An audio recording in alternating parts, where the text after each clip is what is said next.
live. Oh, hello everyone. We're just going in raw today. Go Elysium. I'm gonna try to get as far as I can with the game today.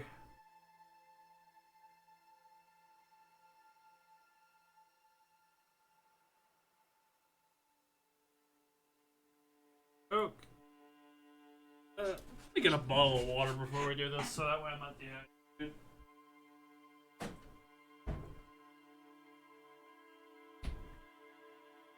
Oh my lord! Ow, ow, ow! Just squish your hand on your desk, Joseph. Fuck. Anyway, we're gonna continue.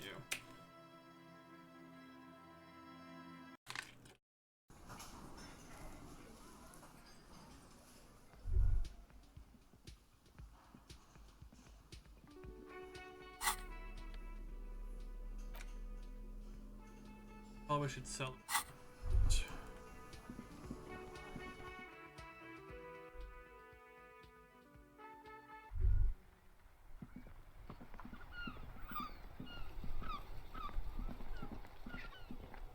Actually, if that one guy's still gonna be there, out of morbid curiosity.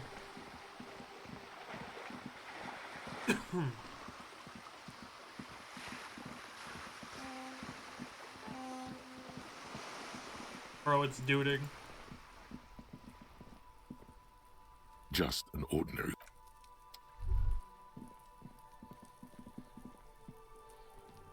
Trying to sneak up on me.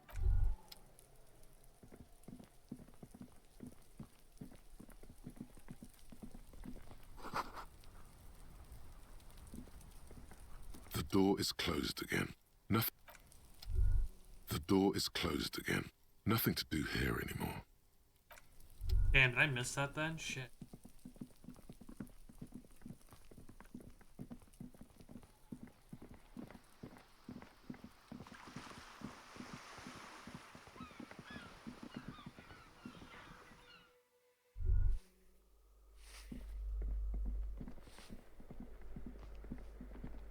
You hear someone, a poor communard from. Do I have to open the door? Do you have a warrant? Let's go.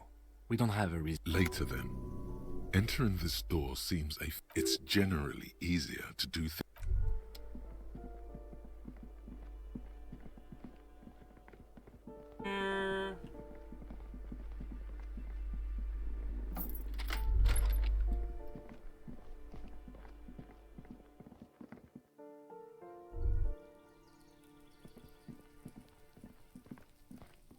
See if we can go here early. This door is made of metal and no one answers. We should return in the evening. At 9 p.m. the earliest.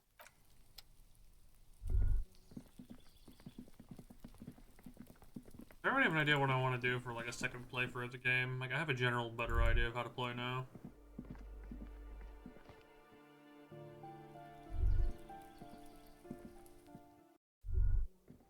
You know, I should probably go talk with my little friendly communist friend.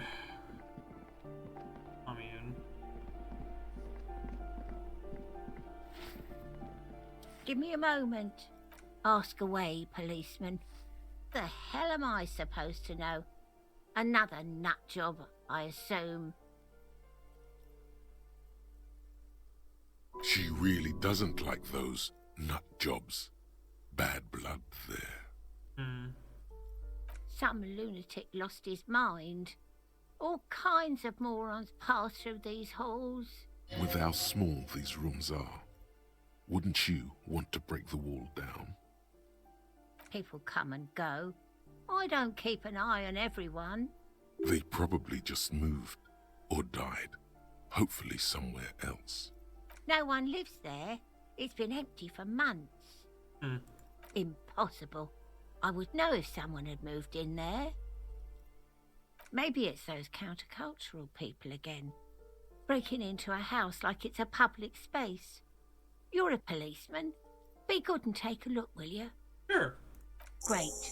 Young people. They're worse than rats. You know, always littering the hallways with trinkets and empty beer cans. Oh, that one is a scientist. Oh. A future scholar. A future scholar, eh? I think he studies astrology at the community college. Education's good. I always tell them to study. Something to do with all those stars around his door. He asked me to leave his drawings up on the wall. The symbol of what now? Never heard of it. She mumbles.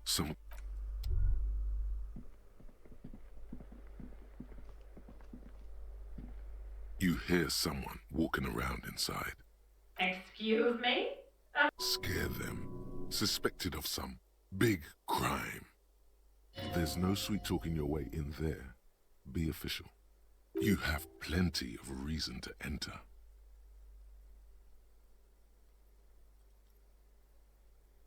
Oh, come on. Huh. Well, that was easy. That was smart.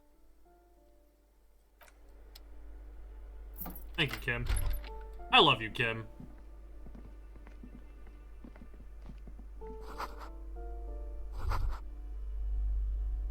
Satisfied? My name is Marielle Charpentier, and I'm an agent with Martinez Realty Associates. I am not breaking in, as I have every right to be here. The keys, see? Boy, there are a lot of different keys there. More than 20 at least. It is a lot. Her voice is really cheerful, despite her obviously hating you. Do you want to see my ID as well? You can't legally ask for it, but why not? Want to see my residence permit too? It feels flimsy in hand, with the words Revachol Zone of Control written under a nondescript municipal logo. There's a picture of her with shorter hair Harper. inside, Howdy, along friend. with all her personal How you doing? details. Thank you. Do you have any questions? I need to be back in Midtown in an hour. Oh, that's another huge mess. The former tenant owes us 3 months of rent. 3. We closed the apartment and planned on auctioning off the valuables, but... And again, I have no idea how stupid mistakes like this can even happen. But Ron, when he came to close the door, didn't close the neighboring door. And there's a hole in the wall. Start letting her fish dialogue. Oh, I'm on day 4, soon to be day 5. We have a lot of the side objectives done right now, actually. A lot of the case has been kind of dealt with. I'm just gonna probably ask a few more people a couple more things. So, yeah. Just trying to get everything nice and resolved by the end of the game, as it seems, because I'm getting very close to it. So preppy. She's probably on some low-grade performance enhancers, like Preptide or Pericanine. A hole in the wall. Can you believe it? And then the tenant ran off with his stuff. He's gone. The money's gone. Just like that. The sum must have been puny. Or likely. Oh, it irks her. I did, The yes. I love his incompetence. voice actor.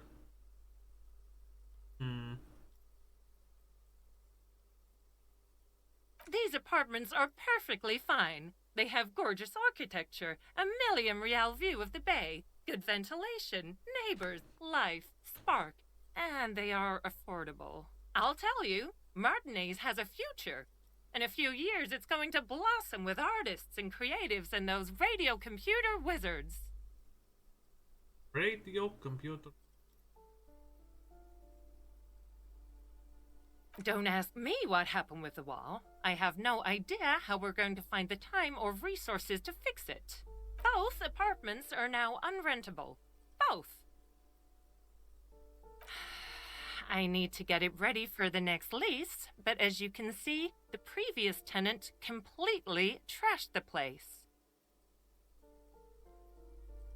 It was some kind of a moribund old man who used to be a business owner. You'd think they'd make rent. Sorry, I gotta look up that word. Oh, on the point of death. But Decline. that was months ago. Anyway, was there anything you wanted, or is that it?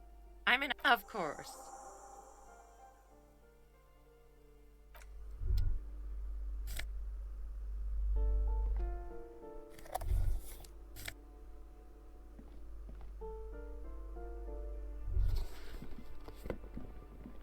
Master Investigator, you just can't keep yourself away from locked and hidden places, can you? Sure, friend. This is nothing sordid, nothing inappropriate. You just have to do this. It's The your Shamrock duty. Shuffle.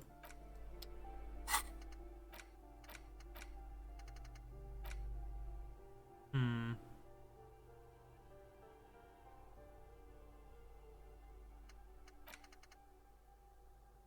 XP am I away from my next bit?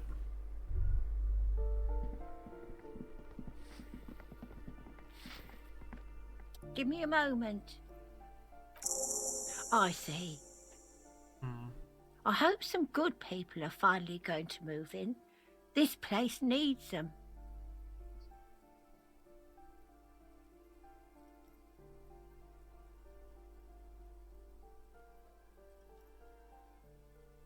Yes.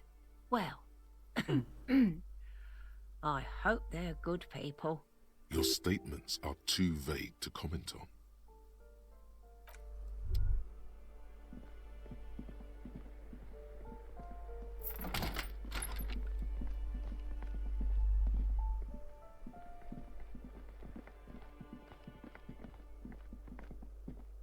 Well, I guess I can go to...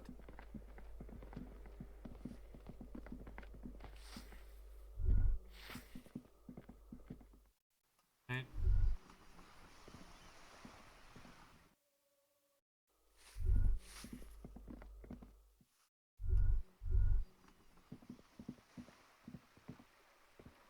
Hello again, officers. Have you The lieutenant is hatred, the woman on the... That is on her. Someone's got to keep an eye on her. On a first-name basis with her, are we? Piggy's moving up in the world. Have you got a crush on her? Aching for an opportunity to defend her honor? Damn, girl.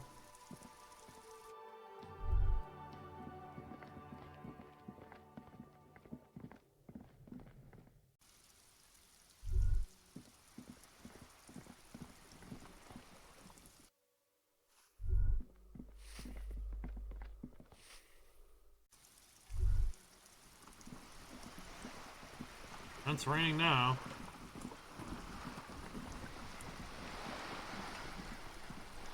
You're back. Good. What can I help you with?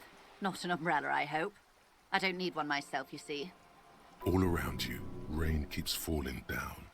On the wooden boards she's standing on, and on the water around you.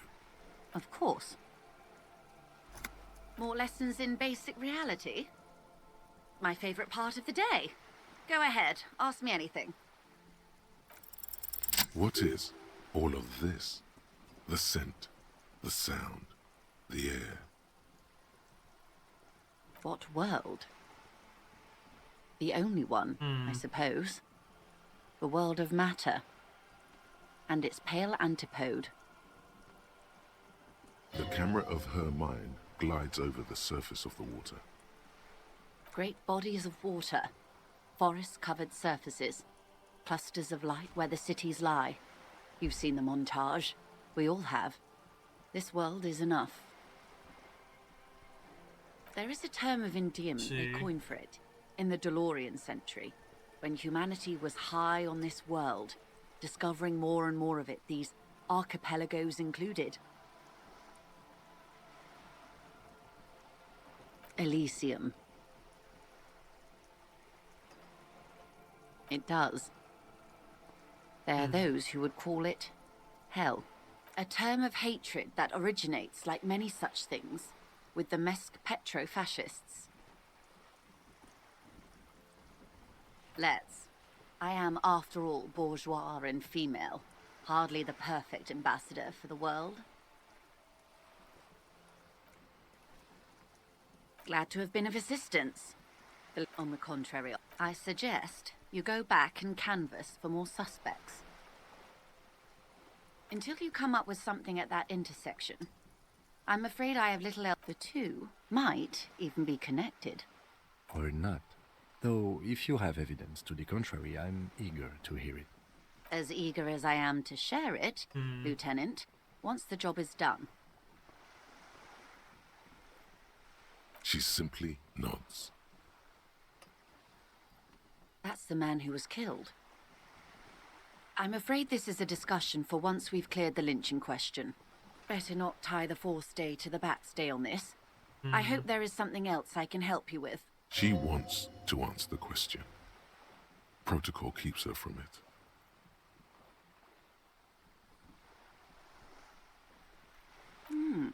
She's not even asking you anything. It's so easy to just say. Stupendous. I didn't think he'd pull through. Thank God. And indeed, Mr. Everett as well. In this investigation, one may have use for a firearm. You wouldn't want to get caught with your pants down. Did you now?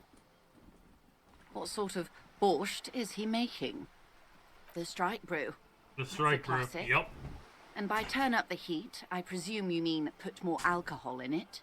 Yep. Why, if I may ask? Why make them more drunk? Aren't they corked enough already? Yes, Detective. What were you hoping to accomplish with this strange thing?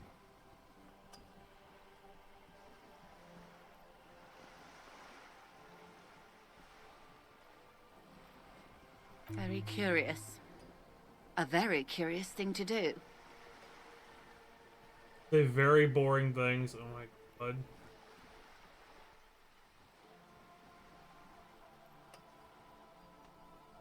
More booze. Always more Truly. booze. But that's how he operates. He just does things, man, and then talks about them, even if it's inappropriate. A strange equanimity has overtaken the lieutenant. He's just going with the flow now. Easier that way. What else? A referral, you mean? I take it this was for someone in the RCM. Don't answer that. Oh my. A real door. A real ass door. The lieutenant does not say anything, but you hear the nylon of his jacket rustle as he looks at you.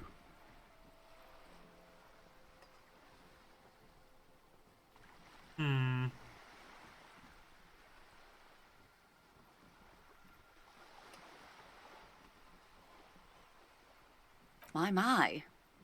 What I'm hearing is you inspected a premises because you suspected that it was involved in the narcotics trade. Correct. And in the process, you turned up some information relevant to your investigation. Only from Everett, surprisingly. Her bartering mind cannot fathom that you didn't ask anything in return.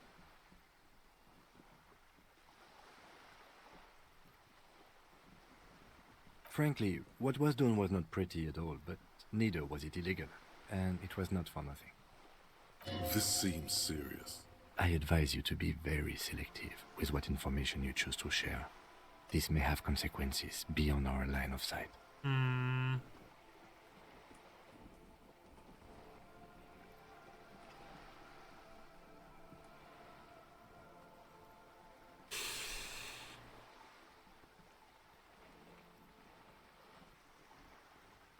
Yes, that's the talk about town. Party boys. The Hardy Boys, they're called. Find the name rather amusing, honestly.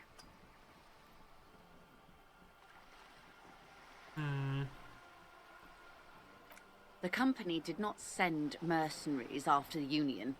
I told you in great detail about the mistakes my side made. And of course, I accept them completely. I just hope you don't share Everett's view on things. After all, as he said, one's dead now. The Pines certainly hasn't killed any of theirs. Let's keep it that way, she means to add, but then doesn't. Look who's defensive suddenly.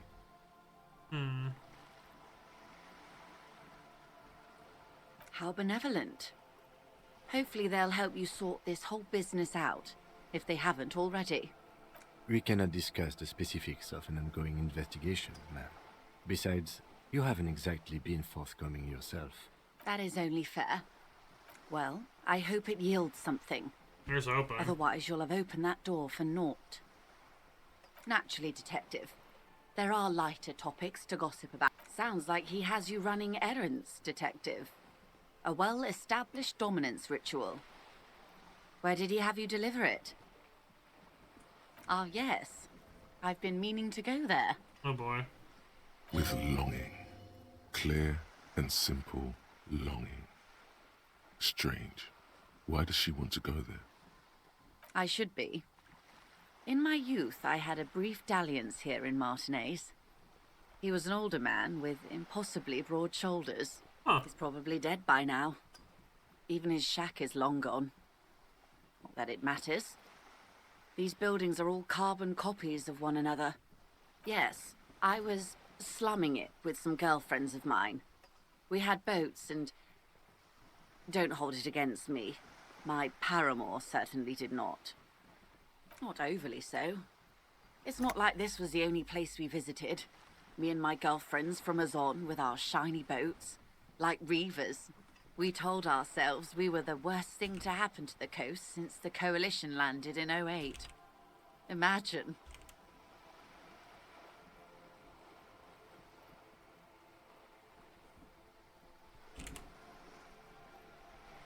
She's sentimental, all right. You don't know enough about her to find out why exactly. She will keep her secrets for now. A youth centre with Edgar Clare's statue on top of it. Go ahead. Help him. Make it so. I have no power to stop him. Yes. I'm sad I'll never have the time, Detective. I've always wanted a dilapidating fishing village. She is more defensive about it than usual. Huh. Full of ghosts and ancient memories. Of course, Detective. You can always drop by later. Of course. Of course. Don't tell her you've met Everard right away. There's time.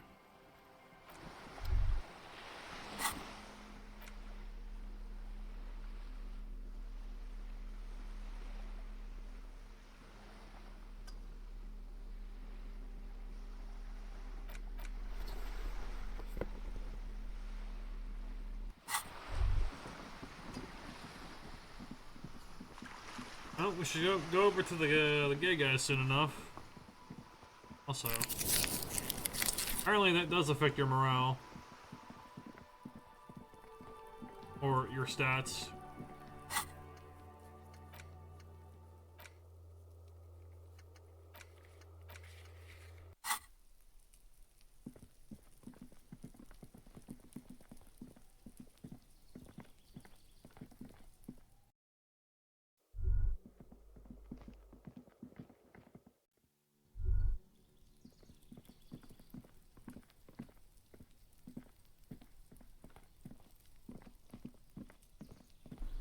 This door is made no one.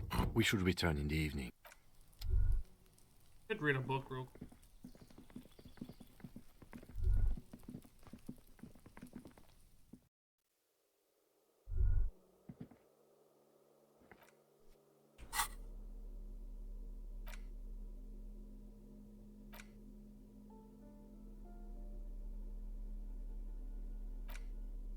The face of King Freecell smiles at you.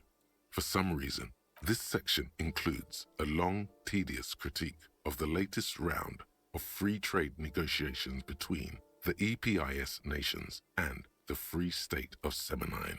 You also skip over an article about heavy fuel oil smuggling along the Messina border, something about bear wrestling in Samara, book riots in Yugograd.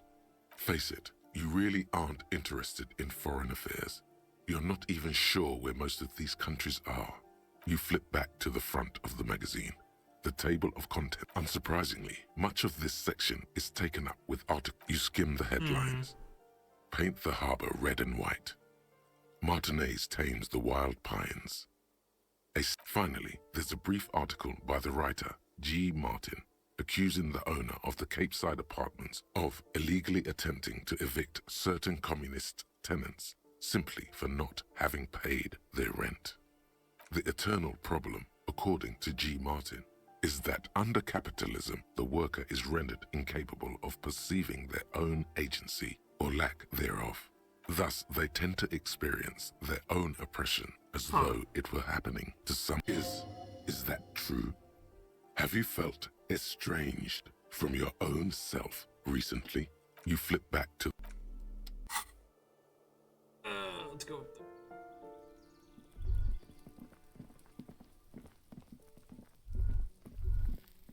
Gendarmerie, you found me. Oh. It feels like a Friday. He seems to be in a good mood tonight. And his shirt is still unbuttoned. Beautiful. So tell me, are you here to make things right again?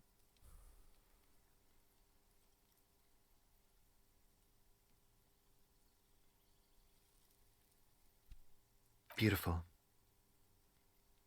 I have some good news for you. Oh. My Sunday friend is visiting me tonight. I told him about you and he'd like to say hello. Oh. Step in. He's already waiting. Trust me, you do. Yeah, it does feel like the end of the week. Such gentle weather. That's nice, but I don't have anything to tell you. It's my friend you're looking for, not me. He takes another drag of his unfiltered cigarette and looks around. It's getting dark and the neighboring windows have lit up one by one. Besides, I've got to run. Oh. He's going to leave you alone again. That's sad. Just look at it. It's a beautiful night. Who's going to stay in on a night like this? He's right. Only losers go to bed early. Time to break out the booze. A man on high heels stumbles out of a basement club, music blasting over the entire district. It's chilly, and as the chemicals hit his nervous system, 1,000 shivers ripple through his body. Something flutters in the corner of the lieutenant's mouth as you're saying those words. We'll talk. Just not tonight. Take care, all right?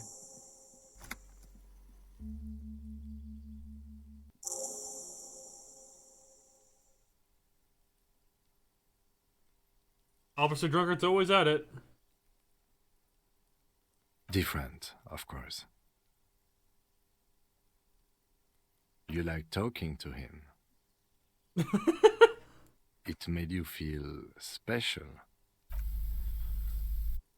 Come on, detective, let's go. We've got a potential witness to interview. His Sunday friend, remember? Oh my god.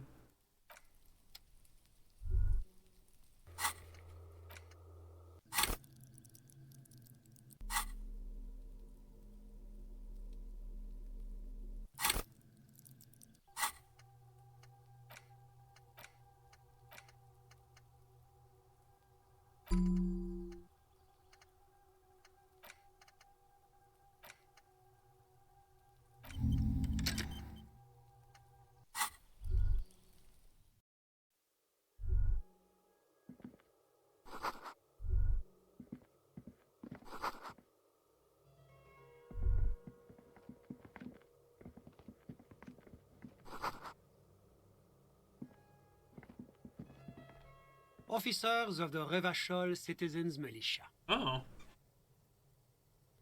And I'm on day 4, Matt. Soon to be day You 5. shouldn't be seeing him in an intimate setting.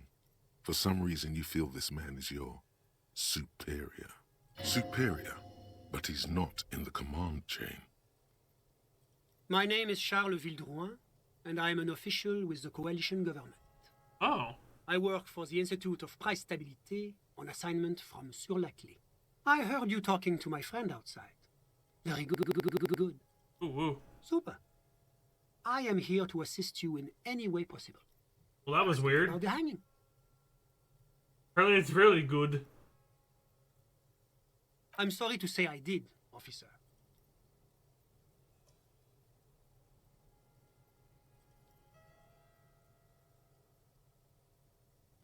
Officer, it's very difficult to describe what I saw that night. It was so surreal to me, like in a play. Okay. What do you mean, like in a play? It was just so strange. I could barely comprehend what was happening. I was on the balcony when it happened, getting some fresh air.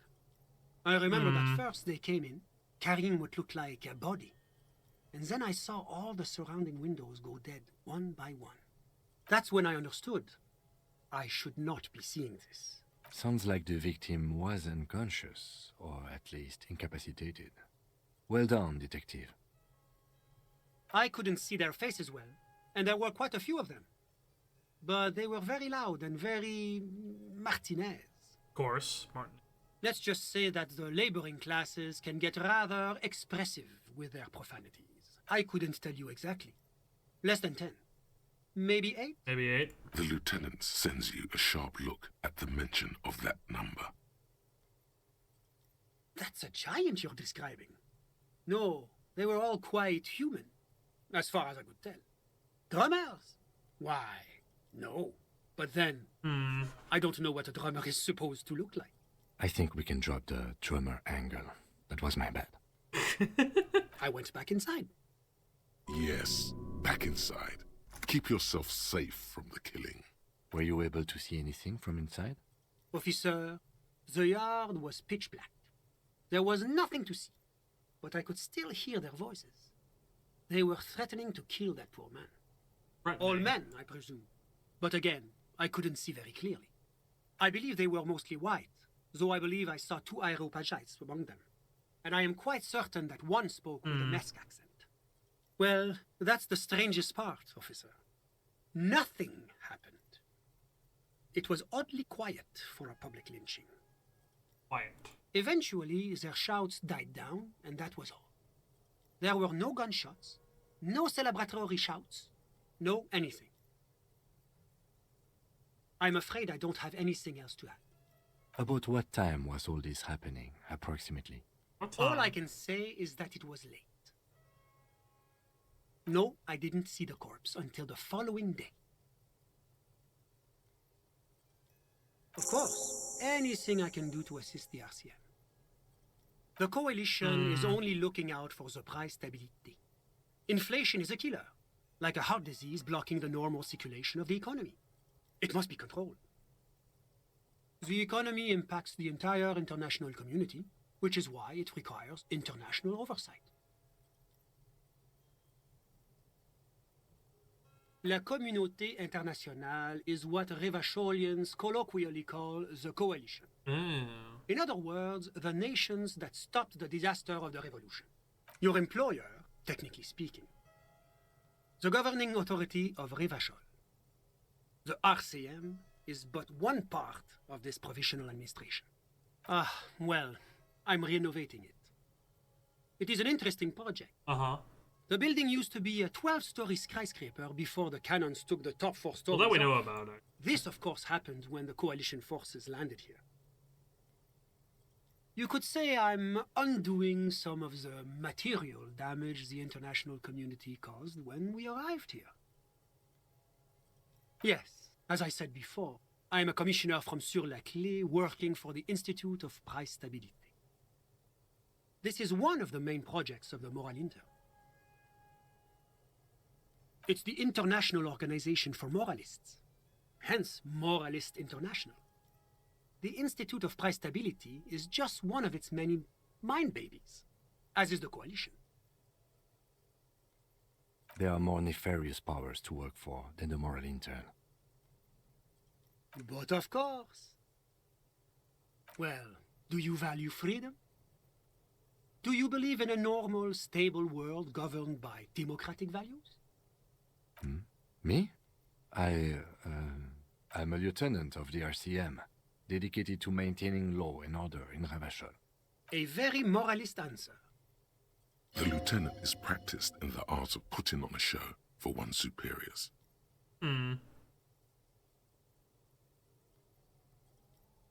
Martinez? No. Martinez is something else. Rough. Revachol is generally difficult. It's led by an interim government, which means it hasn't yet achieved full democracy. But they are working towards it. You're all doing very well here, relatively speaking.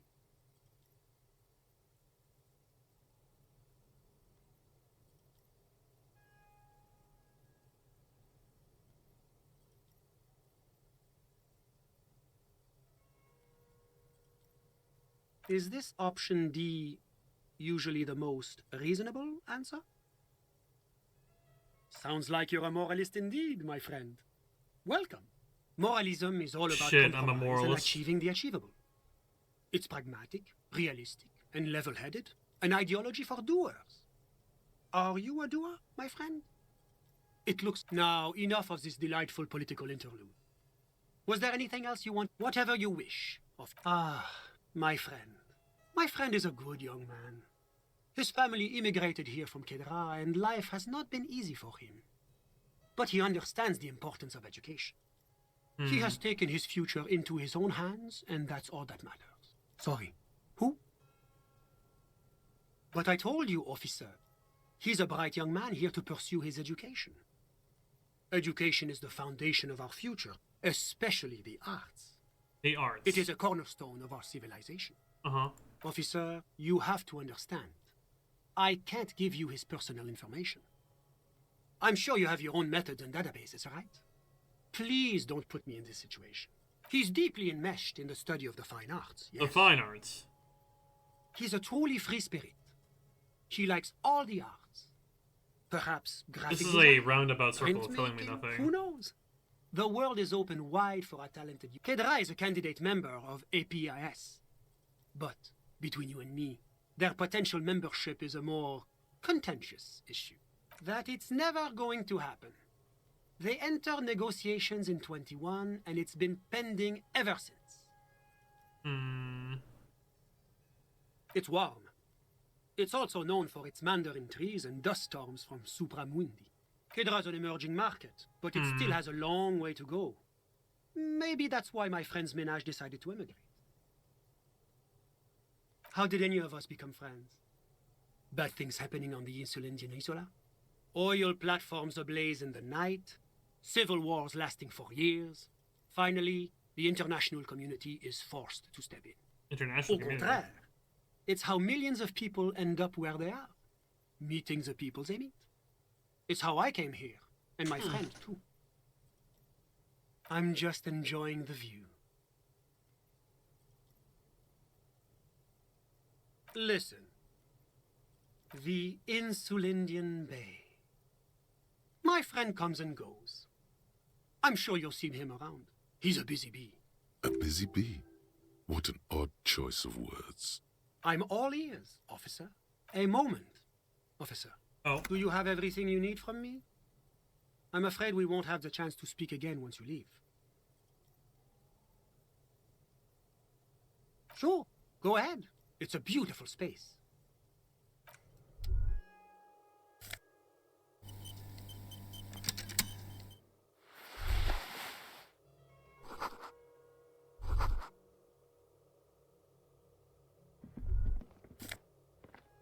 Oh my god, that's where you get it from?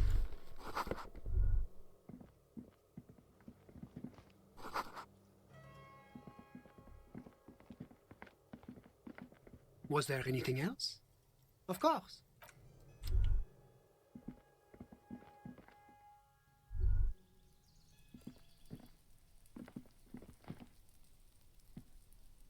Yes?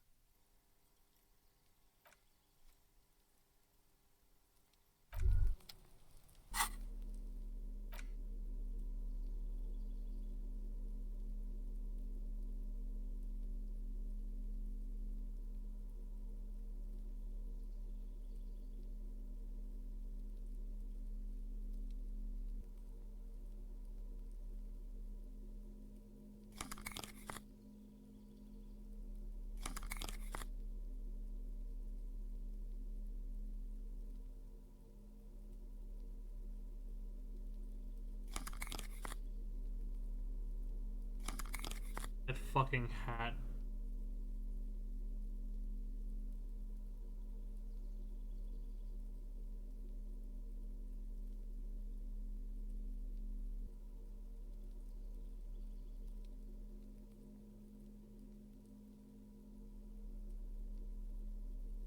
Damn.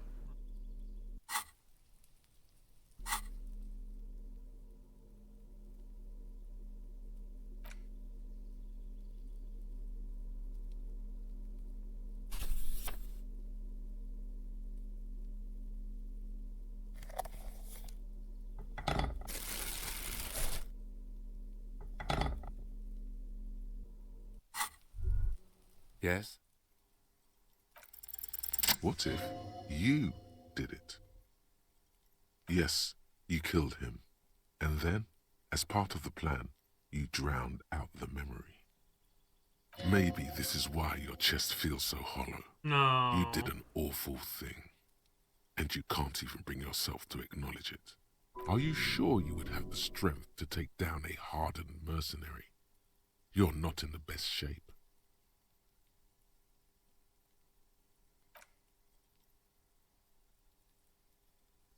That's a terrible idea.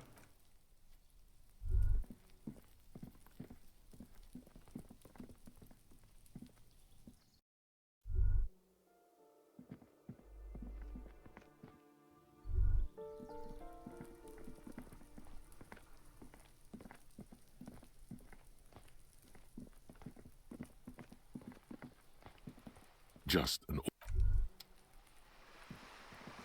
Okay.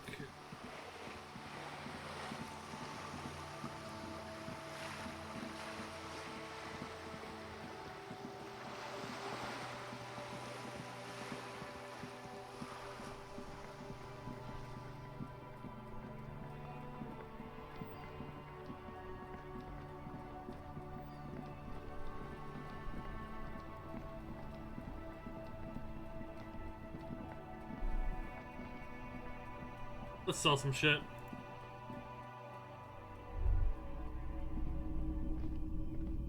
Hello, hello. Sure, let me have a look. Anything else you're thinking of selling? Another time, perhaps. I doubt it, but I do my best to keep my distance from all manner of butchery. Bad for business. Bad for everyone. No one likes to see what you have to see every day. The pawnbrokers get...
Behind the dockworkers, a ceiling-height window. The hawthorn branches scrape. There's a yellow ribbon tied to one of the branches. Light yellow, faded with time. A tiny splash of color in the blackness of the thicket. Hanging from it, a bronze key. Someone hid the key in the bush and attached a yellow ribbon to make it easier to find. It's close enough to the latch up there. One can slide it open and just take it. Surely not a coincidence. Huh?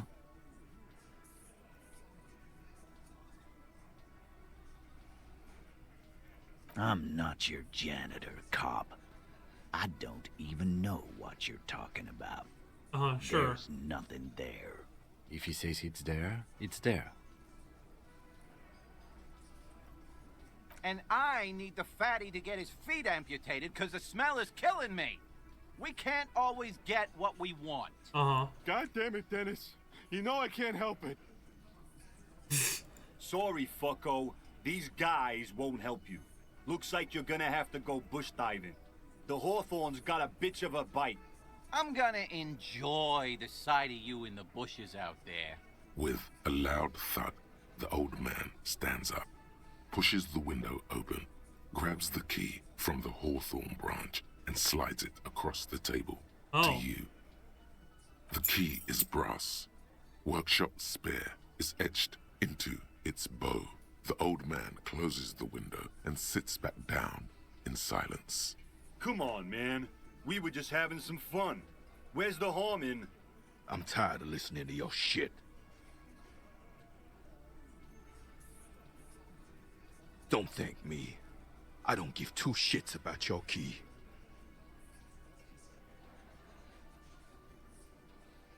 It's for the blue door in the kitchen. There was a note there that you missed. It said the workshop key is behind the window. It's this key.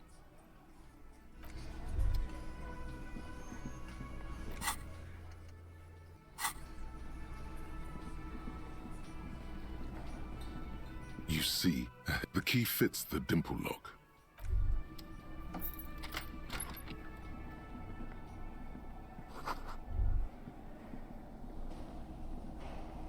The machine is dead and silent. It needs serious maintenance. All these mesmerizing machines, just waiting to be plugged back in and played. Feels like it might jump back to life any moment, the lights illuminating the white-robed woman. Some kind of inane pinball theme, probably related to Messina during the DeLorean age. The history themes are the worst. Really? The lieutenant grimaces, looking at the machines. No, I love it. I love pinball. Who doesn't love pinball? Let's move on. He doesn't. No. You can't fire them up. They are broken. What a dumb name. Royalist Pinball. If they weren't broken, he would kick one of these machines about now. Kim, Pinball, Kitsuragi. Exactly. That's what he's known as. His reputation precedes him. So now he remembers. Fine, I'm Kim Pinball Kitsuragi, aka the Kimball. You remembered. Congratulations. No human being should. It is a game that requires no skill and a childlike affinity to flashing lights and to fantastique, science fiction, and historic romance franchise. It is lame. I am not called Pinball. It was used to taunt me a long time ago, before I became a homicide detective and got my lieutenancy. Fine. I was a juvenile police officer for over 15 years. It's how I started out in the RCM. Once I had to infiltrate a pinball ring. Lame. As you do when you're a juvie cop. It was not okay. I needed to become a pinball champion. You became a pinball I champ? trained for 9 months. The job was successful and I was moved out of the juvenile wing to homicide. End of story. That time is over now. I was already a 38-year-old man. It was unbecoming, as was playing pinball. So that's why he doesn't want to talk to Kuno. Trauma and stressor disorder from being a juvie cop. It's best if you handle the juvenile delinquents.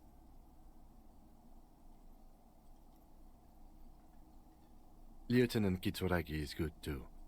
Now, we really need to continue our sweep of what appears to be a secret path through the whirling.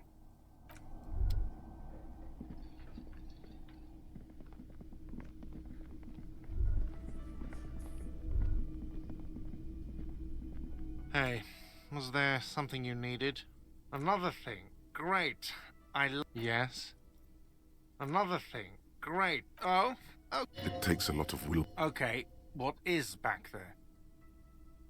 Ha! I knew it. Were there any back there?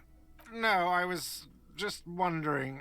No, it wouldn't hurt. Yeah, those numbers he's adding. Yes? What was that? It's you again. What is it?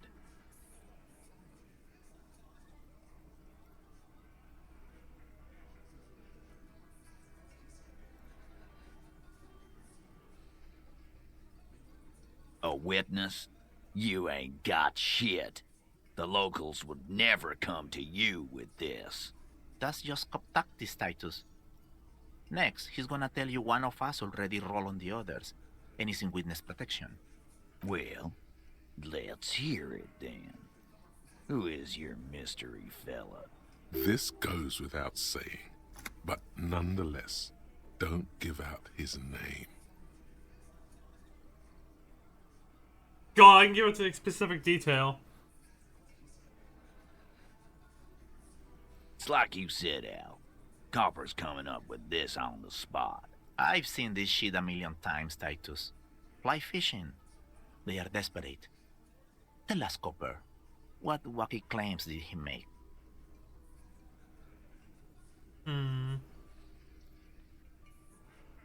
It's you assholes that feel the need to go around like a fucking brass band. Yeah. It's like they put cowbells on you before they send you to the streets. What's with the cowbells, policeman? They're avoiding having to answer this question. We were drinking, weren't we, guys? I hit the bottle hard. I was drunk as fuck. Yeah, then why weren't you loud? Right, I'm convinced, Glenn. Nothing off here. Just a regular hanging. Bullseye. Glenn looks around uncomfortably. The lieutenant hit a nerve. Arab guy? Boss, I think he's trying to save me and Theo. Well, yeah. What is confusing you? Eugene, Theo, and Elaine were there, too. I already told you. We were all there. That means absolutely nothing to me. Sounds like some made-up horse shit. It means the whole scene was long and drawn out, like it was from a film. What is this fella's problem? Sorry we didn't make it more action-packed. It wasn't the first thing on our minds, you see? Shanky. It's Shanky, right? I thought there's something wrong about the lynching story. Now I know there was. You don't know shit. Sure, buddy. I know you are lying, Shanky. You didn't break this wagon fort, but you did manage to rattle the people inside a bit. Great witness. Okay, maybe it doesn't feel like this did anything to them, but they have to be fretting a little. Everyone is afraid of witnesses. Witness is a scary word. So much bluster to hide the fact that they're uncomfortable with you having this info. You get more rhetoric.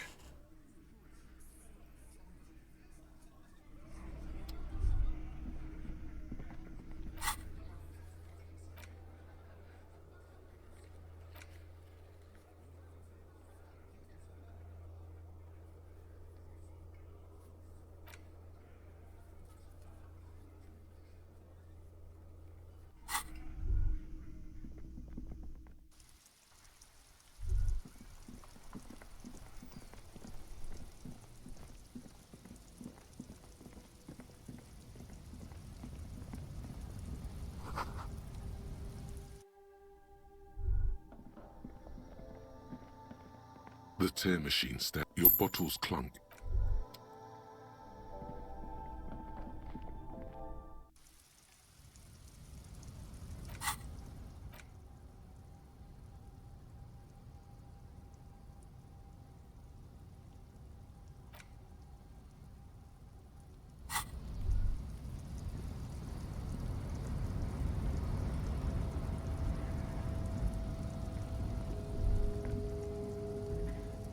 A lorry stuck in the windows are clear.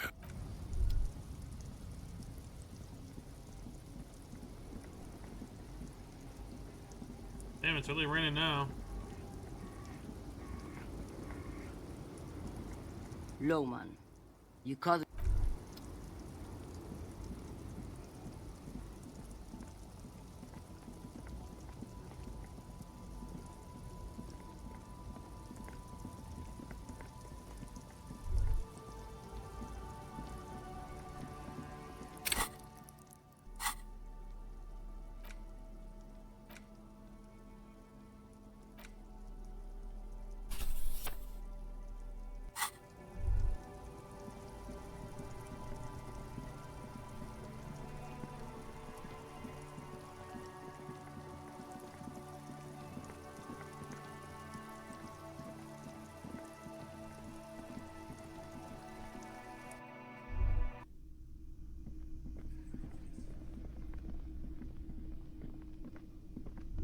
can go up here.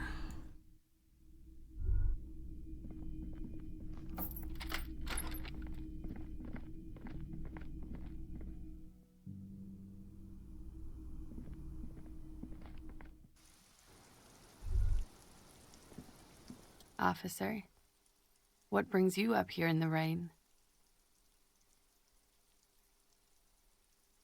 Not my favorite topic, but okay. How about we, change? Yeah? I did not. Mystery solved then. I kept wondering where it led. Okay. I'm glad someone's had fun. Huh. This isn't good. She feels like quarry, encircled. Her eyes dart to the door. Mm-hmm. She's lost in thought, eyes narrowed, forehead furrowed. Thank you. I've put a lot of time and effort into it. Technically, possession of narcotics is legal in Revachol, but you should still reprimand her. No, don't listen to the stiff. Be cool. With money, sir. It's not exactly the NT-star size caboodle I intend for it to be one day, but it's getting there. Oh, yes. One of my favorites. It cures many ailments, like not being able to stay up for 36 hours, not being happy. Oh. It cures those ailments. It's just a mirrored speed molecule, basically.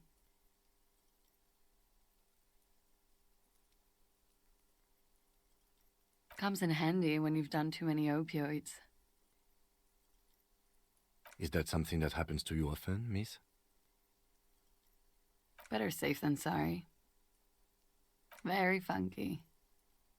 All right.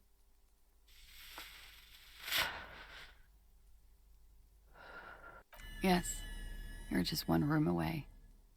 Very personal. Good, yes. This means she could have heard something, like what you were doing before you blacked out. You do not need to know that. What you need is to ask normal police questions, like...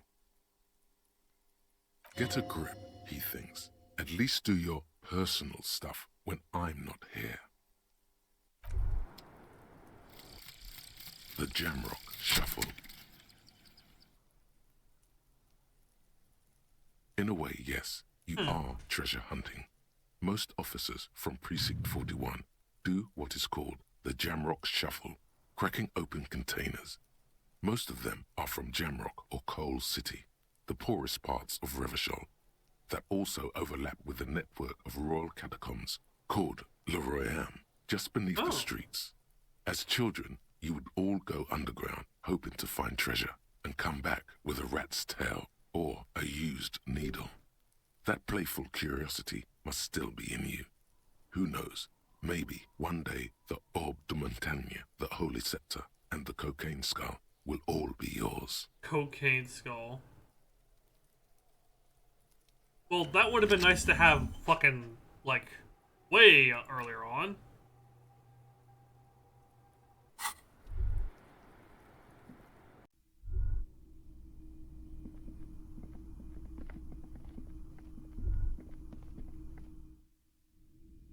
Basically, I get a chance of getting better loot from locked containers. Yes?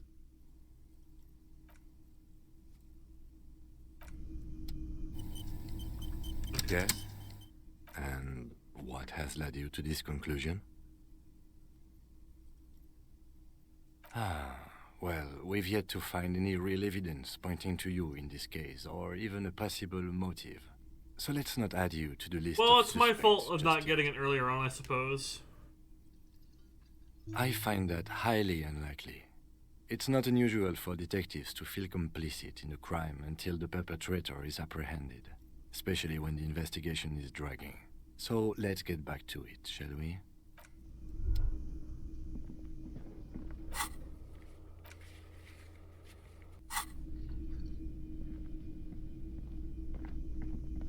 gonna let Kim be, then I'm gonna do some nighttime exploration.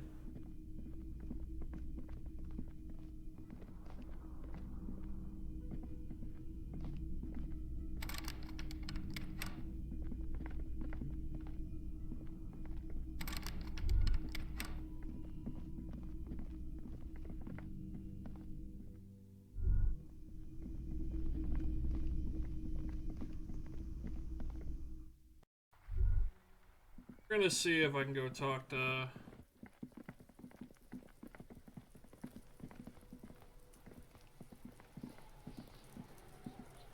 Fuck, does Kuno care?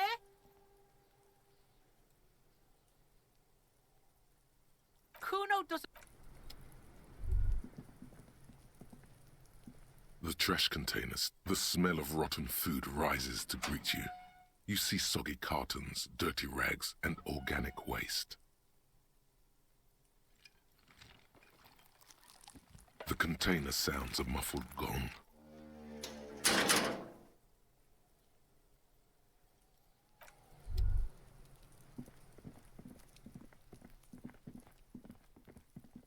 Canuck.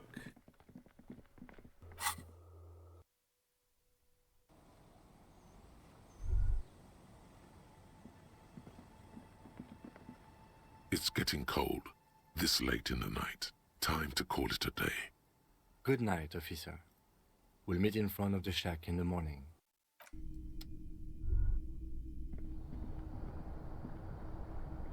An old mirror hangs on the wall. You see the reflection of your face in it. Such as it.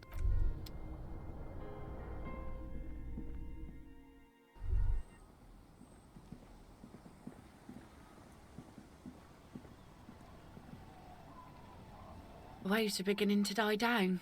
Why does she care about the waves so much? What is it with waves and fishermen? We need to be out there with them, fishing, making a living. So I asked them to accommodate me. But until that happens, I can try to assist you the best I can. So, what will it be, officer? Oh? Well, how can I assist you?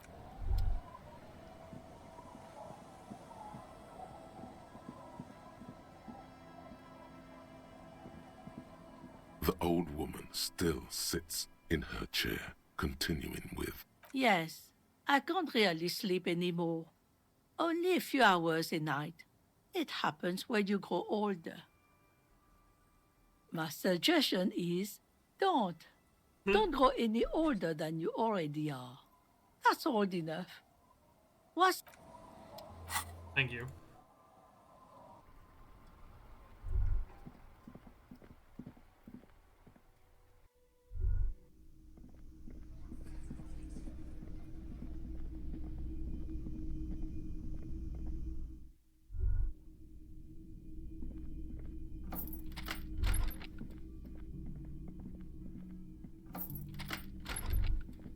this medicine cabinet, there it is. The orange sun feels like gold in your hands, light and precious.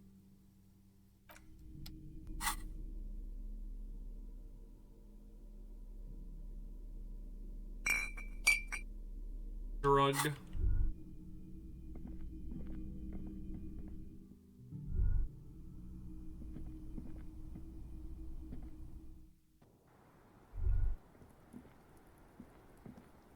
I was just thinking, what a nice evening it is for taking part in a murder investigation. Ah, yes. The night before I saw you in the hallway and reminded you you're a police officer.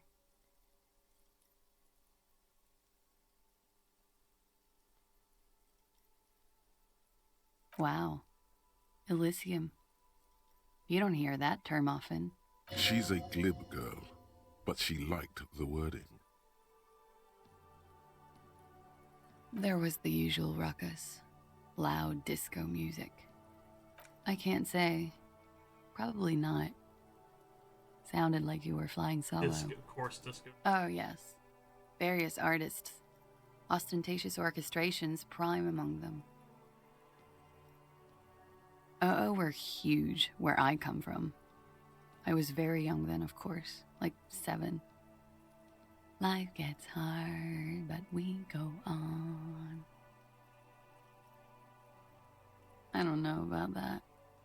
At around 2 o'clock, the disco stopped and there was a change of pace.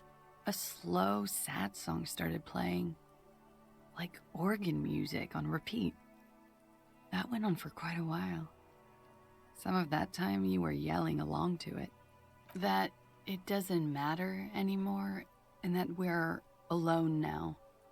It was difficult to tell. The song itself was very quiet and soft, but you sounded like a wounded boar. Jesus. So it was hard to understand what you were singing on top of it. Yes, it was very cool. It's impossible to say whether she's being sarcastic or really means it. Then you started screaming and trashed the place.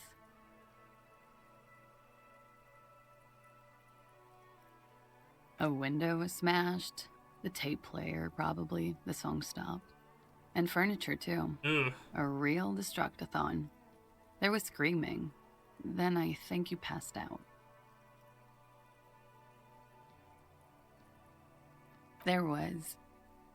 I think you screamed that you didn't want to be this type of animal anymore. I may have misheard, but it was sort of memorable. Huh. I went out afterwards. Everything was quiet by then. Around 4 or 5. And that was it. No problem, sir.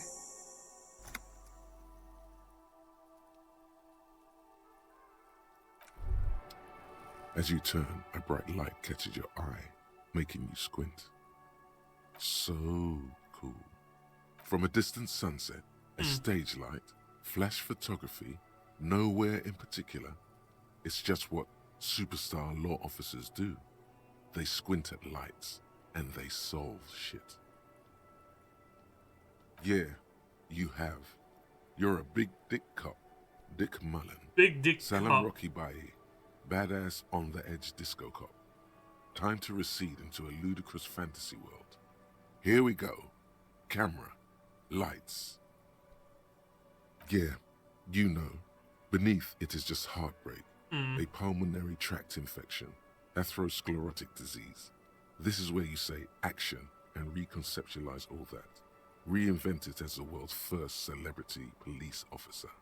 With a sudden flash, the world freezes around you, and you along with it. In an iconic monochrome solution, a black silhouette against a rasterized orange world. It's on.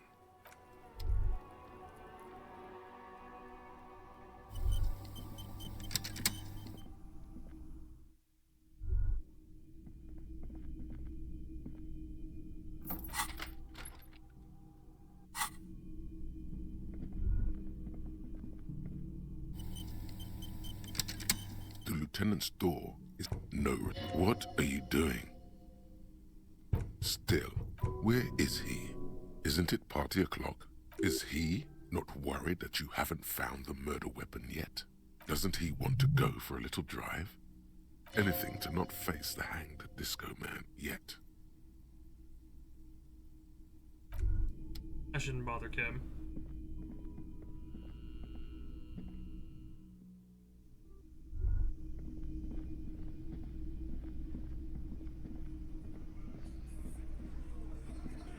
It's you again. What is it? Madness. Already.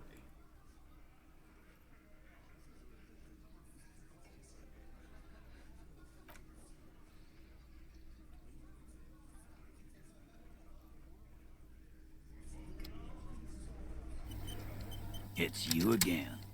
What is it? Okay, come on, rhetoric, don't fail me.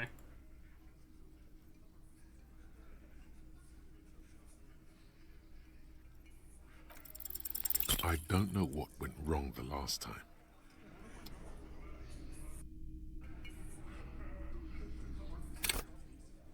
It's you again. What is it? We'll give it like a few, because I actually do want to get it. Save some. Dave's coming aside. I don't know what went. Yeah, we'll give it like 2 more attempts. It's you again. What is it?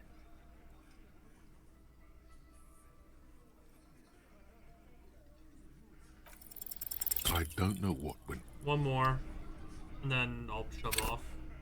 It's you again. What is it?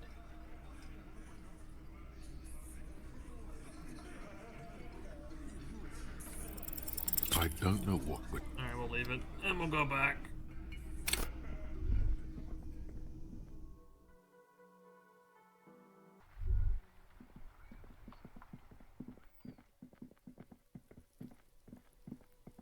No, you're still here, boy. Fuck does Kuno care?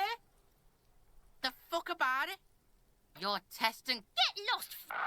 Yeah? The kingdom of Kuno? The fuck do you want with it? Yeah, whatever. Kuno doesn't give a. Kuno's Kuno? You already know that slow Kuno thinks you have brain damage or some shit. Kuno, stop being nice to the pig! Step away from Kuno, fat-ass creep! Ease off, see? Don't be telling Kuno what Kuno can do. What else you want, pig man? The fuck do you want with it? It's a vitamin pig, yeah? Oh, don't teep! You're not getting. Fuck you, pig! Good call, Pigmeister. Kuno doesn't Nope. I wonder if I can go talk to Legay.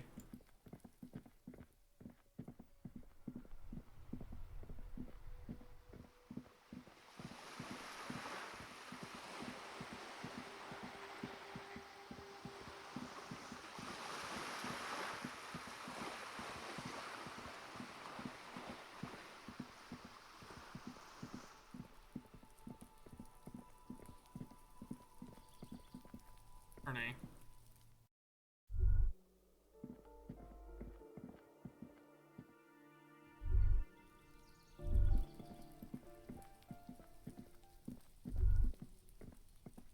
This door is made of metal. No one answer. No one answer. No one answer. Damn.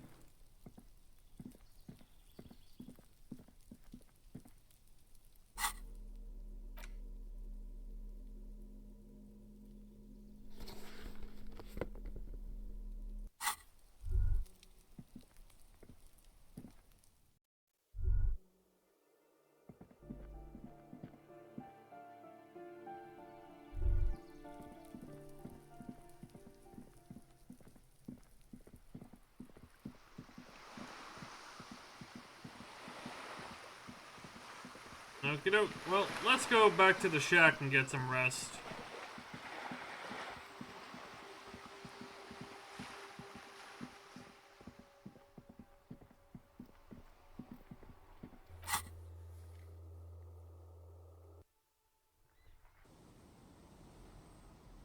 You know what? Fuck it. We'll ask her out. What's the worst that can happen? Waves are beginning to die down. Look at those little bastards. Simmered. Oh, yes, she does. You need to get your drink on. There is no other way for human beings to procreate. Not after 6,000 years of yeast cultivation-based mating rituals. Alcohol? Connect? I'm... That's a good impression. You really cracked me up, officer. Now, how can I help you? She doesn't even understand. You asked her out. Perhaps you're too sober to pull it off right now. Try again later. Damn.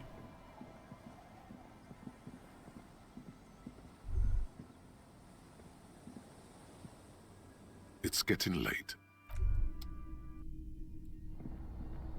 The bed is comforting. Let's get our sleep on. The bed underneath you is soft, if lumpy. Waves wash the sand underneath the hut, then grow distant to your ear. In the quiet hum of the organic heater, you fall asleep.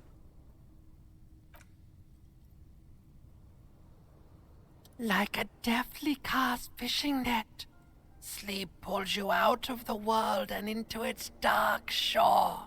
Oh. The rough mesh chafes, tightening around you, it digs into your brain. How have things been going for you out there? Helped anyone lately? Saved anyone lately? This bastard isn't even listening to you. Because you know you are a murderer. A disco music listening psycho killer who offs poor people. And then forgets about it. Hear that? He doesn't even flinch. Iceman doesn't care about killing people. That's nothing to him. Blackwater, under the bridge. The thing he's really scared of is much, much worse than that. Don't tell him, sister. It's too bad. They're right. This is their function. To keep you from it. We're trying to help you. All these processes, these tortures, voices and tremors are all just distractions, flares and countermeasures to keep you from the last dream. The last dream will be total annihilation. Cinders peeling off the fuselage. We won't be there to help you anymore, Harry. We will be dormant. You will be naked and alone. Of hell. An ancient sadness, brother. 10,000 years later. In front of the video rental. There is a warm breath on your face again. Everything is okay again. Everything is so okay. Your eyelids flutter open for a moment. When you close them again, you sense the light of the room around you. You're back. In 2 seconds, the alarm will ring. The last thought in your head before waking is, maybe you shouldn't have seen that stained glass window in the church. Good.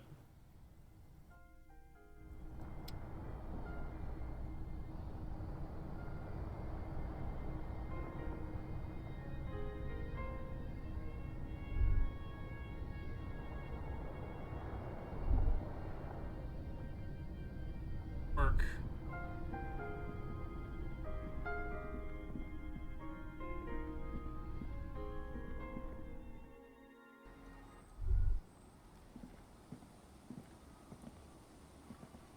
Yes? What do you want to know? No, it's not a particularly mysterious. The lieutenant adjusts his collar. It doesn't look like he wants... You mean like a brief?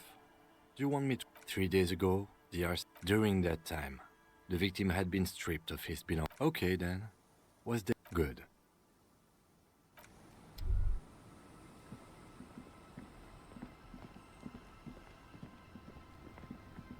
Aye, the sea's gonna calm down soon, I can feel it. The wind is turning southeast. What's on your mind? Okay. We can do.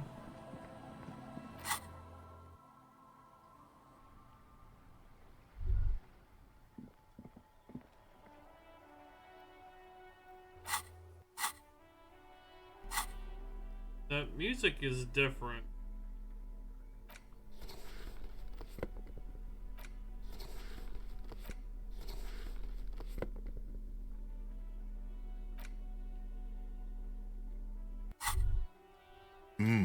The luxury of fine things.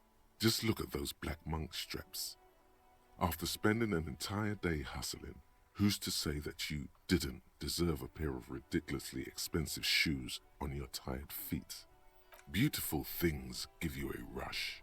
It's power. Crafting your style, draping your flesh in silk and leather, deciding how to present yourself to the world. Remember, when they come to take it away from you, Reach the free market. You worked for those shoes. 9 times. Whether you like it or not, wearing these shoes has made you more liberal. Ultra liberal. They're either a gateway drug or a booster pack to get you deeper into free market ideology.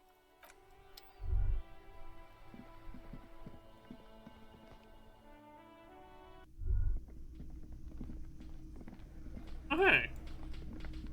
Hi, gendarme. Another rendezvous. I am. So are you. What brings you here? Bye-bye, gendarme. Oh, sure.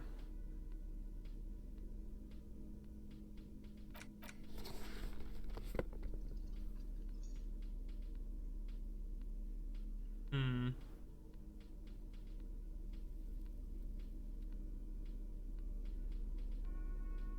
I don't know if I get anything for composure.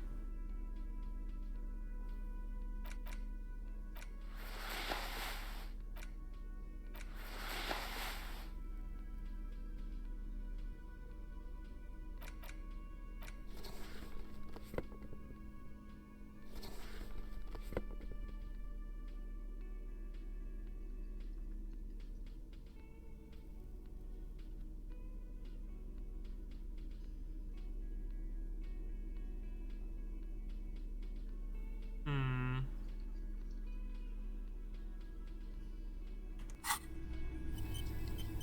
Hi again, gendarme. It's the sports. He's a sports guy, all about that physical prowess and athletic skill. Nothing else here. Admiring the atmosphere. What about you, officer?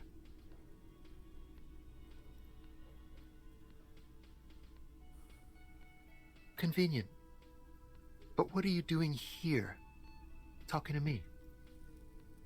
Oh yes, let's see. He knocked on my door a few days after the lynching. I think he was going through the entire building, asking questions.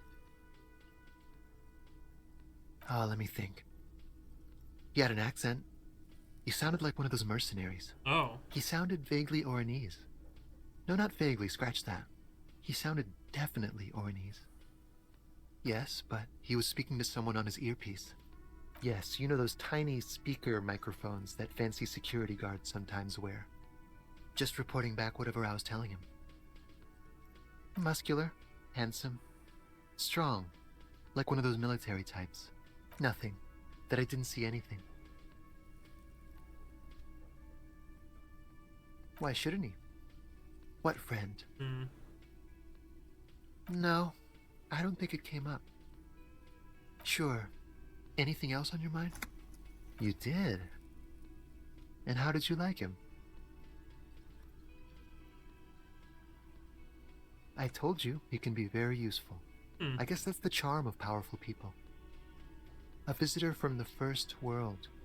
He's not like you and me, gendarme. He can always return to his opportunities in Occident, sur la clé. Still, his coming and going brings some life to the village. Or is it just money? I don't know. Friends, I told you. Sunday friends. Friends who like to get together from time to time. That he won't be there when times get tough, I guess. It is. On Sundays. On Sundays. He has keys. And he likes the view. To the sea, I mean.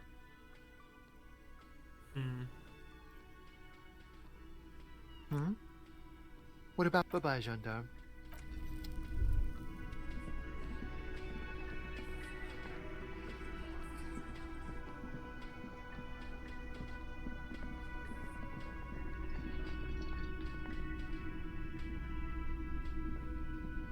Again?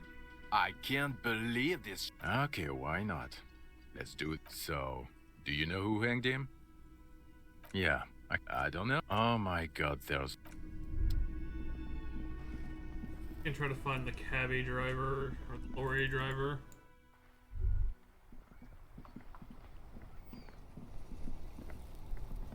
Still here. Stuck in this damn jam, my man. Oh, high-grade narcotic. Time to arrest him. Relax. He's merely joking. Can't even get a few jokes past you, my man. I've got another haul of found cargo. Mostly sporting goods, tracks. They usually get shipped to Grad in the Occident. Though we've been making... We're pals and all, but I can't... There's no denying it. Your body needs to feel the touch of some... The man taps his fingers rhythmically against... Still here. stuck in. Ah, man. Me and But those days are behind me. There are other addictions in my life. Hey, man, that's serious criminal talk. Entrapment is where a law officer gets a person to commit a criminal Which I offense know about they that. otherwise wouldn't commit, often through some trickery or fraud. Yes, it's like trying to trick a person into doing something criminal that they'd never do. Then what are you trying to accomplish? So much for subtlety. Better get straight to the point. We have a credible lead, sir. Someone on this roundabout is waiting for a bulk shipment from the harbor to load it on their lorry and drive it to Jamrock. Not me, man. No way. I don't need any trouble. Gotta guard the stuff. Bosses don't look kindly on missing cargo, and it gives me time to work on my rhymes. Working on these rhymes clearly leads to muscular atrophy. Make sure you don't get hooked on poetry. Look, man, I try to stay away from the criminal underbelly of Revachol. I'm a guest here. You really need to find another man to probe with those questions. Wait. Oh! There's something here, stored away in some dusty corner. It starts like... Whoa. Silent communion. That's good. Dang, that's some great shit. You came up with that yourself.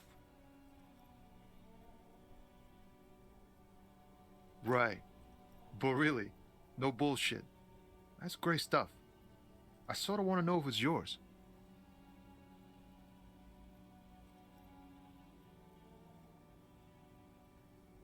No matter. It's a fine stanza. You're not so bad after all. For a cop. For a cop. They're more often into fists than rhymes, see? Let alone honesty in verse. In a small office behind the old military hospital, hunched under the green glow of his desk light, Officer Hans Blau browses through a test print of his Futurist magazine. It's called The Futurist. The typeface on the header is too small. Well, you've given me some hope, I guess.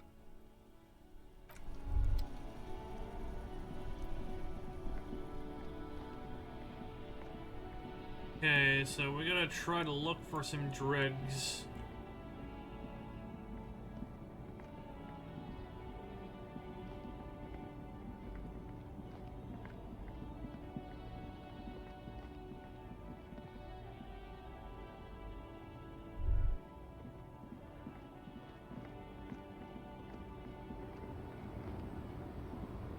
The woman is still hunched over the railing. Her head... Huh? What is it? What do I need drugs for, Lo? If you don't know, you're mine, Lowman. What of it? Maybe. Probably not. Makes no difference to me either way. Just this month, I made half a dozen trips from Saramiriza to its diamonds, Lowman. Damn this. Make her answer. I would never... Ma'am, you're not responsible for what a client puts in your lorry. Lay off her.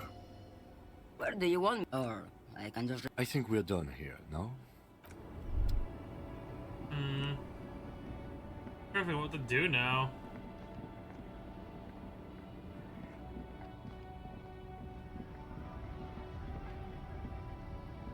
A lorry stuck. The windows are clear. The driver has a door. The back end of the cabin has a small perch to sleep. Racist nationalist paraphernalia.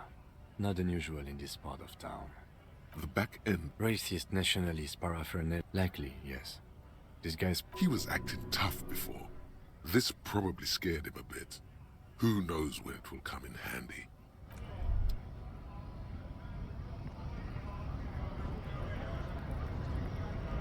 Right to work! Right to work! We were promised work. We'd be... The physically impressive man type.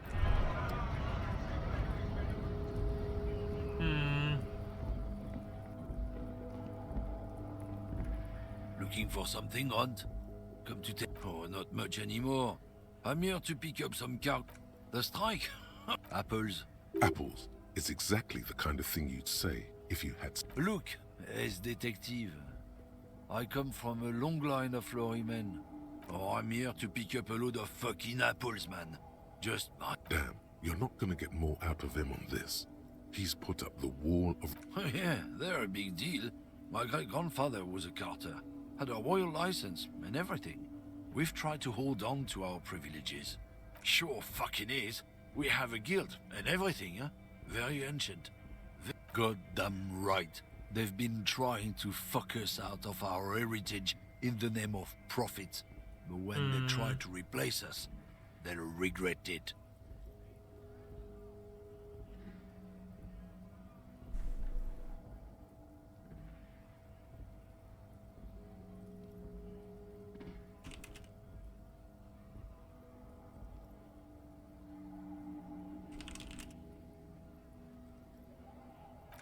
Trusting street thugs with their goods. Drugs? They're shit, man. I don't let... You know where that shit comes from?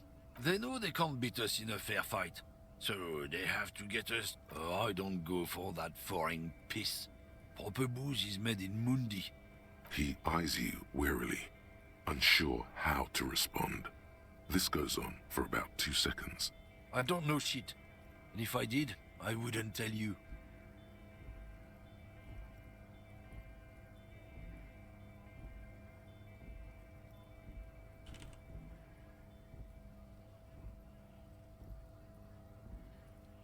What do you think? I can't leave the lorry unguarded. Stuff's been getting looted. Yeah, I knew that guy. Since he left, I haven't had anyone to talk to. It's a fucking travesty, isn't it obvious? Of course he's a lorry driver. What? He tell you he's just some simple businessman or some shit? He's selling his employer stuff after he broke the seals on his Humanux lorry. His tribe are natural liars. It's in their blood. He's your man, all right? 100%. I wouldn't be so sure about it. Not until... Guess so.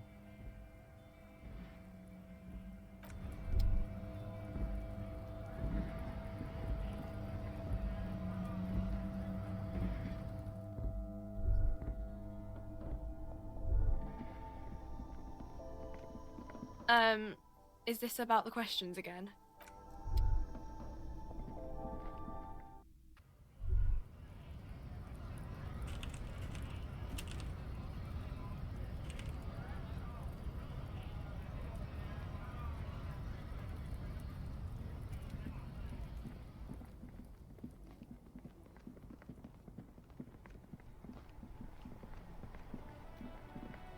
Inside, you see a set of steering levers, a radio microphone, a pull-out toolbox.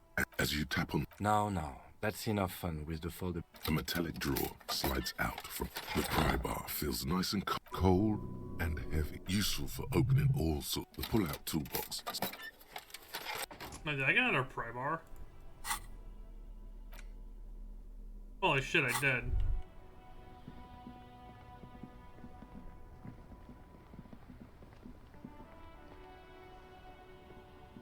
Officer, care to play a game with the lonely old man? Actually, never mind. Wouldn't be the same.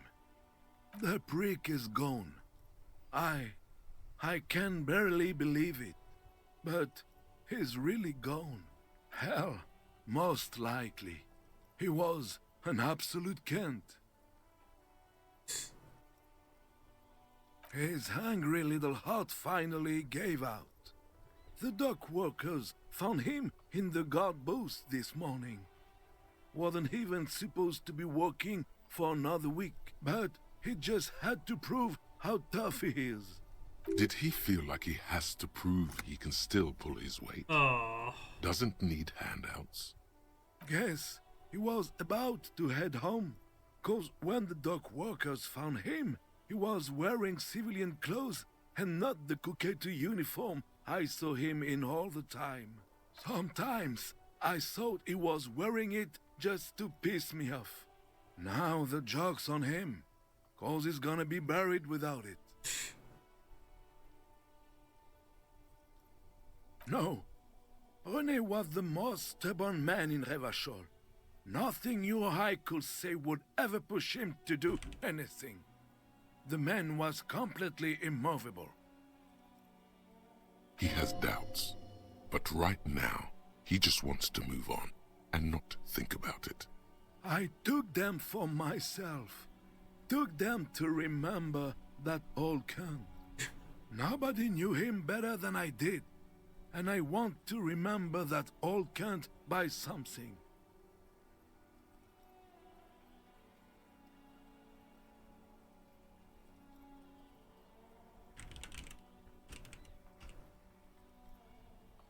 Sorry, I have to poke about. I took. Strange how old cunt sounds almost gentle when. I repeat, an absolute cunt. Absolute Even his old cunt. army buddies didn't want him around. He was like an old viper. The only people who could stand to be around him were Jenny and me. She saw something in him when we were just kids, and she never lost sight of it. We've hated each other our entire lives. So much, in fact, that... Yes, I loved that angry prick. He didn't deserve it, but I did. You know what his last words to me were? In Guillaume's time, you'd have been shot without trial. That's what he said to me. He lived a cunt, and he died a cunt. Let's leave it at that. Yes, we are both very sorry for your loss.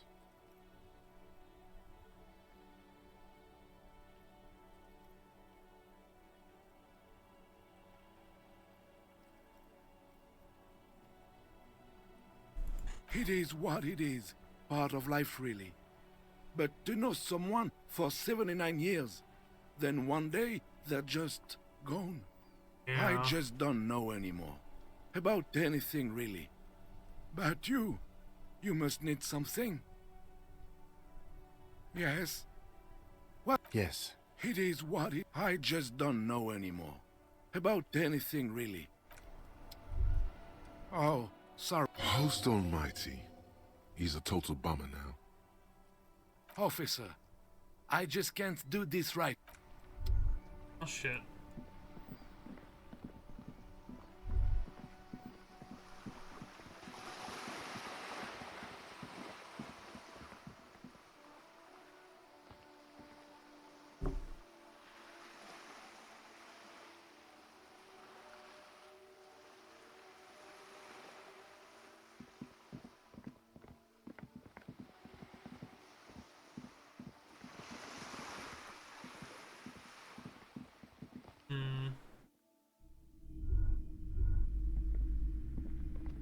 Hello again, esteemed officer, and welcome to Crime, Romance, and Biographies of Famous...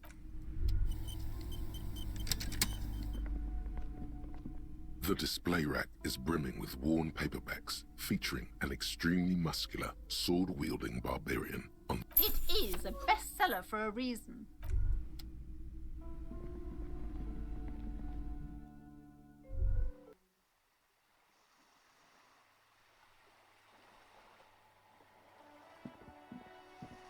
Oh, I gotta figure out where the fuck to go now.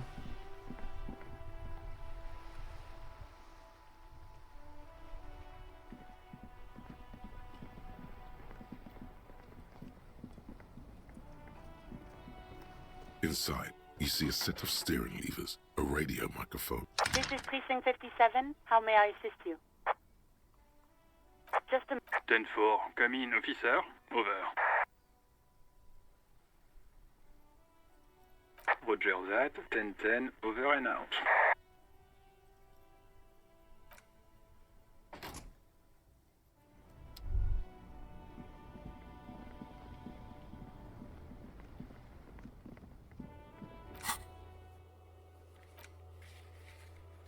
Well, that one ain't gonna happen.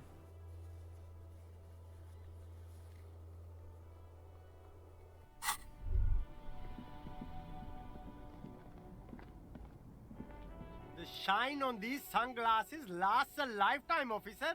100% guaranteed. These are those UV... These are all first. You keep coming back. Save the economy? That sounds off. Haven't you heard, officer? We've got to be economically conscious. Recycle your cash, keep it in circulation. Don't buy new things. Buy eco. Very cool. The economy thanks you, officer.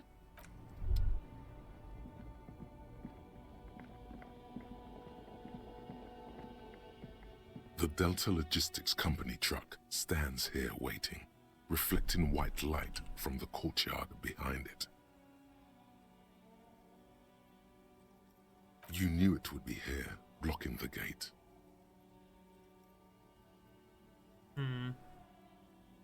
Yes, people hard at work at their desks. They can barely tell if it's day or night anymore, because the lights in the building are so uniform and bright. Who knows when they'll come out? Irony. They're yuppies masquerading as Mazovians. Or was it Mazovians masquerading as yuppies? Even they get confused sometimes, out here in poverty-stricken Martinez. Because this is a place of mystery.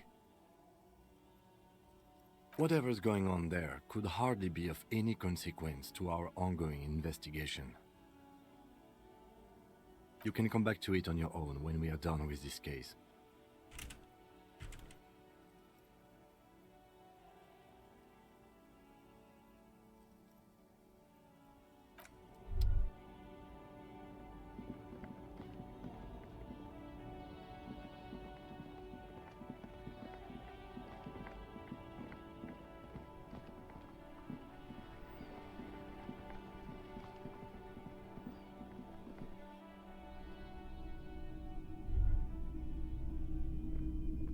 Hello, hello. Let me know if I can... A typical Martinez streetlight sits among assorted... 700... A bargain? No, it's not. He's trying to sweet-talk you into buying... The light has undergone 3 transformations, and every transformation, large or small, has a price tag.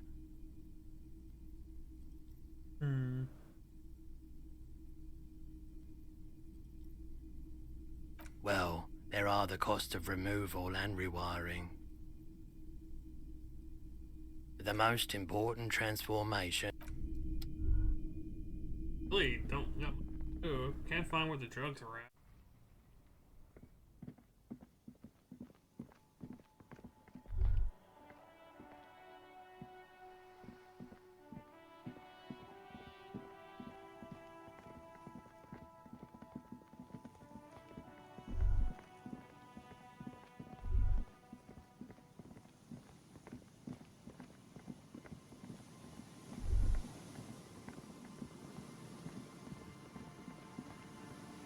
Rust peels off the bent iron posts of the swing. The wind whistles through the skeleton of the small house behind you. There's desolation everywhere. In this yard? Someone thought they could have a summer house in a bloc obscur, for cheap. It didn't work out. They abandoned it about a decade ago.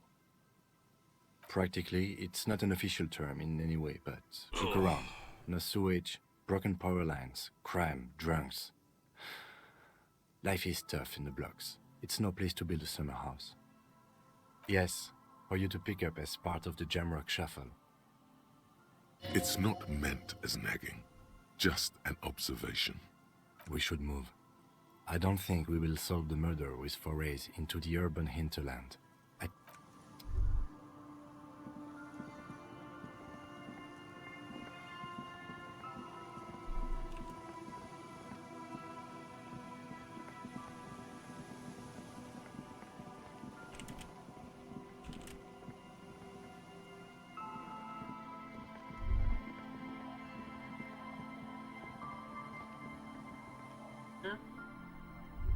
Nope.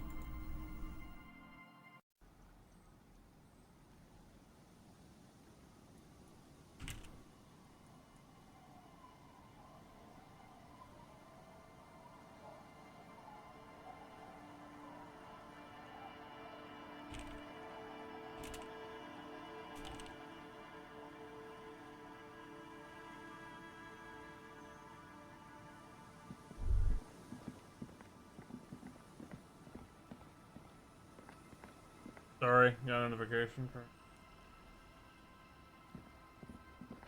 I guess we'll talk to her about the car.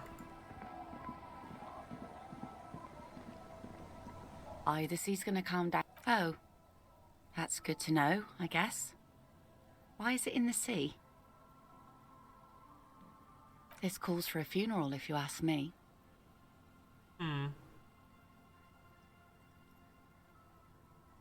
Aye. Feels deserved, don't you think?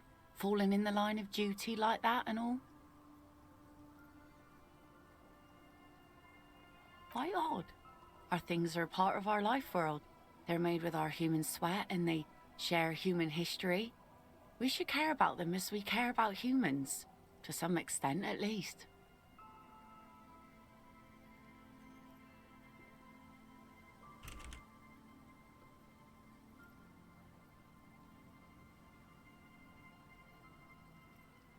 Oh yeah? You won't even be able to get it out of the water before early June. And where are you going to bury it? Who to invite? What music to play at the wake? Take it from someone who's been through a few funerals.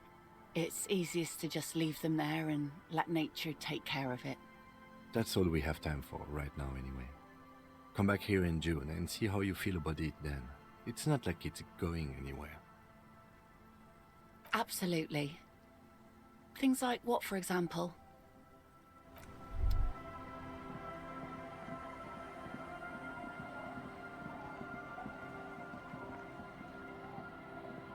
The scruffy-haired little boy kicks a stone while the other watches him do it.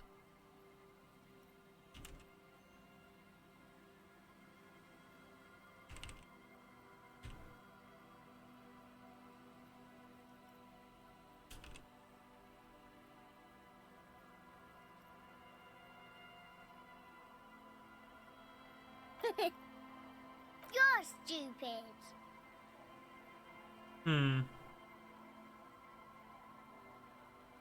Okay.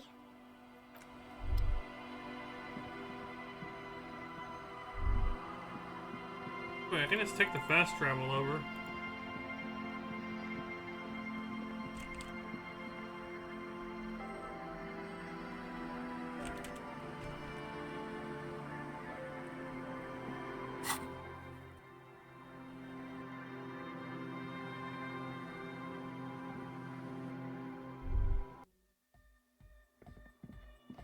I wonder, this copyright. Oh.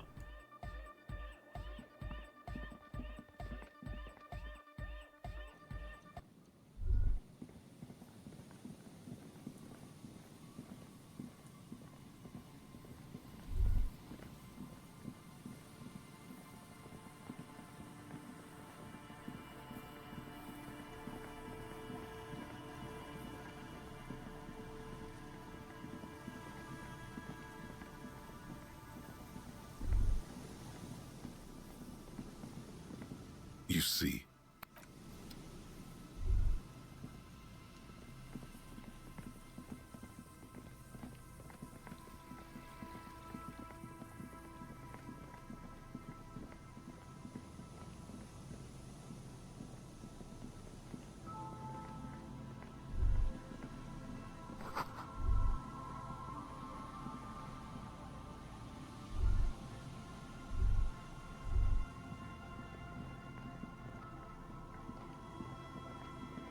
Howdy hum.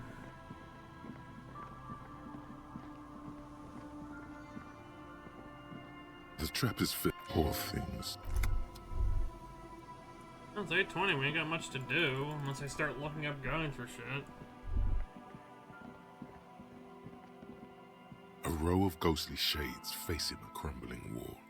With another 7 shades, a cold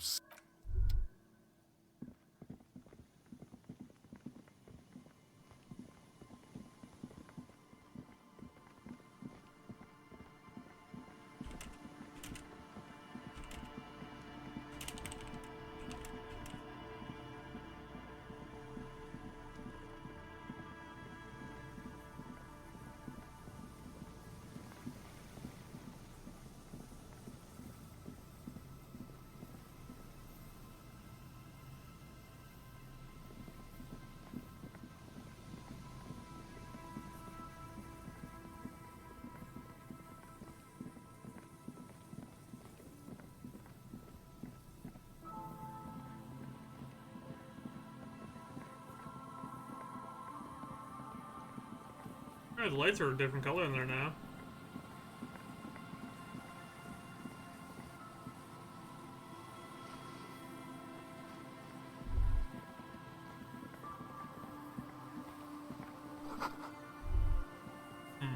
An old door. It's military. Probably something that is no longer there. An old door worn by...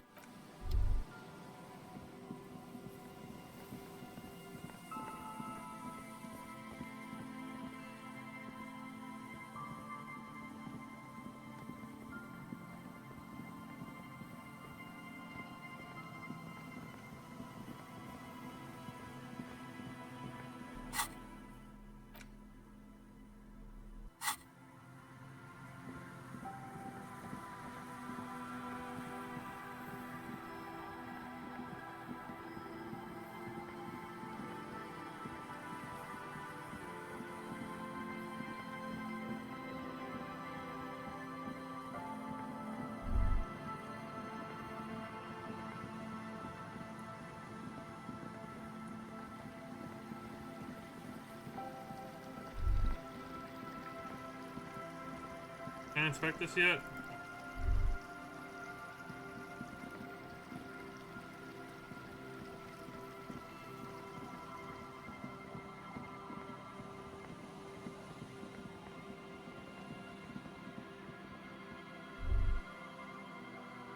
Down here.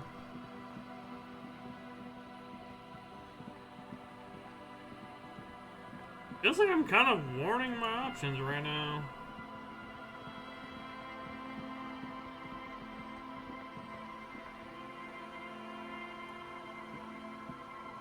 Uncle. There's no...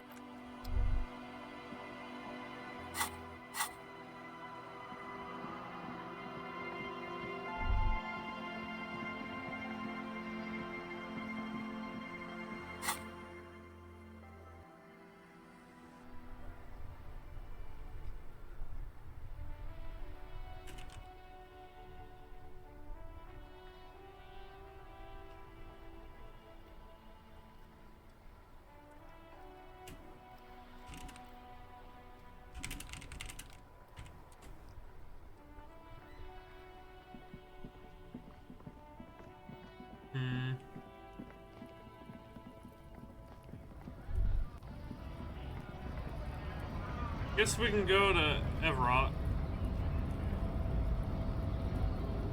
Hola, Wandering Man. How can I help you? Los Ardis? They're sort of... Is he actually compared? Come on. He's just trying to keep the peace. The man whispers a jaunty tune. A coastal breeze ruffles.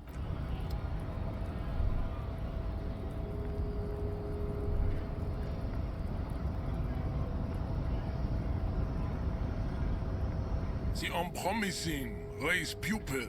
There is nothing funky. I cannot possibly imagine what they are. There must be some friction there. He's keeping it well hidden, however. Mr. Clare is a man of...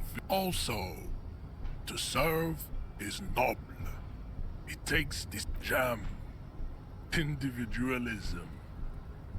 You have gotten these ideas from degenerate youth culture, have you not? You have picked them up from offshoots of the Seminoles people invented disco while having sex under the influence. I am not surprised you enjoy it so much. The South Island, right? I am a good. No, we already talked to him enough. So that box is now gone.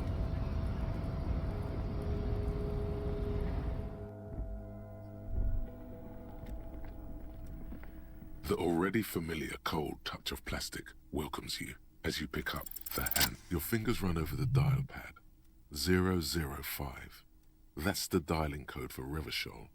4952, and a moment of hesitation before entering the final numbers. 993. Calling. Calling. Still calling. Video Revachol, 24-hour video rental. We rent 8 and 10mm film for home use. This is Lamy. How may I help you? Oh shit, okay. Revachol is a 24-hour video rental. We rent 8 and 10mm film for home use. This is Lummy. No. Sir, I don't know. Maybe you called to extend your rental period? Do you need to extend your rental period? Let me fire up the machine. Dubois. Dubois. Dubois. Here we are. You haven't rented anything in 5 years, but you still have a copy of Blue Ocean Hell from November 46. Whoa, not a fun film, that one. It's not an easy watch. After the death of his daughter and subsequent divorce, Ziemsk immigrant Egidius Wojcik tries to come to terms with the onset of dementia. No wonder no one's been missing it. Still, it would be great if you could return it to us. We're on the corner of Voyager and Maine. On the corner of Voyager and Maine, a large neon sign hangs on the side of a building. Video Revachol, 24 hours. It's raining and there is almost no traffic on the street. A woman's footprints in the mud lead away from the front door. Tiny heels tiptoeing down the road. Beautiful steps, light-footed with a lifetime ahead of them. You look up and the air seems to grow darker.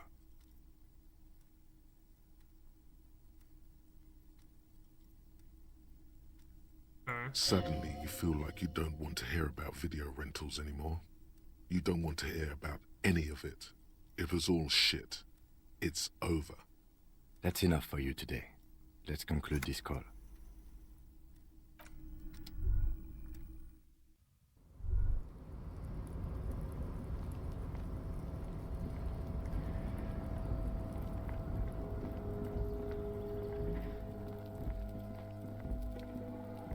This is the Night Watchman's booth. The name on the door, generally speaking, it would be dishonorable to... I suppose René is not going to be needing it anymore. It's a bit too colorful for my taste, though.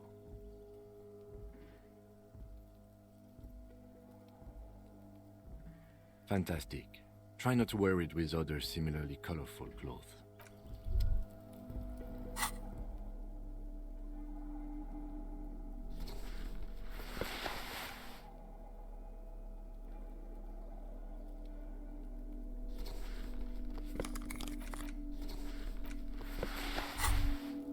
Wow, this jacket makes you feel strong, as if your blood is mixing with that of the venerable Philippian loyalists of old. Apologies, you're right. The need for a strong central government has always been clear to you. You're a true patriot of Revachol, born to do it. It's time to clean up the streets and restore the city to its former glory. Whether you like it or not, this jacket gives you serious nationalist cred.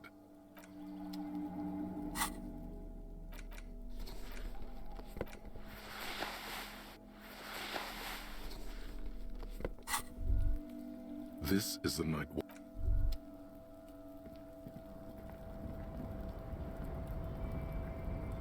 I guess we'll go down here.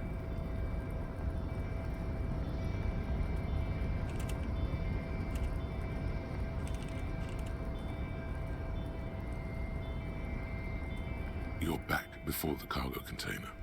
Its drawer has not lessened since you were last here. If anything, it seems to have grown slightly. And as it's always been.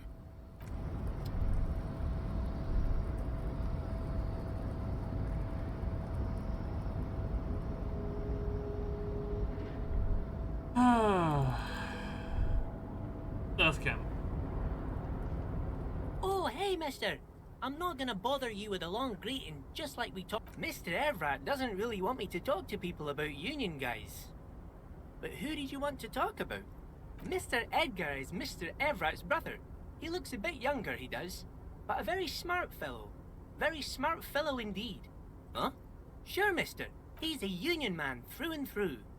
Good guy. He's very calm, laid back, doesn't do much, talks to Evrat sometimes. Honestly, I don't know what he does for us, but it must be important because everybody likes him. Yes, they do. I think that's what he does. He makes everyone feel a little better.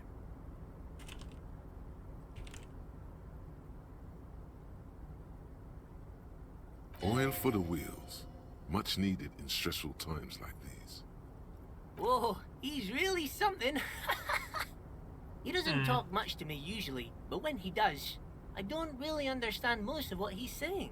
Actually, I don't think he would like me running my mouth about him like that. Once he said he's a dragon to this mob fellow who came picking a fight with some Union men. I think he really believes Jean-Luc was a dragon because he ran right off. Another time he almost killed another guy, but I shouldn't talk about that. Oh, Titus is a longshoreman through and through. He was born on a boat, they say. His veins are probably filled with salt water, I tell you. Nice friendly sort old Titus is. I'd best not. I mean, I could, but I don't think Mr. Everett would like it very much. You better ask him yourself, mister. The night guard. He was a peculiar fellow. Headstrong and proud. We didn't really talk all that much. He died recently. Something with his ticker. Sure, mister. What can Leo do for you?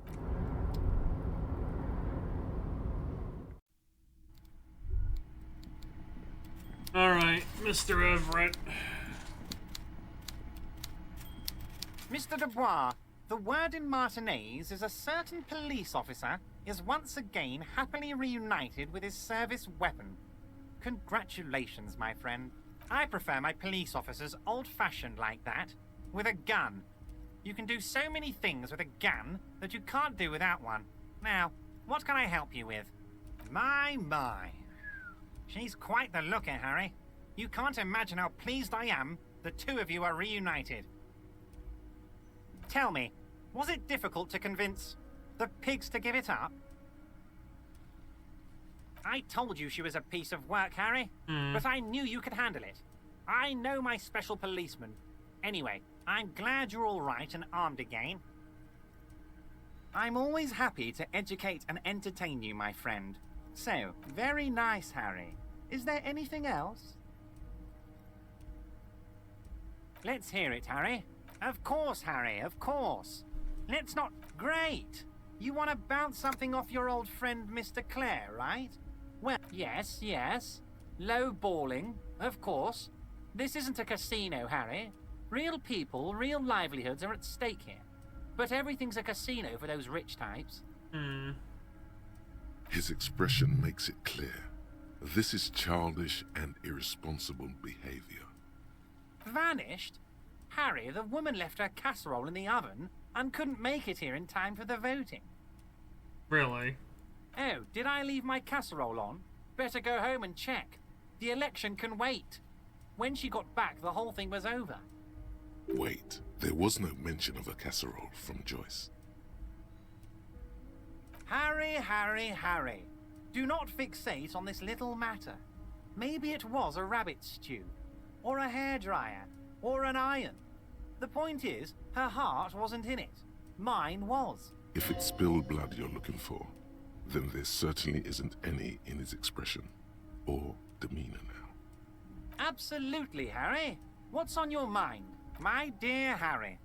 I rarely do, Harry. I have people for... Most certainly, Harry. Nothing brightens my day like brainstorming these things with you.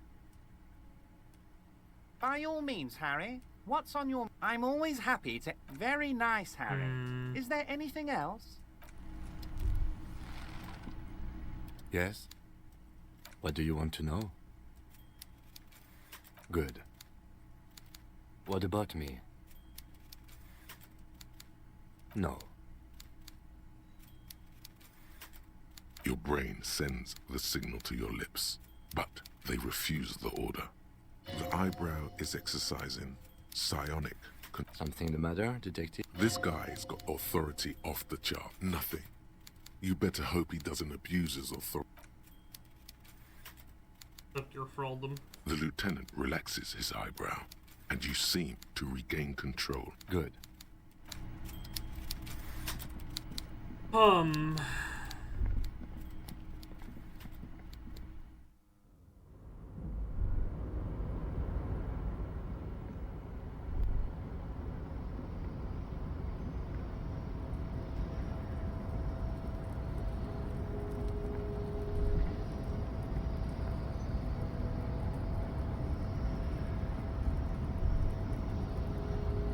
rusting control panel.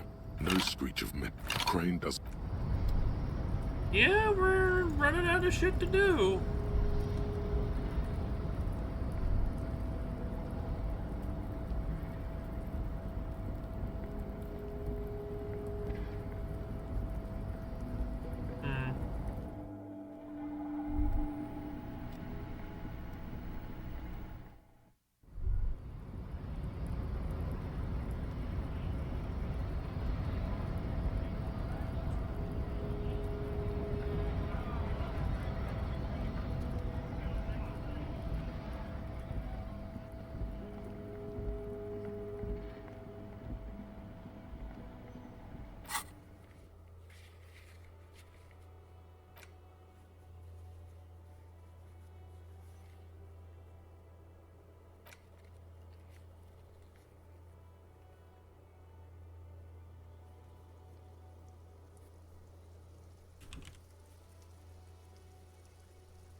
I'm looking this up because I'm curious. Because I just want to look up the... where to find... get it going. I'm actually perplexed.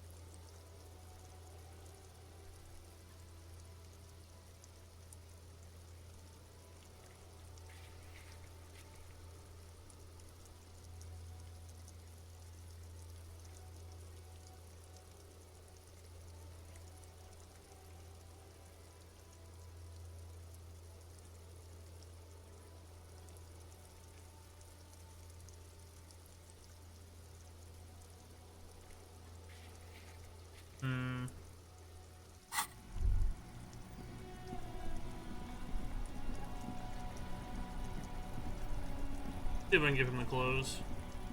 Oh, sorry, officer. Yes? What about René? I do... Strange how old cunt sounds almost gentle when he says it now. Yes. It is what I just don't know anymore. Officer.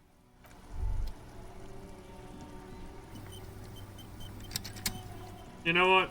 I wonder.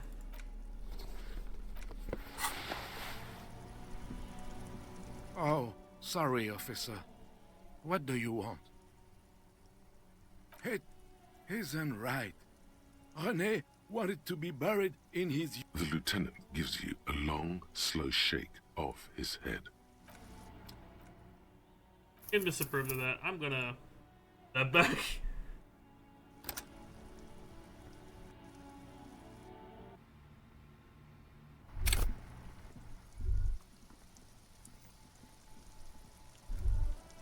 Let's press him about some shit. Everything's still cool here, officer. Drugs? I don't go in for that. Unless you're into drugs, of course. In which case, drugs are excellent. Mwah! Tasty, tasty drugs. That's very cool. A lot of the coolest detectives do drugs. Sadly, I don't have any drugs on sale. Or that's even cooler. You investigating that and all. But, I am not a lorry driver. I'm just a street vendor. I don't know anything about that. Who said that? It's the fat racist, right? I bet it's him. He has an agenda against me because I'm an immigrant who works harder than he does. He's a hater. So you admit you're a lorry driver? No, I just He said just I did. work harder and he's an asshole. I'm... Okay, maybe I'm a lorry driver too. A little. But that's not the most important thing about me. That's my day job. This is my dream. No, I just forgot. It's such a small part of my life. It's in the rear view mirror now. I'm climbing out of that hole with ingenuity. Nothing. I told you. I'm not a dumb guy. And what crowd is that? Yeah, what crowd is that, sir? Crowd. You know, the drug crowd. No, he wasn't talking about an abstract crowd. It was that crowd. There's more here. He's afraid of this crowd, whoever they are, more than he is of the racist lorry man. Look, there's bad people doing bad things here. That's all I know. Please don't get me into this mess. I've spent 15 years working my way up. Here we go.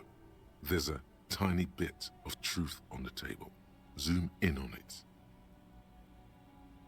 It's a she, okay? The other drivers call her the lady driver. The lady driver. You're better off staying away from her.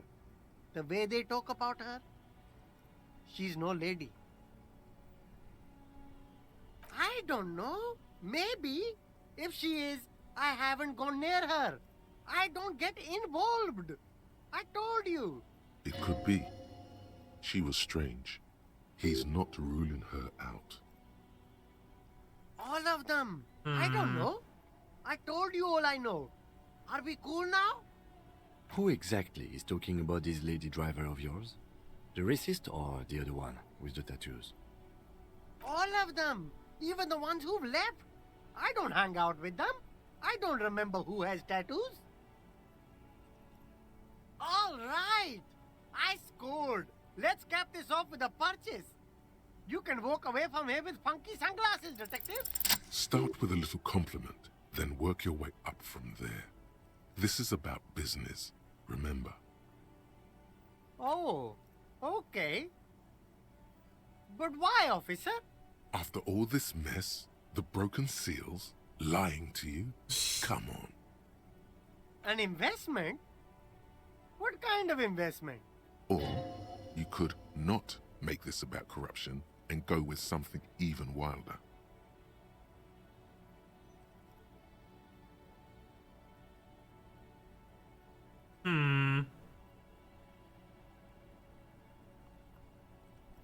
Fair point.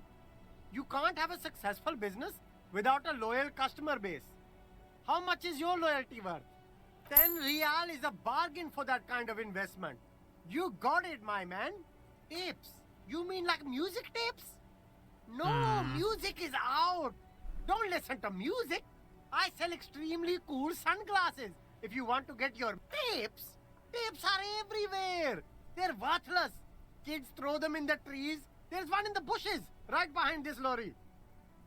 No one would ever throw a good pair of high-quality plastic sunglasses in the bushes, mister. To the west, dark brown ribbons of tape hang from the tree, flowing in the wind. You should have a look. It's better than nothing.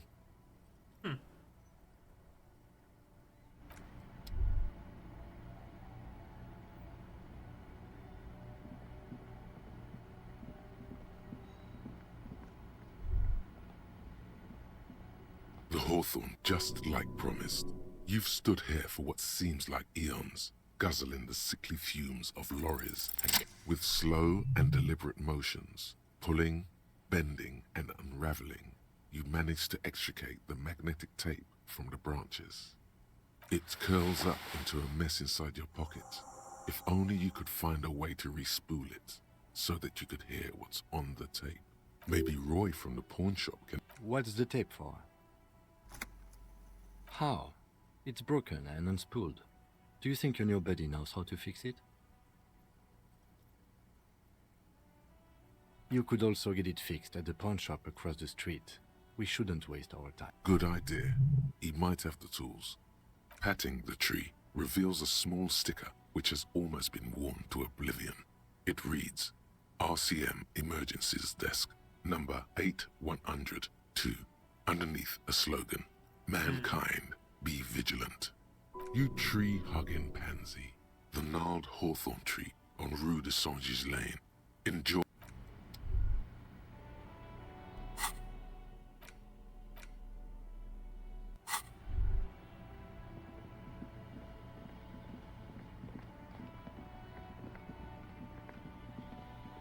Well, now we got our stuff to do to get stuff rolling. That's good. Hey, you. Hello, hello. You mean Reese Pooley? Yeah, I do, but I'm not some Mr. Fix-It. I'm a pawnbroker. If you want to pawn the tape, sure. Although it looks pretty... worthless. Just explain why you need this so much. He's bound to understand.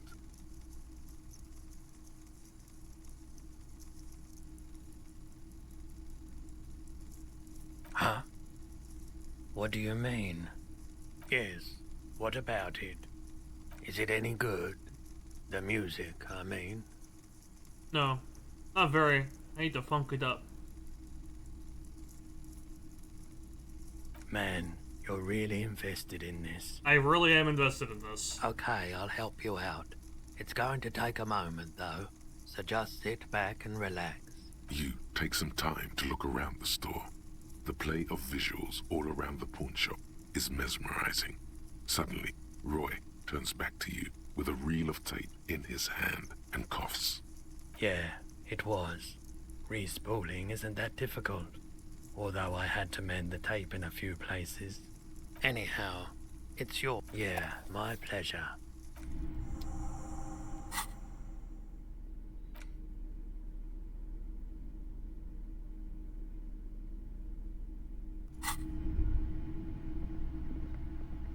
Okay.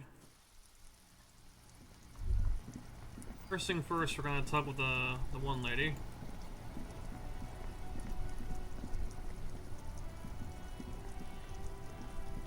Stuck in the rain in a traffic jam, man. I don't want to talk about that.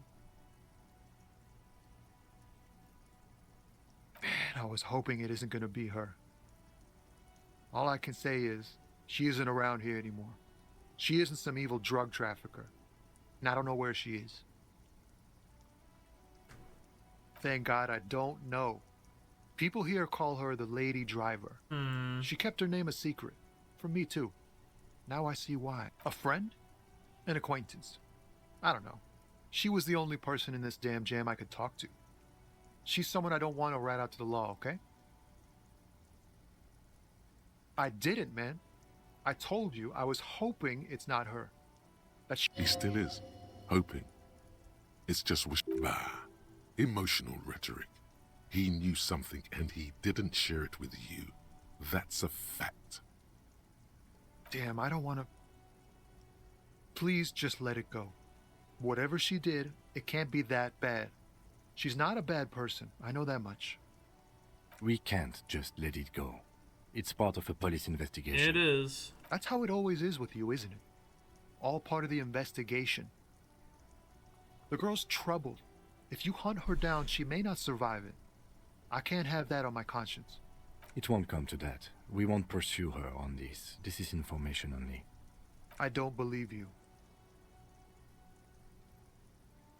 She's got the darkness in her. The darkness. That young person's darkness when you think it's all over. And you're looking for a way out. Oh. She shared this with you? Yes. Which is why I don't want to snitch on her.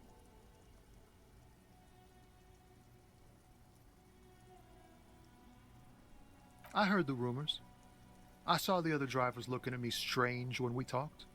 And she told me, too, that she's had a violent life. But I wasn't afraid of her. More like for her. Did this violent life include drug trafficking? Well, it looks like it did now. But we didn't talk about that. We talked about life, you know? She talked about her mind. The way it worked. The trouble it was giving her. The pain it was causing her. Fuck, man. Go grill someone else with these questions, okay? There are plenty of drivers here who couldn't stand her, or were afraid of her. They'd be more than happy to rat her out. The gray-haired woman. Maybe she knows something. Wait, this guy says they're friends, then acquaintances, and he's okay with others ratting her out. Push Tommy and it will break his heart and his spirit. Don't expect you to be pals. Now is not the time to focus on feelings. You need that info, son.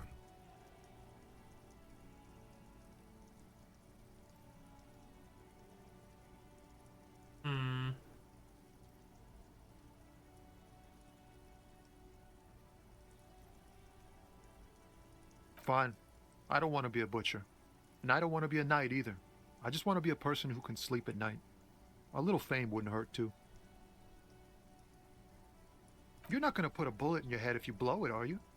Because she's on the edge, man. I wouldn't be so sure, Tommy. Thank you, friend. Wow, this makes me feel like I should pick up smoking again. Bro, you are smoking. Would help with. Alright, let's go talk with the racist.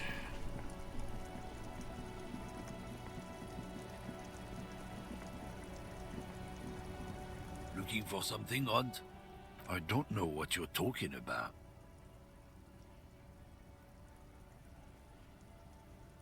Listen up, fuckwits. You don't scare me. You cops don't run Revachol West. You don't run Martinez. You don't run anything. No. He means La Puta Madre. The name resounds like a bell in the air. A dark gong. You get a bad feeling about it.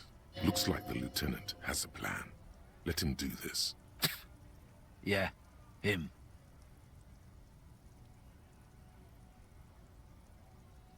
The lieutenant looks at you skeptically, but does not object. I ain't saying nothing. Isn't saying nothing saying something? Or did I just blow your mind? What? You really got him there, detective. How about you fuck off? How do you want to proceed? The man drops the near-finished cigarette, lingering between his fingers. He reaches for a new one, with a confident look.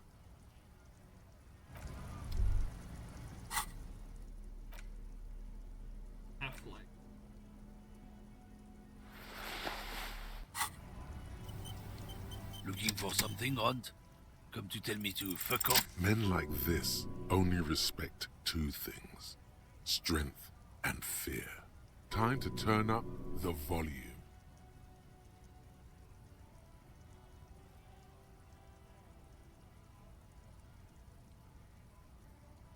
Oh, sorry, I saw my chat buffer there for a moment. That was fucking weird. Fuck you, I told you. I'm... There. His voice grows smaller, as yours.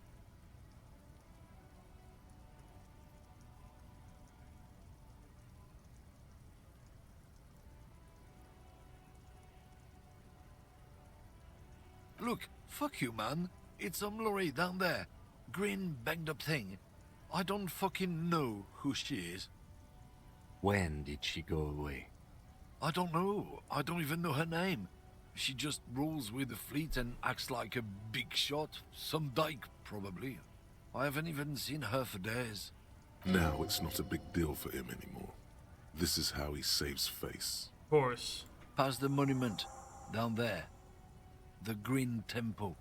Now, leave me the fuck alone, okay? A small temple by the monument. Green. Let's get into that lorry. Looks like he got his adrenaline up, too.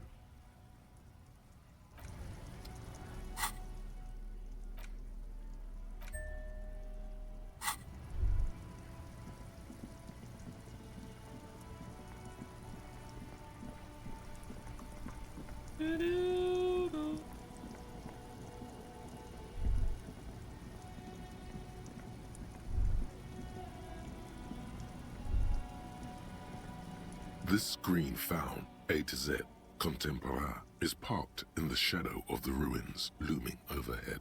It's seen better days. This must be the one he told us about, unless he was lying. The glass on the side windows is tinted and covered with... The door is locked. There's no picking this lock. The owner has put special care into it. It's a recessed design. Use the pry bar to smash the window. Open it from the inside.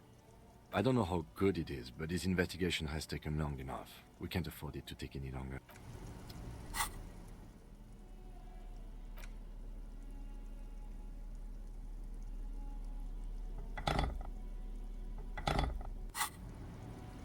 This green found, A to Z, Contemporaire, is parked in the shadow of the ruins looming over. With a firm grip, you raise the pry bar, a glint of light catching on the tip. Call down the hammer of truth and justice. Release your secrets, lorry cabin.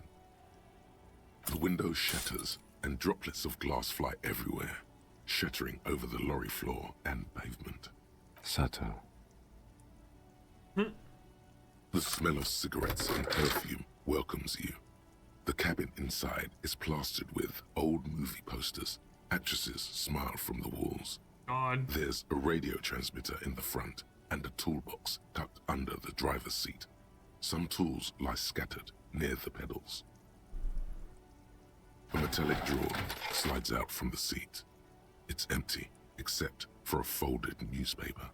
It's an issue of Periphérique from last Wednesday. A piece of paper falls out from its pages. It looks like an article ripped out from a radio enthusiast magazine. Complex mathematical equations explain the basics of something called the Ulan frequency system.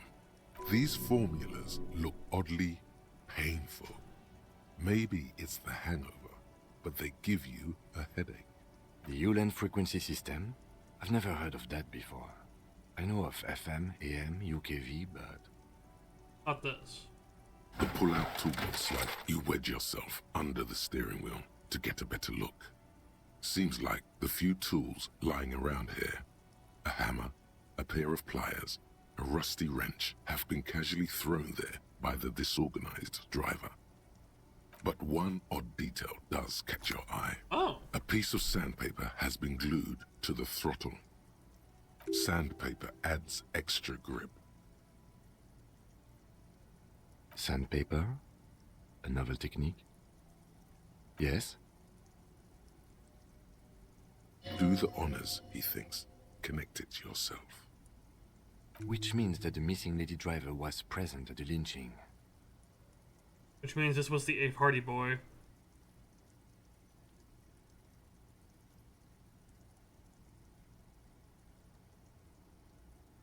Okay, Matt.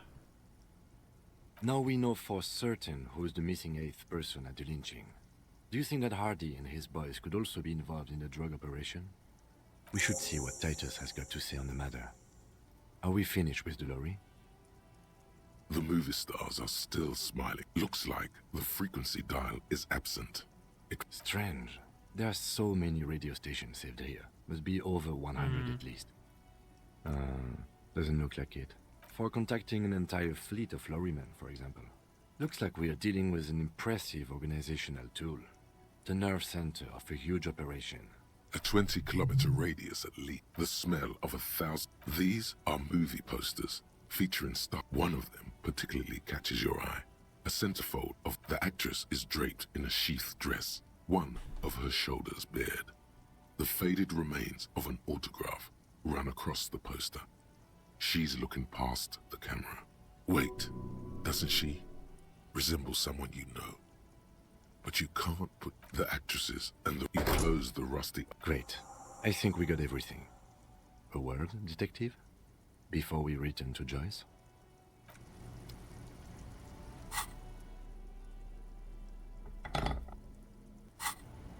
What's up, Kim? Alright, we've finished here. Let's quickly debrief and go over what we found, so we don't do it in front of the company rep. Honestly, I'm quite worried by what we've seen so far. The evidence seems to point to a rather extensive and well-organized operation. I'm especially intrigued by that radio transmitter, particularly the sheer number of stations it can connect. Looks like this alleged drug trade casts a wide net. This means it's well-funded. Technology like that, a major player must be financing it. Makes sense. I'm not sure what the Ulan frequencies are all about, but they may hold some significance. Perhaps it's a better way to connect between fleets while avoiding frequency bleed, or maybe it's used to tap into RCM networks. Listening in on your calls between you and your station, a worrying prospect. It is. And last but not least, it looks like the Hardy boys knew this driver, as we know that she was present at the lynching. This may be the Union connection we've been searching for. The probe and the case converged, he thinks. This was quite the find. Like Joyce told us, yes, logistically. But don't expect to bust this open. We should return to the murder case. See what Joyce tells us about the lynching. When we are done for the day, I call my station and suggest our narcotics department look into it. There are more than enough grounds to start an official investigation, sometime later when we are done here. We do not want to get caught in that. The fact that one hasn't started already gives me pause. An investigation, I mean. especially if the Madre grouping is involved, and I can't imagine they aren't. It's certainly worrisome. It is. All the same, I don't like the idea of internal affairs descending on the matter. That won't help anyone either. Debrief over.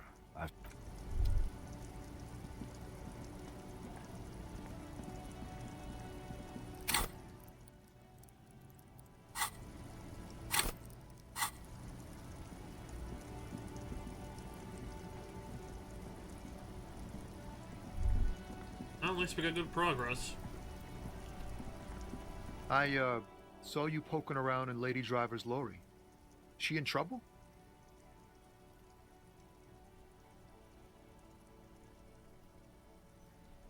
Still better than me, I guess. Told you there's plenty of others who'd tell on her. It's that bad. Man, what should I do? Yeah, maybe I should just keep my head down and work on my rhymes while I can. The man taps his fingers rhythmically.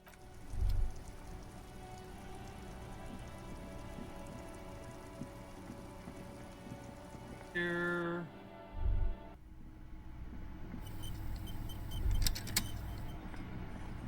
It's you again. What is it?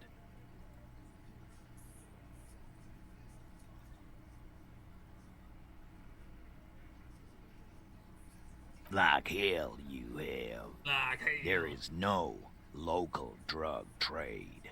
This place is as clean as a rifle. Go back to Jamrock and ask the local junkies how clean your streets are in Precinct 41 Kilos. We'll do that. In the meantime, did you know that there's an abandoned lorry at the intersection that was used to move raw ingredients for drugs from Terminal B to Jamrock? The person driving it was present at the hanging. It was one of you. We're getting We've them fucking connected the ruffled footprints. now. Detective, do you want to deliver the coup de grâce? No, the thunder is his.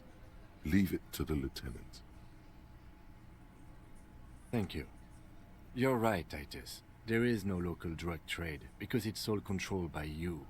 You're the drug trade. That's a mighty interesting theory. I guess that's what you would need to do, theoretically.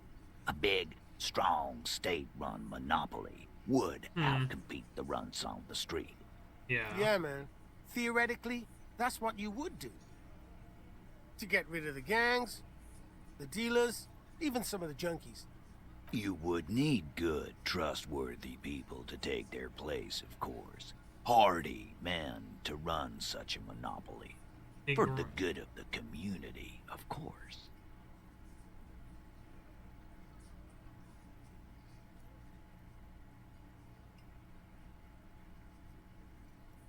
No, there aren't.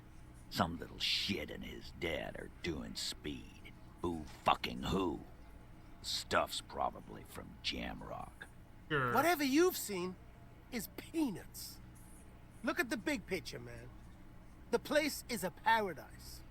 And all thanks to Hardy Boys. Why does he sound like Lenny from Red Dead? Theoretically, of course. We're just talking politics here. My answer to your drug accusation is, how dare you? Go fuck yourself. Not quite yet, Mr. Hardy. There were 8 sets of prints on the crime scene. There are only 7 Hardy Boys here. My answer is, fuck off. Mind your own business. There is no 8th Hardy. I run this goddamn scene. Sure. Finally, you got something out of him.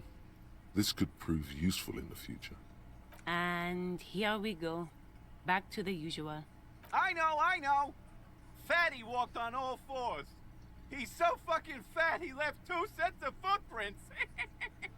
Go fuck your mom, Dennis. Go fuck your mom. That's more like it, boys. You heard him. It was Angus on all 4s.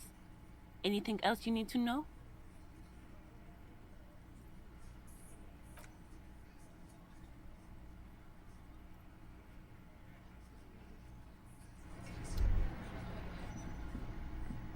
Hey.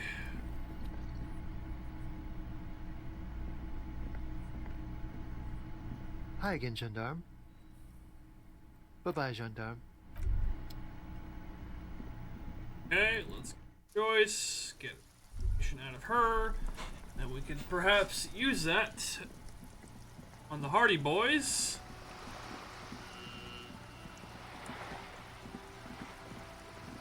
Well, here's hoping at least. So it's all coming together now. That literally opening that lorry got us on the right path even more.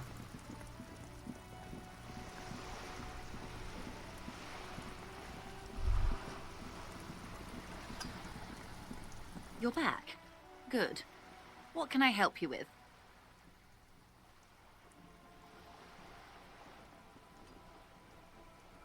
Yes, my eyes on the harbor have sent word to that effect. Oh shit. What have you discovered?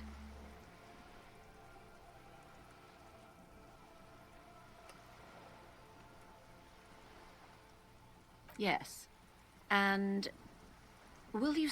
The lieutenant is about to interject. Cut him off. This decision should be yours. If there is an investigation, it will be part of an ongoing operation, subject to confidentiality. I am sure you understand. Of course, detectives. In any case, you've held up your end of our arrangement. I trust you with the rest. I wouldn't normally break protocol like this, but the situation demands it. If you don't solve this murder, I'm afraid we may have a bloodbath on our hands. The words bloodbath sound cold in her mouth. They taste of iron and strawberries. I have an indirect role to play, I'm sad to say. My employer experienced a momentary lapse of faith in me. In that moment, they elected to deploy a private military contractor as an insurance measure. They called it my security detail. Absolutely not. These mercenaries are muscle, pure and simple. They are meant to intimidate the Union into surrendering. Who are they, exactly? Crenel, an Oranese military company. That's not good. As far as I know, 3 arrived in Martinez. They report to me sporadically, but they do not answer to me. To be frank, our relationship is deteriorating. They wear ceramic armor, have semi-automatic weapons, and years of combat experience. They also have trauma and stressor disorder, and no idea how to conduct themselves in an urban civilian environment. So, what happened? The story is, one of them, the colonel, I don't know his real name, sexually assaulted a local woman while he was drunk and separated from his unit. This allowed some of the more militant Union members to subdue him. Which is our hangman. He was taken out behind the whirling in rags and lynched last Sunday night. Nothing.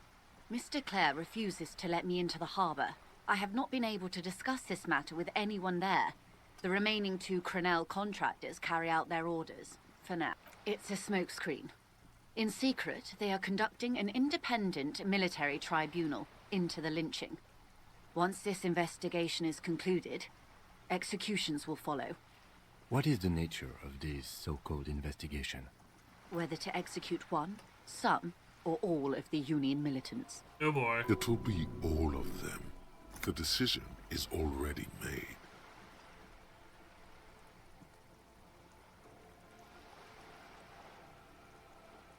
It's not good.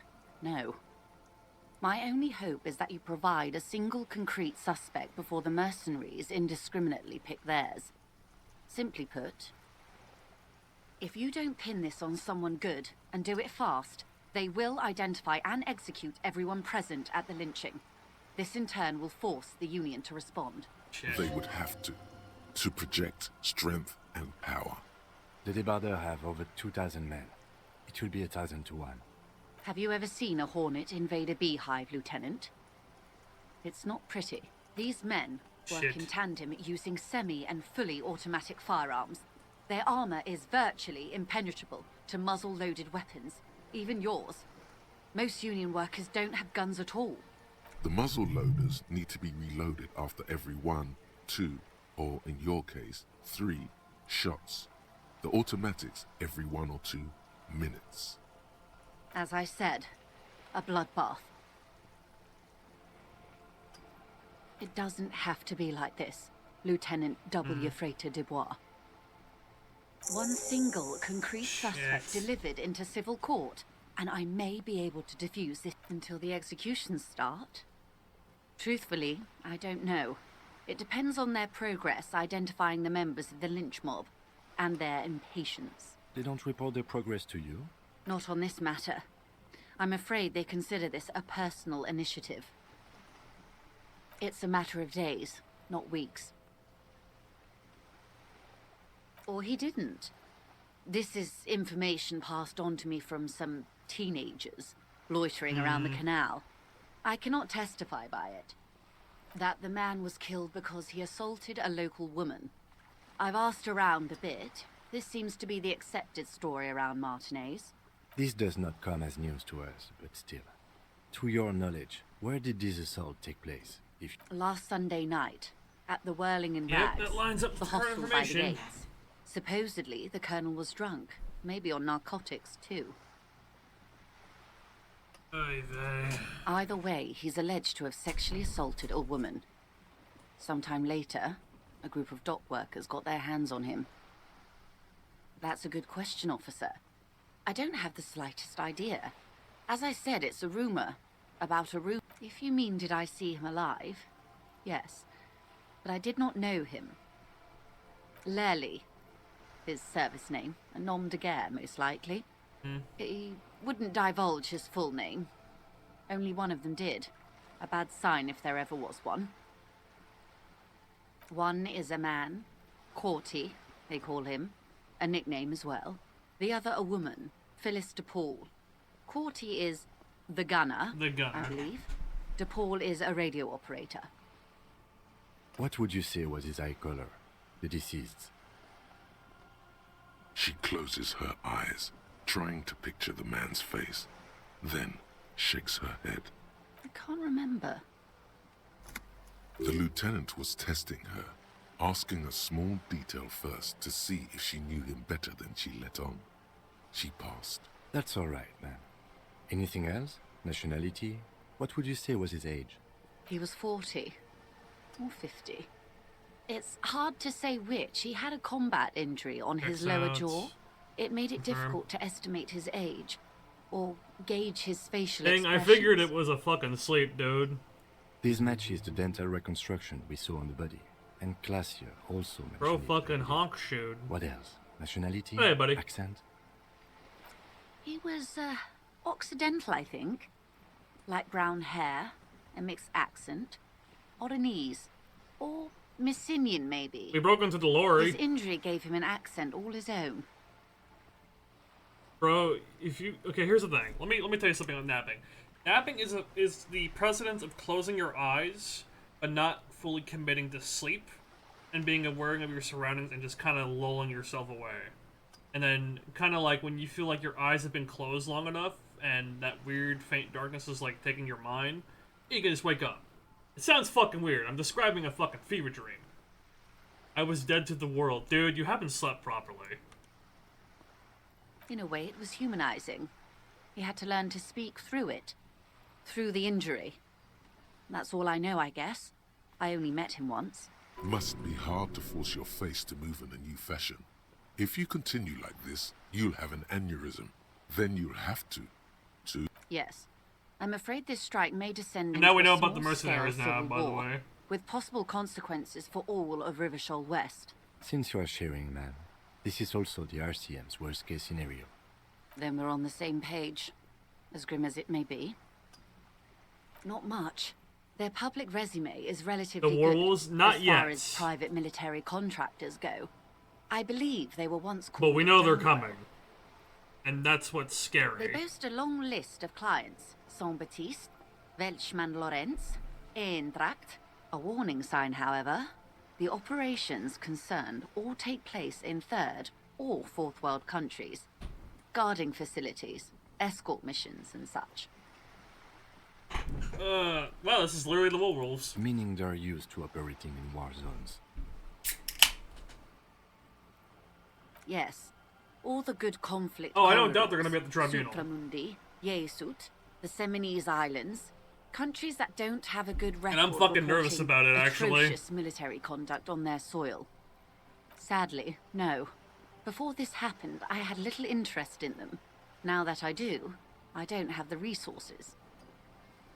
If you still have access to the ICP's database, You could run a better background check than I ever could. It may take some time, though. Do you know a lot about the inner workings of the RCM and the ACP, man? I wish I had got this done sooner, fuck. In my line of work, it pays to do your research. I was prepared to deal with the RCM. I did not think I'd be dealing with a group like Crenell. I have, and they will. However, these orders take time to reach what is basically a rogue unit out in the field. They've gone to ground, as it were. I don't recommend seeking them out. For one, they're almost certainly armed to the teeth.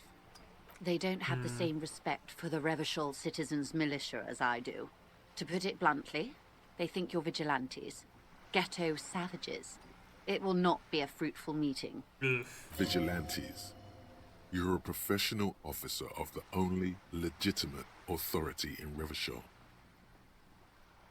Somehow, I doubt that lecturing them on the legitimate use of force will persuade them to stand down.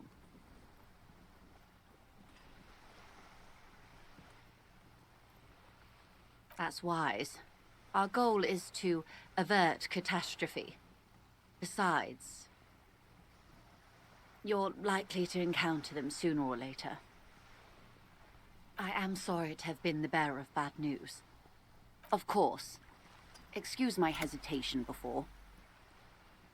For about half a minute, in silence. It was taken with a Trigat not long ago. This is the man's upper body. There were no more markings on his hands or legs. Her mouth is relaxed. The accordion lines near her mouth vanish. The pearls of her eyes move slowly on the photo's surface. Sorry. I was trying to see if I can read the web of interdependencies between these points. The stars. Oh. I can't. But that's how you read this story.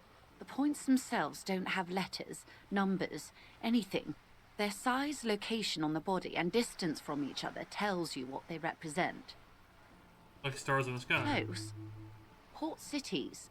This is an Oronese map of the waterways, a sailor's tattoo worn by wayfarers of the Dolorian century. Over 300 years ago, the sailors would mark their bodies to map their travels.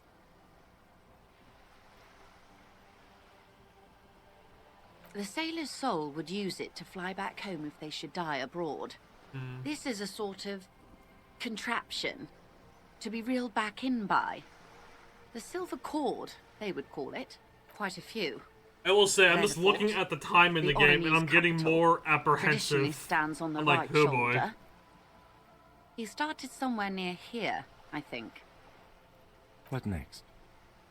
Then he made his way to the Pretto Grande, through what I think must be the Stutz Canal, an artificial channel through the Occident. From the Pretto, he sailed to the Insulindic Ocean, first the Semines Islands, then this. Revachol. Those are the two constants.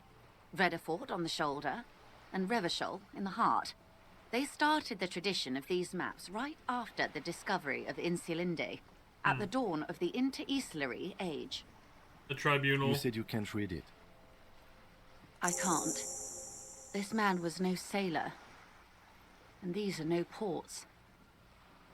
I can understand geographic fragments, but not their meaning. His platoon members? The other contractors. Though I do not suggest you go and show them that picture. This man was their friend and comrade. You wouldn't even know where to start. Is there anything else I can help you with?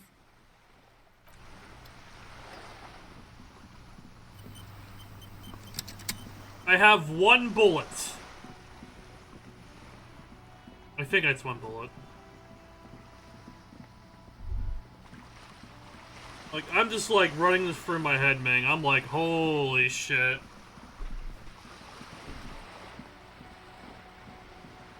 I am fucking nervous.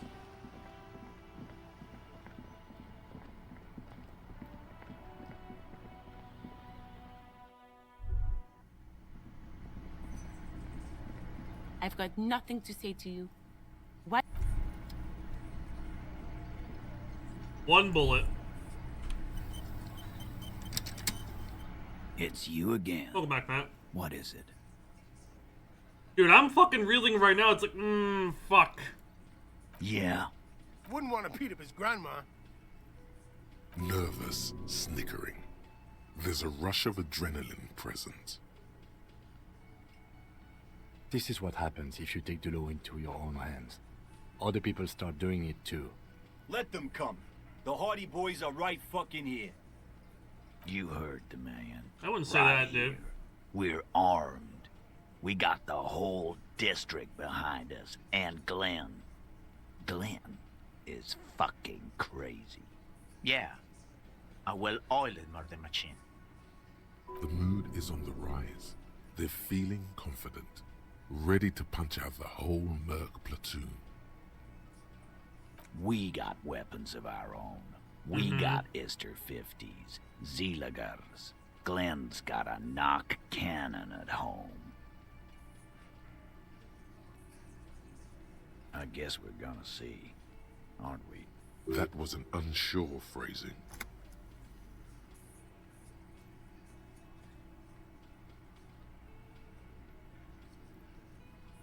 Yeah, like you've been up against ceramic armor. You haven't even seen the whole suit, right? I've seen the whole fucking thing, and it didn't make him immortal. So are the local gangs, the fucking Barmy Army, and the Madre scum. You've been out there. Seen any around? Yeah. Where are they now, huh? Sent back to Madre in an airtight cargo crate. These people are trained military professionals with decades of combat experience. They are not a gang or a Barmy Army. Barmy Army. No, they're not. They're uncoordinated and drunk. We know more about them than you think. You say that, yet you're drunk. Talking about being tough. Big fucking surprise. They hire psycho scum, arm them to the teeth, and let them loose in the city. What do you think is gonna happen? He's really prepped himself up for this. He has to keep the fear in check. Fear muscles, true. What do you mean? Okay.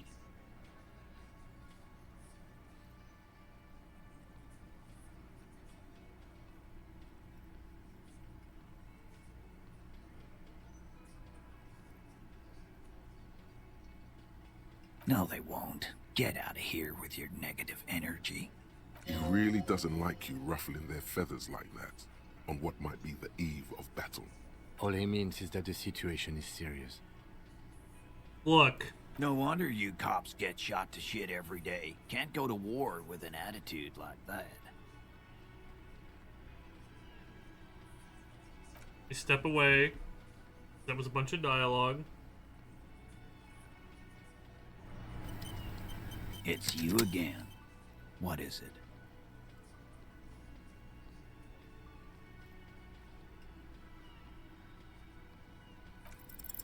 Convince Titus he's being manipulated. Bad idea. Bringing her up will do no good. You should know by now. Titus will never falter. Just remember, it's about more than Glasia. It's about these men and Martinez. Their district. Their responsibility. Outside, under the rising sun. Tattered and in ruins. The windows of the cafeteria aglow with her morning light. Huh? He'll get it. Go on. Got it. Kill you because they don't like you. All because... Bring that up one more time, and you won't get to write that report. The man's fists under the table are balled. You can tell from his neck and shoulders. Yes, I understand, Alain. That's your name, right, Alain? You'll kill us. That's what they do in the Wild North.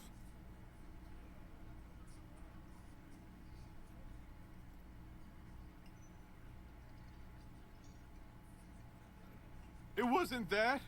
It wasn't... We didn't hit him, okay? Oh. That's it. That's the weak one. You flushed him out. Now, Officer, You will be next if you don't shut up. Firearm, a Glass 08 or a 38 caliber pistol. Either is small enough for you to have missed. He's onto you. He knows what you're trying to do. Steel yourself. Push on. Just ignore Theo.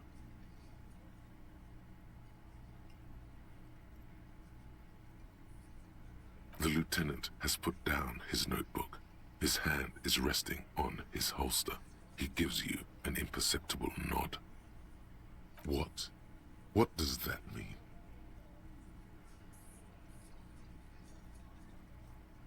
We didn't kill him. We didn't even hang him. He was dead when... Oh. Shut up, Angus. Fatty! Say one more thing to the cops and I'll... Dennis, stand down, or I'll beat your head in. Theo, take your hand off the belt. This isn't 31. I've got this under control. Ooh.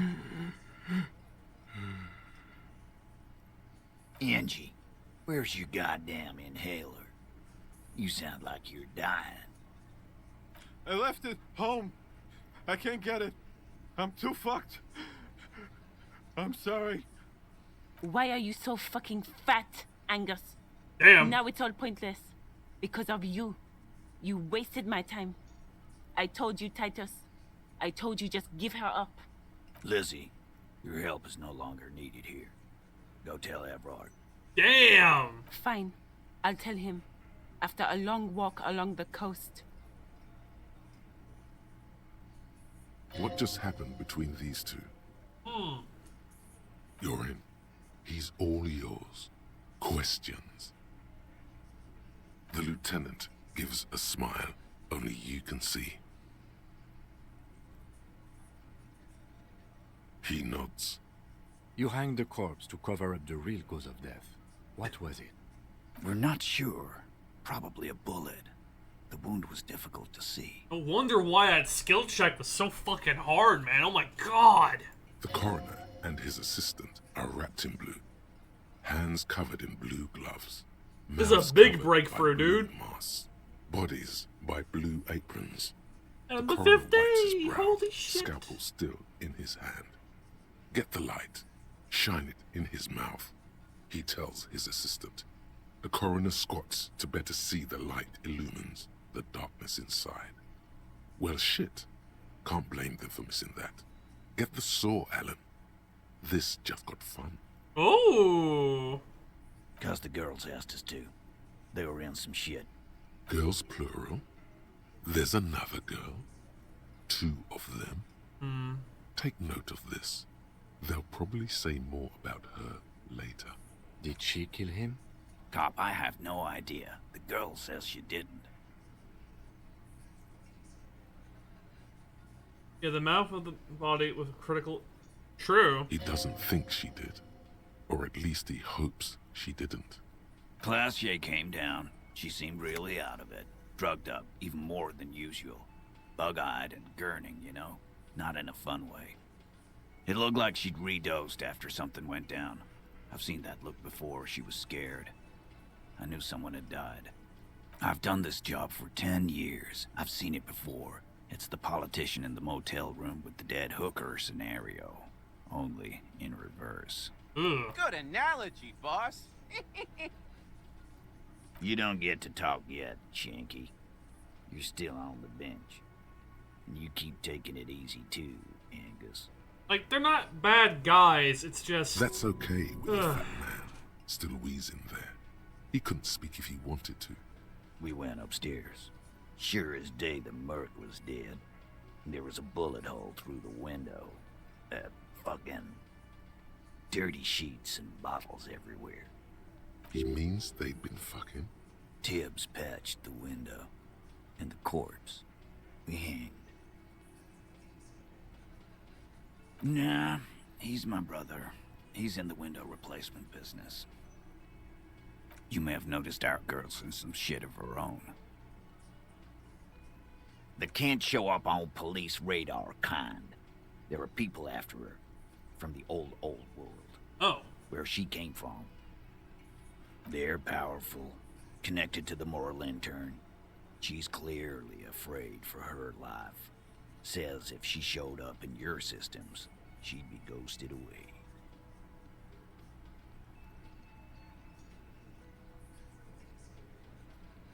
And why would you help someone like that? By taking on a murder? Why would I? I guess we abide all sorts of runaways and losers here. It's a Martinez thing. Not yet. Just some ideas. She says the shot came from outside, behind the window somewhere. So that's a clue. I'm thinking someone's past caught up with them. Either hers or his. Hers, you mean? I mean the people after Klausya. Maybe the shot missed. Maybe it was meant for her. I like that. Been thinking the same thing myself. My dude. One of those mercenary buddies of his could have done it. They got guns, training, years of bad blood, probably. Or it could have been someone else from Crenell. Tell you what I'd do. Check out the coast for vantage points. Maybe consult with a ballistics buddy of mine. That's what I'd do. If I wasn't too busy doing this clown dance with you. He's calm now. Threw all that turmoil away and became himself again. In a manner of speaking. Remember the two girls? He may be talking about the other one. That's right. It was her idea to hang him. I liked it for political reasons.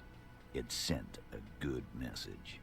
Fella, you think too much. He's off all right. You're gonna hurt your head. A little too far there, but you're definitely right. That woman is just affiliated with the Hardy Boys. You don't know her, anyway.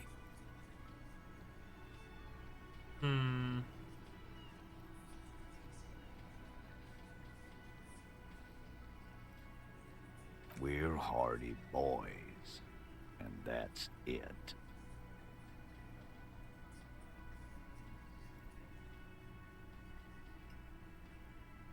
Glad you understand that. Me too. You do that. Hey, cop. Before you go...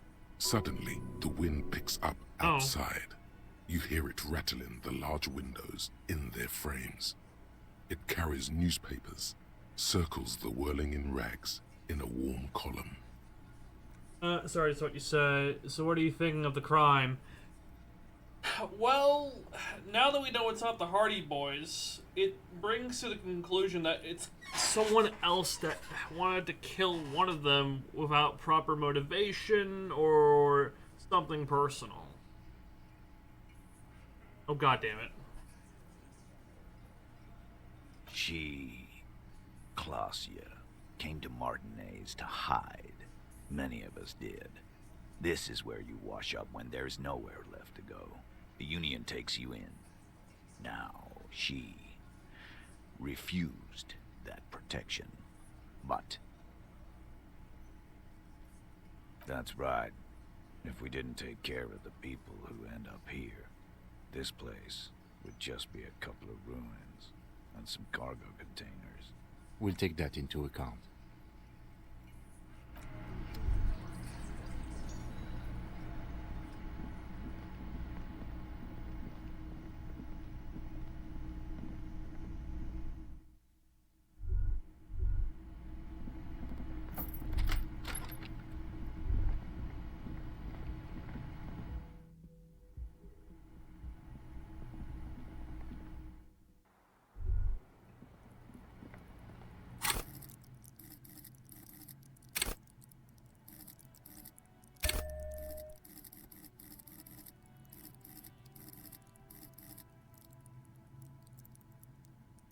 Maybe, Matt, but I'm not sure.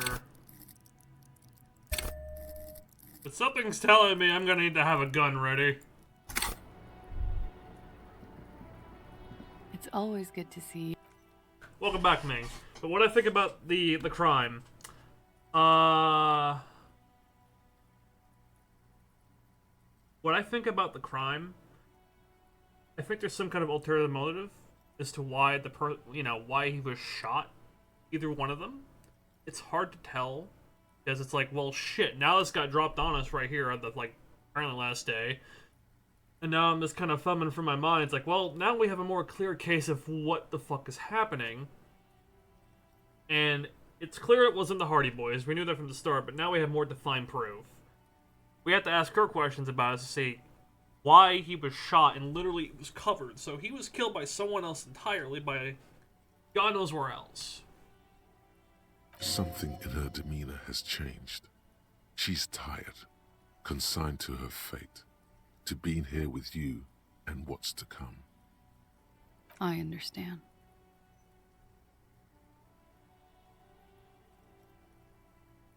I'm sorry for wasting your time.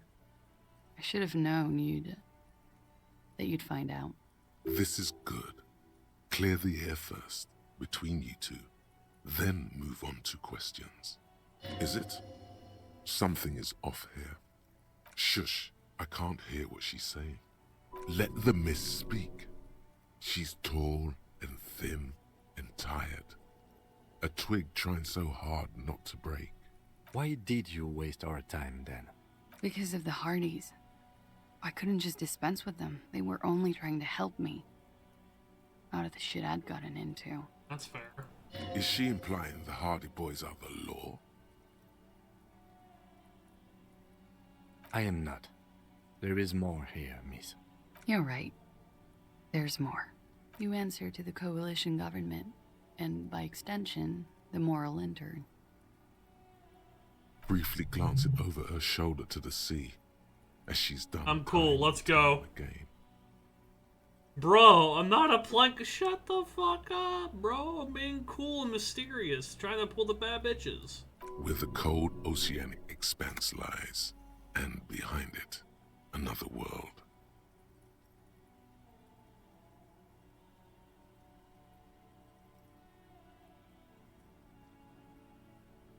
You share a database with them. You send people to their courts. Just business. But bad business for some people in the moral intern. If I show up in your records, officer, they will find me. That's... What happens if they do? They will kill me, sir. If you file my name, take me in for questioning, enter me into the moral intern mill, well, then I'm fucked. For nothing. This murder didn't have anything to do with me. Nothing to do with her? You'll be the judge of that.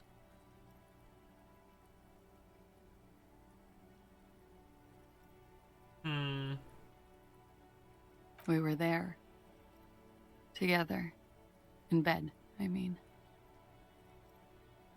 Okay. He was in a kneeling position. He had just entered me. I was on my back, looking at him. I heard the window behind me shatter, and I turned to look.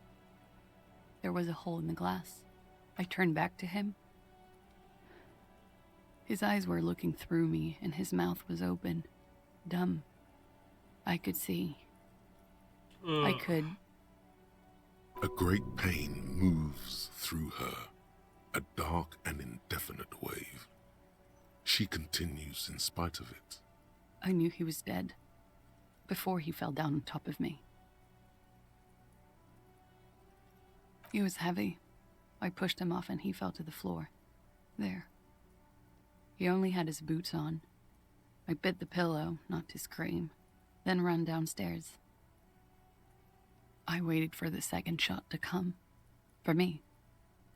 I thought there would be one. It never came. So am I. She throws it away and immediately proceeds to light another one. Jeez. What time was this? This is when fucked. did it happen? It would help us if you could be as precise as possible. 11:30 to 12:15. I don't know the exact time. Around midnight. It's okay. Were you inebriated? Not as much as usual. He'd done a line, plus other things.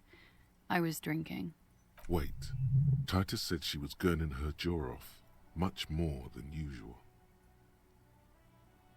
Oh, yeah. I did one of his lines, just to clear my head. Good thinking. Clear your head. You should clear your head. Get into his mindset. Did you hear or see the shooter in the course of this? No. Nothing. I was trapped. I was stuck in my room downstairs. I got some clothes on and crawled back up, drew the blinds. Blood was coming from his mouth. Not a lot. Just a little. He was still on the floor, slouched. I couldn't be there with him anymore. So I ran down and out of my room, into the hallway, down the stairs. I knew there would be people there. It's not nice, but it's not illegal. Not here in Revachol, or even in Orania. What exactly did you do? Industrial espionage. Oh. I joined a business collective with the intention of betraying them. I did my job well enough to be asked to do it again. With a bigger company. The kind you really, really don't fuck with. I took their ledgers, 2 decades worth of accounting. I need the names of the companies involved and who hired you. The job was Lou's County Savings Bank. They sound small, but they're part of the Lou Scott conglomerate. That was the second job. The first was some printer company. You wouldn't know them. As to who hired me for the job, I don't know. But they're after me too. Along with Lou Scott and their friends in the MI. Once you're done in the competitive intelligence circuit, you don't have allies. You're radioactive. It is. Many people lost their jobs. Not just C-suite. Ordinary people. What I did to get to accounting... A lot of people got hurt. But that's just more of my shit you shouldn't have to deal with. Sylvie was tending the bar. A lot of people were there. The Hardys were at the table in front of the stage. I think the Union box was full. Ruby was there too. They were having such a good time. I sat down and they all welcomed me. I didn't even have to say anything.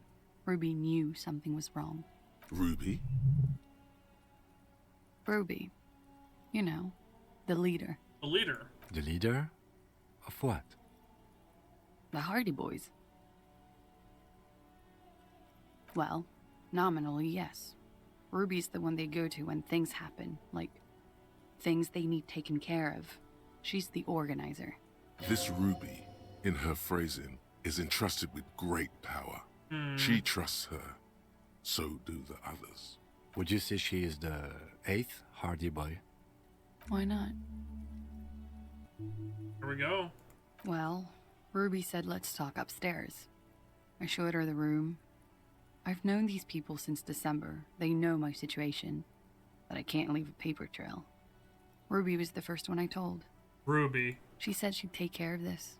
It's what she does, you know. Take care of things. I helped her get the body to the bathroom. We used a belt to pull him up under the shower. To keep him upright. To produce lividity, matching a hanging? Yes. We completely missed the tampering. Looks like you got there in time. What was this, 20 minutes after death? Oops. Oops. About 20, yes. Ruby explained he would make the blood... You know what he does. Yeah, the body investigation was... Okay. To be fair... I'm so used to games hand-holding me for that kind of shit. I figured, oh, I kind of went over it all and kind of lowballed it. It'll be fine. Nope, that took it into consideration. Plus, a lot of my checks failed, too. Ruby went outside to talk to Titus and the boys. I was just looking at Lely. It is. I had to put his clothes back on. Also, His 19, armor, Matt, I too. saw what you said in It Discord. was tough, but I've seen him take it off and put it on many times. It took Ruby maybe half an hour to come back with Titus. I'd gotten him ready by then.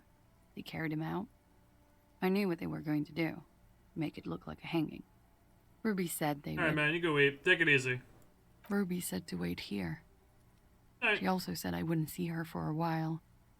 That we should lay low or something. So I did. I don't know. I haven't seen her since. You will be a mod. Eddie, if you come to, like, the majority of my streams, I will fucking mod you. We will need to take this question to the Hardy Boys. Interesting. Why did this Ruby go through so much trouble to hide something someone else did? Look into this later. There is something suspicious about that theory, but you can't put your finger on it. This is true. But what about the non-disco stuff that will come? Am I only good for discoing? When he was shot? I may have. I don't know. I ain't gonna... I couldn't hear anything over the glass exploding. Thank you, Megan. Thank you, buddy. Noted. Only played Disco Elysium for 300 days. That's the first thing that went through my head when I heard the glass break. I thought they'd found me. They've killed him to punish me. All last week, I've tried not to talk to anyone or be seen with anyone so they wouldn't be hurt. I've come to understand, however, this is paranoia. What happened didn't have anything to do with me. We can't go after Loose Cap. Not yet. There are other, saner leads. I don't ask you to, Lieutenant. If there's one thing I know, it's that you'll get nothing from there. Because I'm an idiot. Which is an indicator of truth. Idiot. She's nothing of the sort.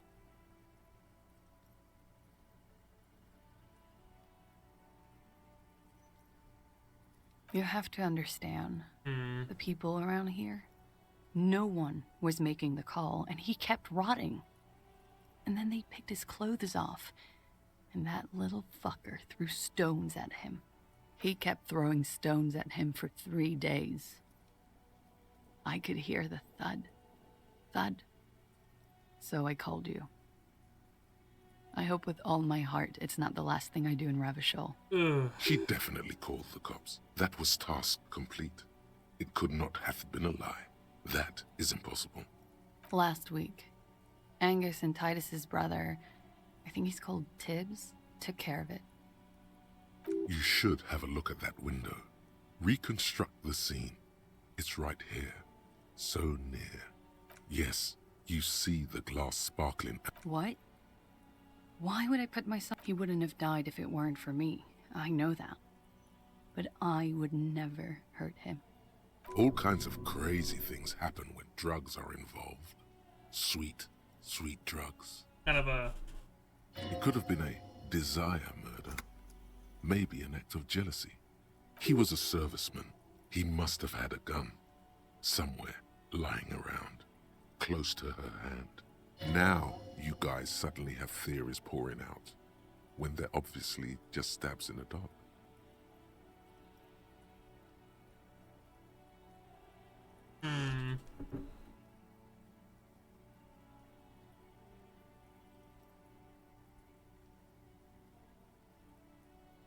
No. Like what?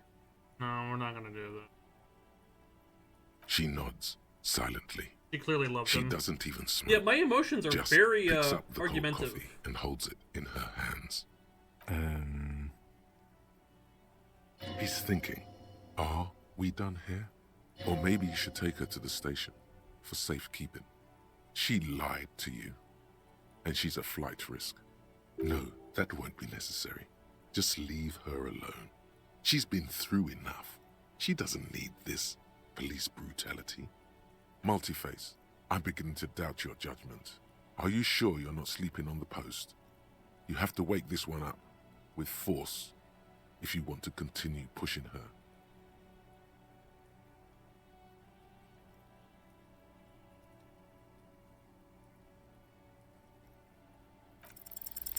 Who? Oh! What? Oh! Dear God, you've been lied to.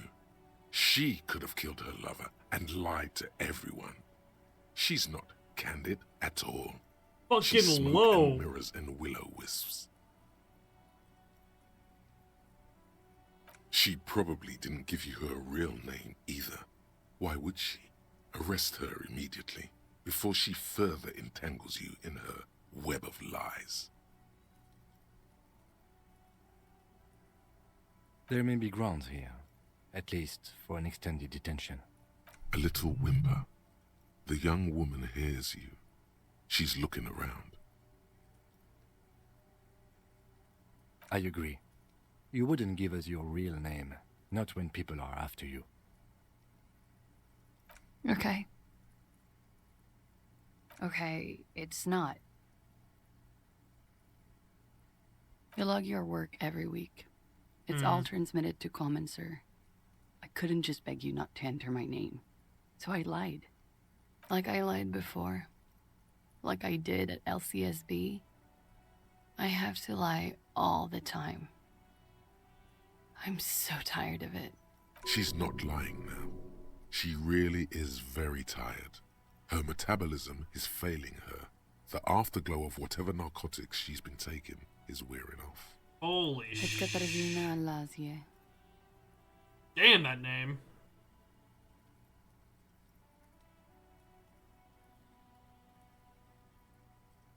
She nods. Her round eyes meet yours. They seem moist from the wind on the roof. No. It's submerged in a plastic buoy on the coast, in the reeds. It just doesn't say Clausia Amandu. It says Anouk Mea Smith.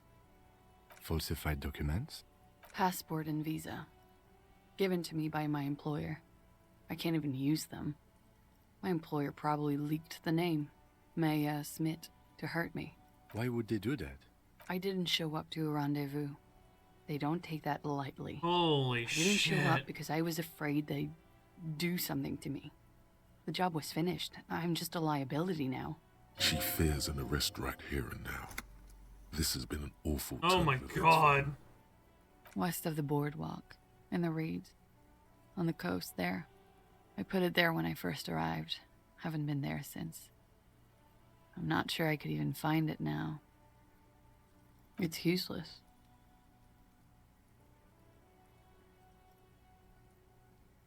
The lieutenant makes a note of it. You're welcome to it. It's in the reeds northwest of here, past a broken sewage pipe, right near the waterline. She nods, her back straight, ready for whatever is next, ready for the damage. She knows you're grilling her.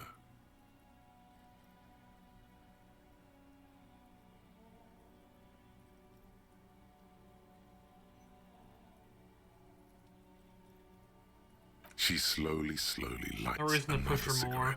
and Because we got steadies what we her needed. breath, as if in the presence of some tiger. You are. This is not the end of this. As you look back, you think, so love did do him in, after all. If it weren't for her, he would not have been there. The shot would not have connected with his soft palate. She's silent, holding on to her coffee mug. No vapor rises from it. It's cold. Remember this silence. The lady is dangerous. People suffer around her. Yeah. I'd like to think he didn't love me. Or that it was chemically induced and not real. Easier that way. I don't know. Holy shit muffins.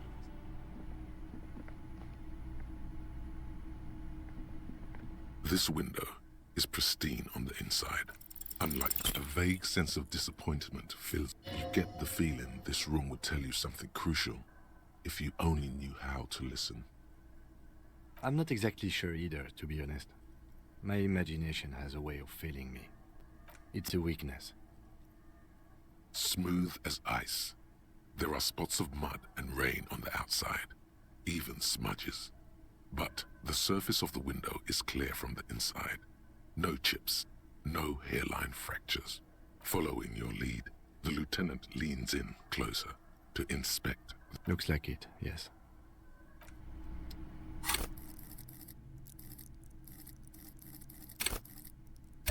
Well, for the case. This window is pristine on the inside. A golden light melts away into the blue, glassy darkness of your mind. In it are two neon-lit shapes, a man and a woman on the single bed. Like the witness said, the man is kneeling, the woman is on her back. It's the night of March 4th and a shot has just been fired. The man looks directly at the woman.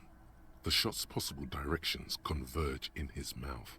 A ray cast from somewhere outside, entering his brain, ending him. From the roof outside, location A prime.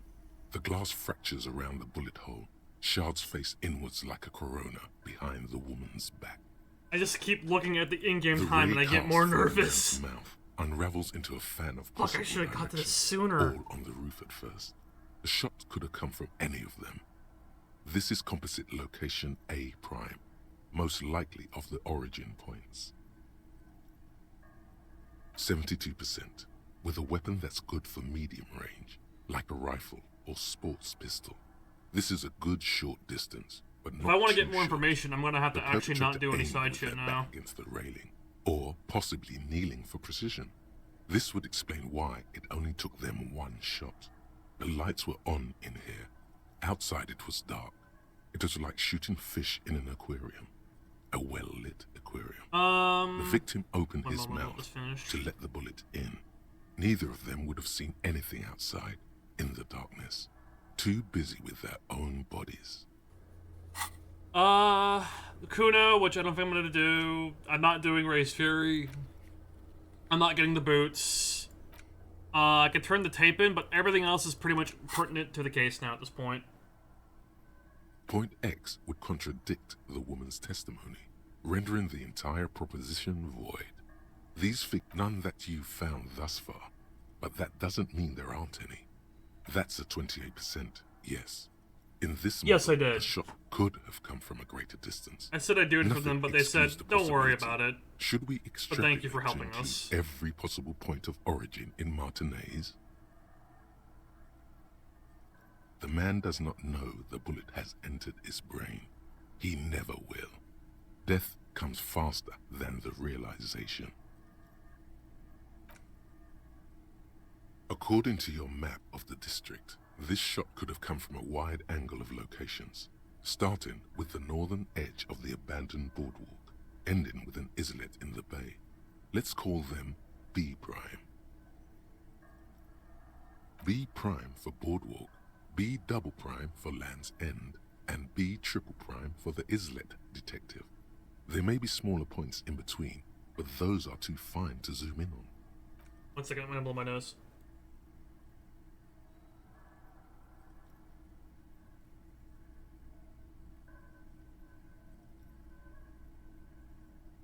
Oh my god, apologies. Fucking nose is clogged up. 700 meters away, the likeliest of these B positions, 20% chance.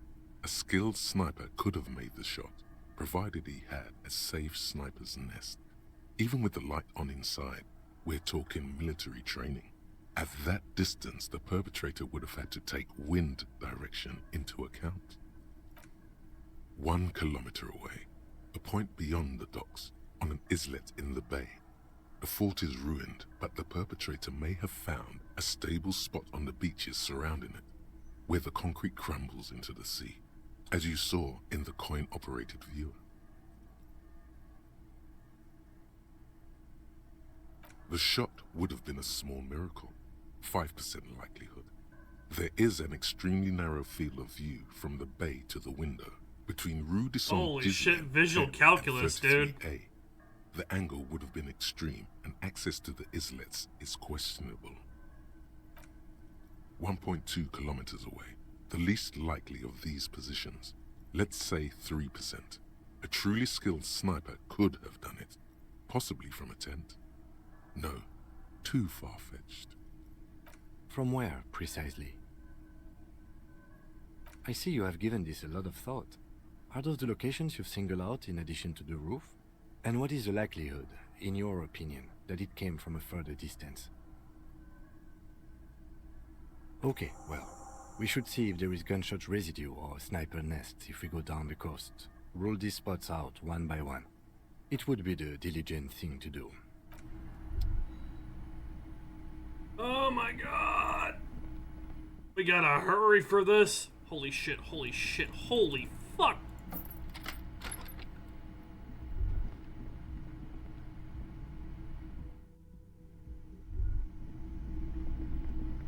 I'm sorry, Twink, but it'll have to be gay next time. At some point in this game.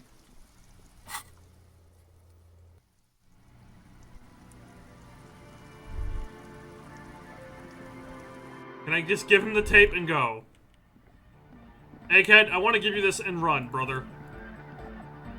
Good morning! Yeah! Remix time! A hand on his ear, he listens to the audio through his headphones and shouts. Wow! Did you get this from Arno himself? A great excitement is bubbling to the surface within him. This is big. Listen, I'm just going to show it to you. Ready?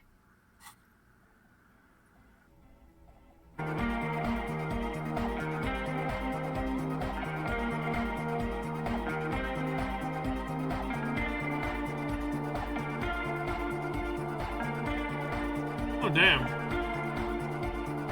Wow! Here's that?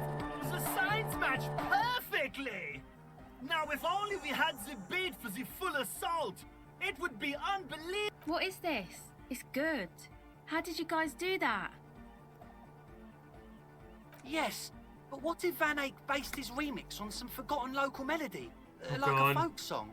And you just found the original piece that inspired him to create this jam? That would explain why it fits so well. Nah, to me it sounds like classic Van Eyck. I don't think he needs any inspiration from God, folk please. songs. Maybe he lives in Martinez and just threw away part of his song because he thought it wasn't good enough. I think it's just happenstance. Chaos in action. Contingencies of our limited existence.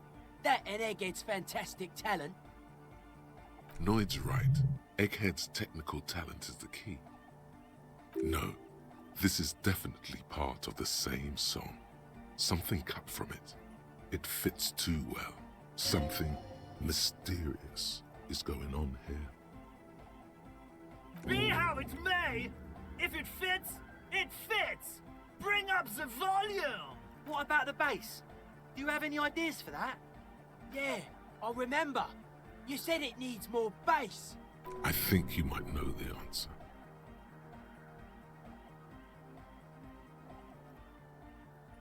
Oh! But how? What about that compressor Andre was setting up to achieve some sort of parallel processing? Oh, God. Don't be too hard on yourself if you don't figure it out. I think the jam's already pretty ultra. But it could be hyper hardcore! Bzz, bzz, bzz, goes the track in the background, never ending. The young man bobs his head to the music, much as before. Okay, we're gonna leave your kids be. I have a very important thing to do now.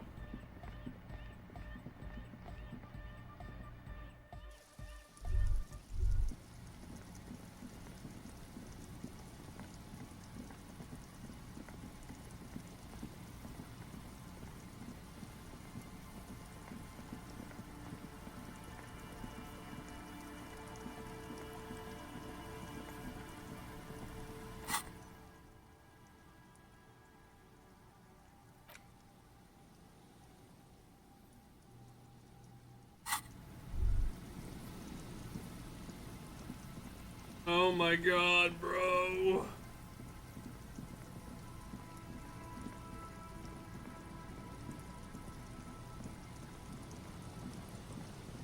There's some tear.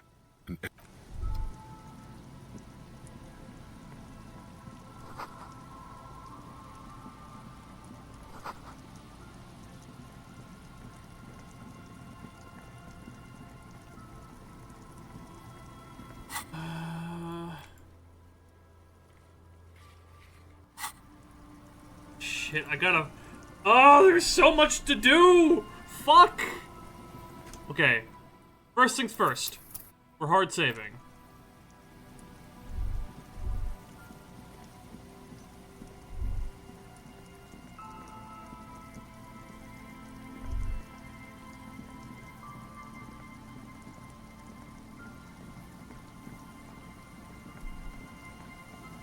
This is a Disco Elysium. Holy shit. We are in the game. You see.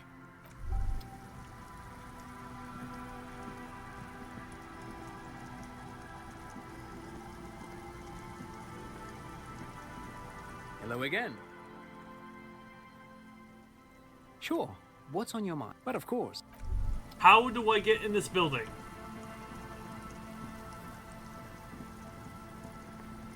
Kim. Yes?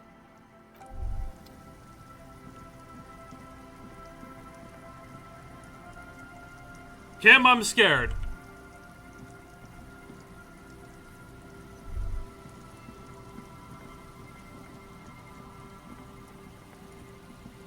Oh my god, my head's like trying to flicker to think about what to do.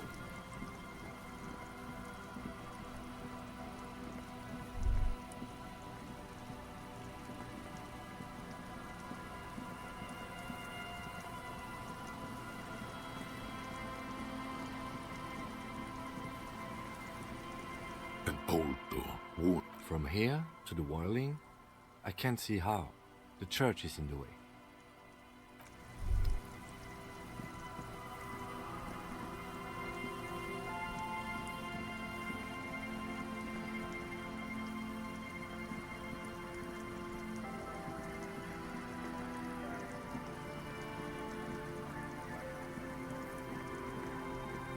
Is there something here that would indicate a sniper used this place as a nest for taking the shot? Just some urban detritus, a bottle, and a dilapidated old comms tower. The wind picks up. Fine sea foam lashes your face. It feels like needles. You can take it. Just raise your collar, detective. I don't see it, Lieutenant W. Freitor. I don't see a person take a shot here and hit something there, in the whirling in rags. It's not possible to climb that ladder, and even if it were, why? There's no platform up there to aim from. He looks like he's cold out here at the tip of the coast. The jacket is warm, but not for this weather. I'm okay. You, on the other hand, Freitor, you look like you're about to turn into a popsicle. Hey, Chris.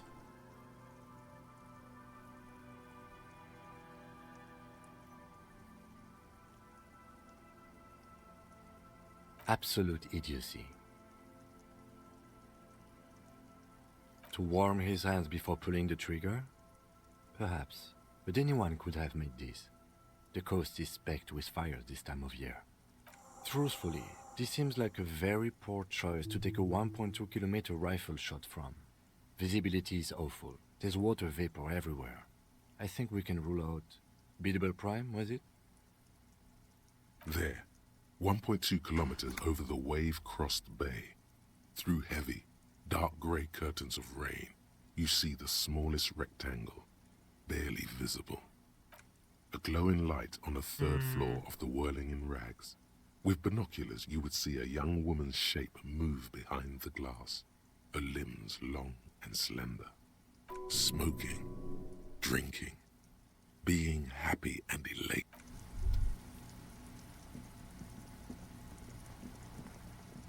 Hi, Chris. We're going through it right now. We got a major breakthrough, and I am panicking because the tribunal will be soon. And oh, fuck me, I am scared.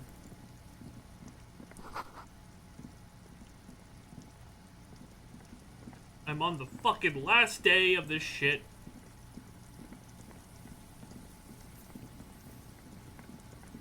Yes, I am leveled the fuck up as much as I can be. My hand-eye coordination is very much up. I have 1 bullet. Actually, no, I think I got 2, because I think I got the other bullet, but I kept on... I held... Run away. My build rocks. Is it a good build? I'm not sure. I'm fucking free balling, dude. I'm really living up to that super cop thing, aren't I?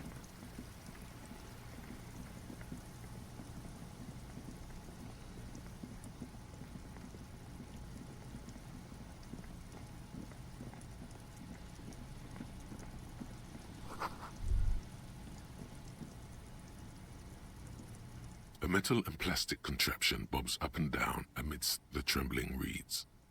At first, it just looks like trash, but if you look closer... That, over there. Must be the boy Klaas you told us about. The one she hid her passport in. We should take a look. You lift the boy out of the water without much effort. It's not tied to anything. The cords dangling from the bottom appear to have been cut. A shot glass's worth of seawater pours out. Some algae, and nothing else. Well, damn.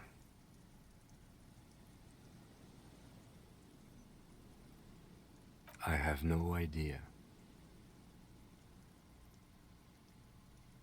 I wouldn't go so far as to say that.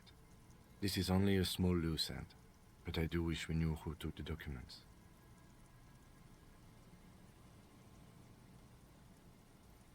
In my experience, cryptids are generally uninterested in travel documentation. Oh yeah, you just saw that, Chris. Great. You could ask the miss what she thinks. Later, if you have the time. Though you doubt she'll tell you much at this point. We still got here too late. Fuck, which means if I got to here sooner, I could have found out!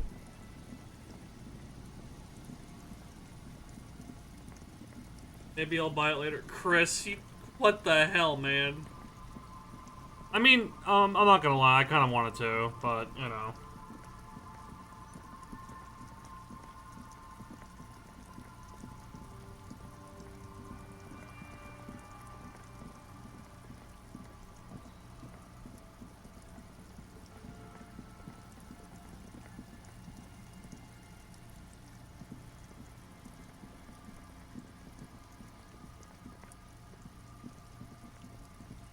But it looks cool. Like, it looks really nice. Like, here's the thing, it looks really fucking good.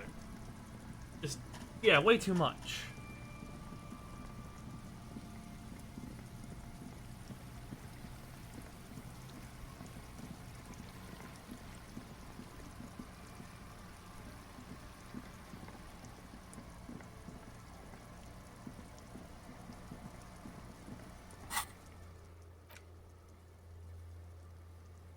The boardwalk for bullet traces.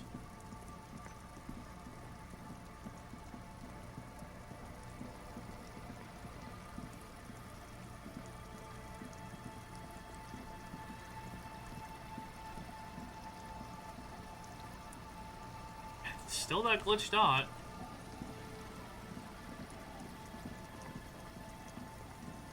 I'm gonna have to ask Titus.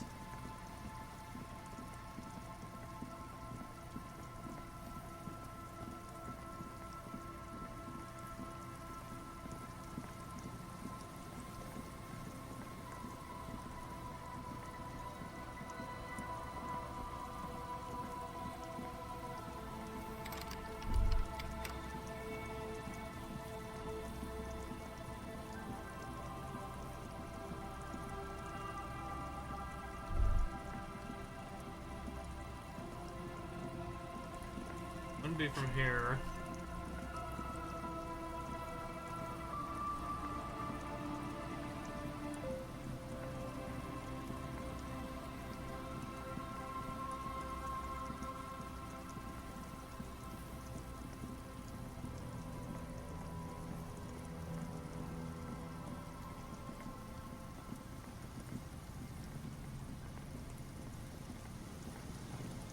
Hello again.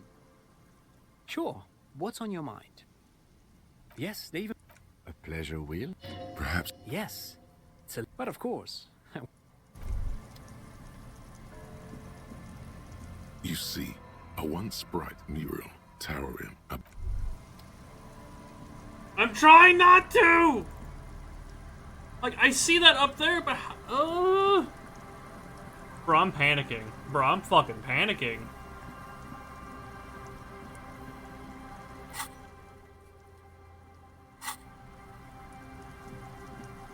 Like, okay, it's saying boardwalk. Okay, okay. Well, that means I have to go back to Titus and ask him about Ruby.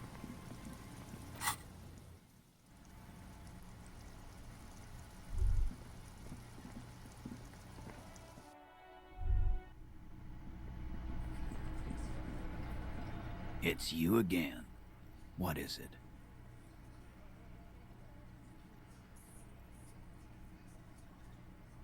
Why? You're cuckoo, cop. I'm the only man responsible for this unit. Get with it, or fuck off. How many times must I tell you? Yeah, fuck off!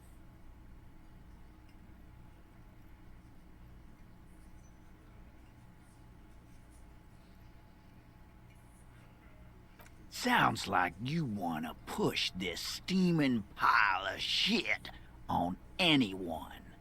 And now you pet Ruby. Well, not on my watch you won't.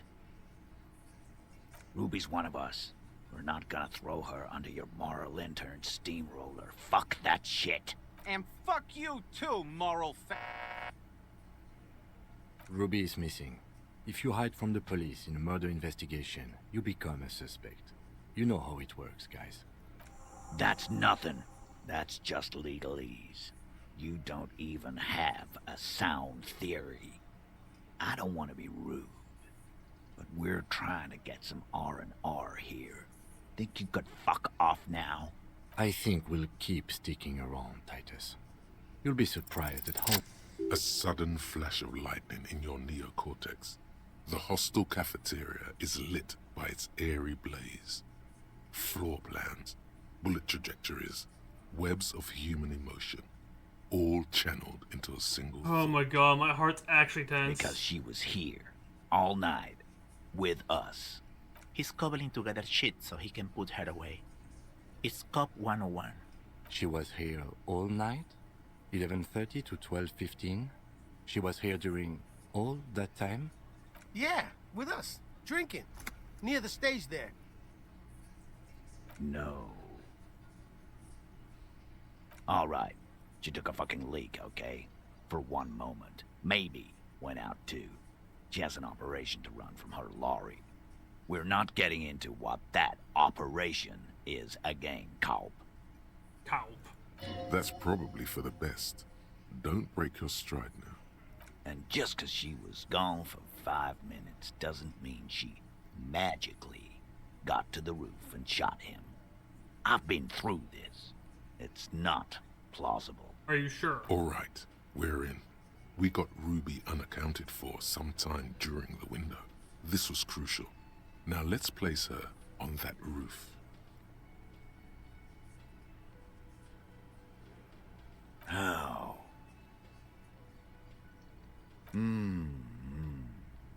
People say there was a pinball arcade here. Yes. Sometime before the hostel. Oh my what god. was it called, Theo? East Delta Pinball Arcade. Weird place. Went back. Weird? How? You're wearing the pinball maker's coat. On this mere cameo, I get it. Moving on. Okay, but how'd you God, get imagine if I got this information There's sooner. no room for a staircase in this building. Or an elevator, for that matter. The elevator is outside the building. It's an old dumbwaiter used for moving pinball machines up and down from the workshop. Ruby could have gone up, shot him, come down, all under 7 minutes. That's quite the theory. We need to have a look at that secret passage, boys. I'm on it, boss. Right when the law clears, me and Angus are going up there. It's a dumbwaiter, not an industrial lift. How about I go instead of... Just now. You got something else to back this route up? Or is that it?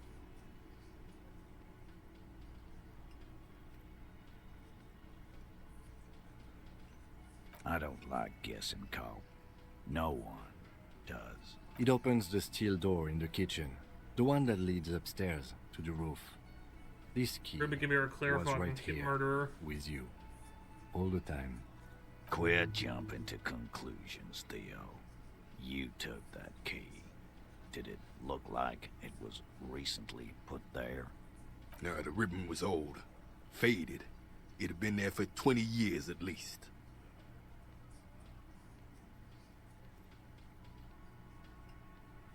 Why? This doesn't make sense. It's damn interesting, but it doesn't fit well, and you know it. It doesn't fit well, but it fits, and he knows it. Footprints. Recent. That close, huh? How fortunate. I'll take a thorough look at those prints myself before I believe that call. Good news is, I'm still listening.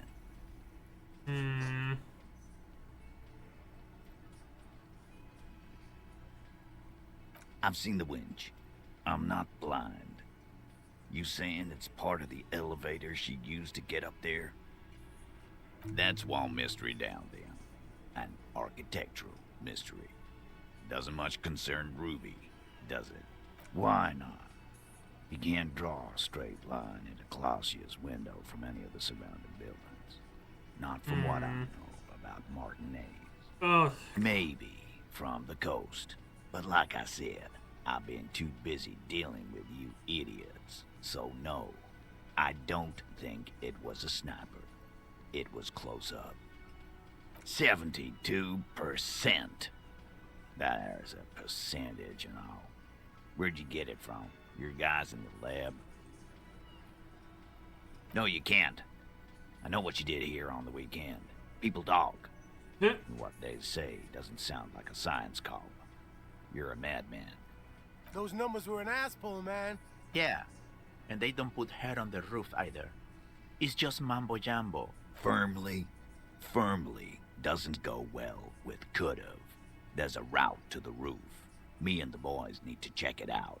That's what we The footsteps established. check out now. Now we know how it went down. But a route does not put that bullet in his head. A gun does that, and Ruby doesn't carry one. Phase 2. Murder weapon. Get a gun in her hand.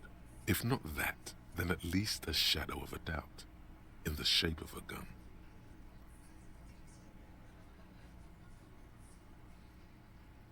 Yes, goddammit, I know what a 72% chance means. It means there's a 28% chance it isn't that.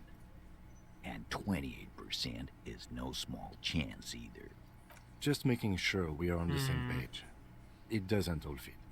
We are just sharing info, candidly. Titus doesn't reply. Probably a good sign.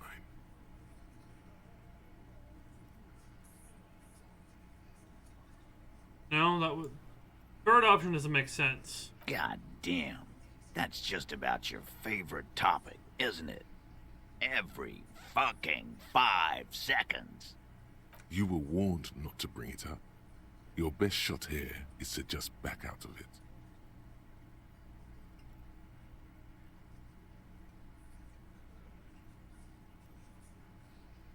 Okay, cop. She's got connections. I could see how she could have access to a gun. That still doesn't mean she did. He speaks so That's clutch. all you needed. Doubt.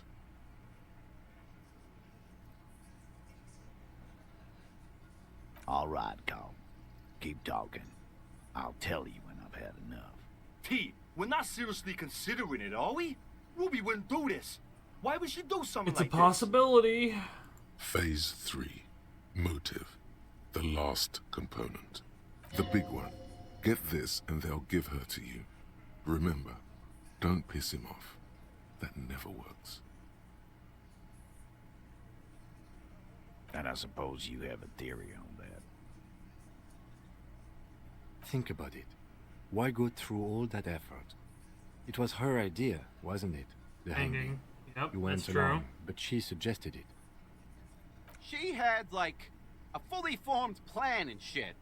Right when she came back downstairs. Really, Shanks? Clausia wanted to talk to another girl, that's all. She was just the first one up there. I could have come up with that plan if I'd have been first. No. Time for a logics demonstration.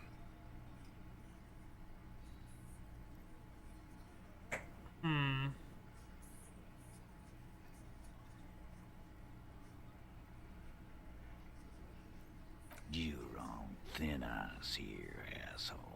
It's a thought exercise, Titus. Think. You kill him, get up there, shoot him, Get down. Alone. I don't drag my men into shit with me. If she used us, then that's a serious violation of the Hardy Code, boss. But she didn't. She would never do that. Why aren't more of you defending her? This is fucking stupid, Titus. Glenn, I thought the same thing when she skipped town and left us in this shit. Oh, so he didn't rule her out completely. Oh. And she skipped town. This is good.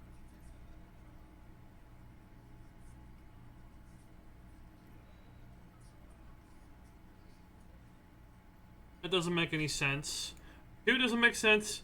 3 doesn't make sense. Silence. He looks around the room. The old man in the corner nods. This is the only option he cares for. Yeah, I see it. There's one more thing I've been wondering about. Ever since you asked me where she is.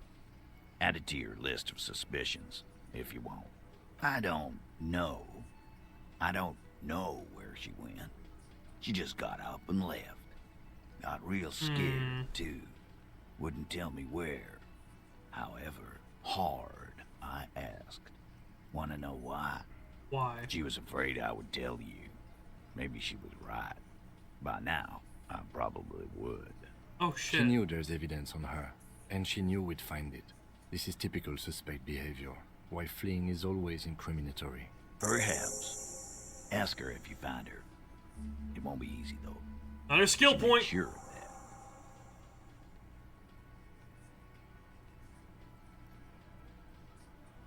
She's not far. We know that much. She didn't take her lorry, so she's on foot. Good fucking luck, man. She knows this place like the back of her hand. Yeah, Al. And we won't either. She's not really a Hardy candidate anymore, is she? She's not, Glenn. A little. On the coast. Where have you looked for her? More precisely. More precisely, on the coast, past the waterlog. She's not here, so I'm thinking she's there.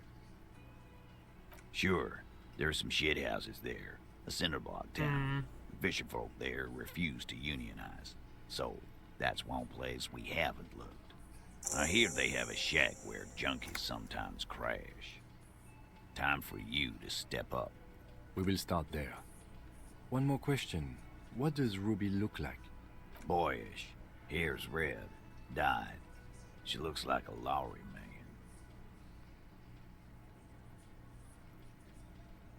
It'll have to. His grip is firm and reassuring, like holding a piece of unpolished granite. Not just granite, tightly packed RCM Sergeant material. No, he already is a sergeant. That's what you're feeling. He just wasn't sure what you are.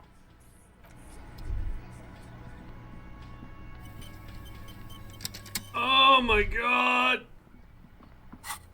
Fuck!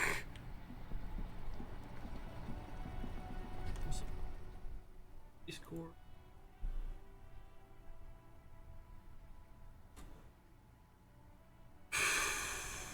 Oh my fucking good lord. Now I had to search the coast. There's the boardwalk as well.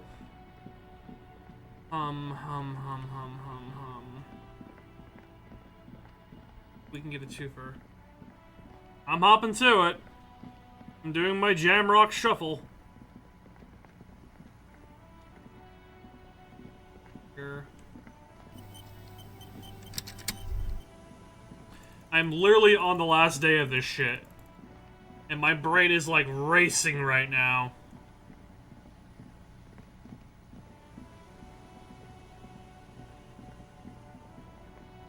Probably nothing here, but I'm being thorough because maybe it popped up. Oh my god. Ugh.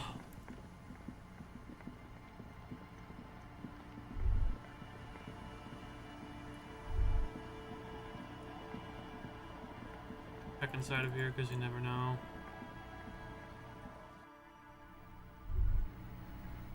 It is indeed poo poo pee pee.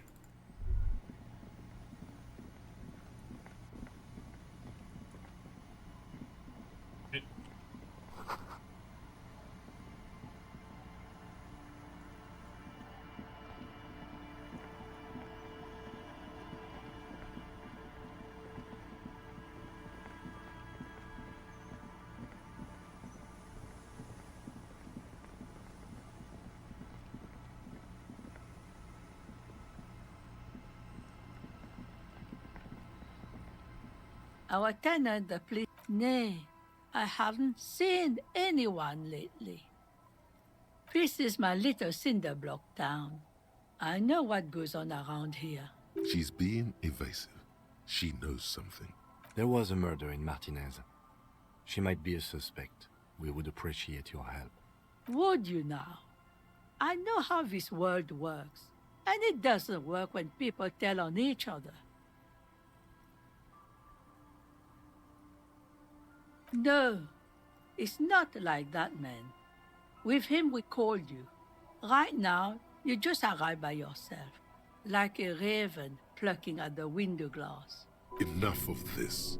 She better start talking right now.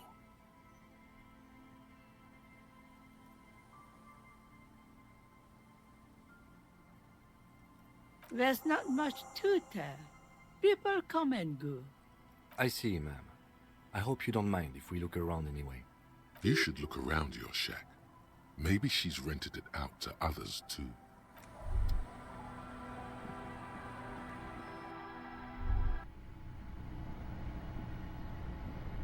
As you look at the floorboards in this corner of the shack, it's clear one of them isn't quite level with the others. The edge of a floorboard next to it looks scratched. Hollow space underneath the floorboards is dark and damp. You can barely make out the mixture. You stick your hand in and start combing through the sand. Dry, not like outside. Fine dust. And then, something hard wrapped in paper. A small cylindrical object. Bullet! You pull it out. A bullet. A 9mm bullet, to be exact. Fit for all muzzle loaders of that caliber. Like your own Villiers pistol. The floorboard doesn't care. But maybe the washerwoman does. You have enough to confront her with. It's extra ammunition. She's locked and loaded, ready to fight some cops. I got a bullet. An old mirror hangs on the wall.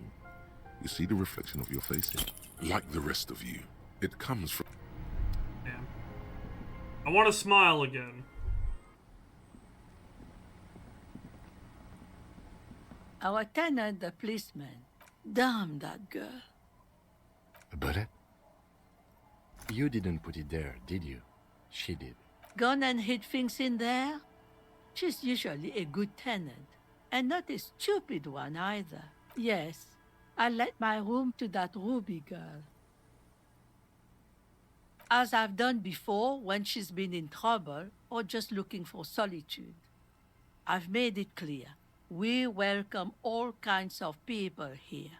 She came last Friday, left on Monday in a hurry. What has she gotten herself into? That's for the police to find out. Right then, please answer each question to the best of your ability. Not that I know of, though she was into nice music. She once showed me a few mixtape milieu she'd made. Although I guess she was pretty handy with the mechanical and technical stuff. Even fixed the heater in the shack. How would I know? She's a gruff one, but not violent. She doesn't go around toting a gun. Your hand twitches, a single bullet hidden from sight. Remember the way it slides into the barrel, the muzzle of the loaded weapon pointed at your heart. It feels familiar, doesn't it? Aye. Do tell.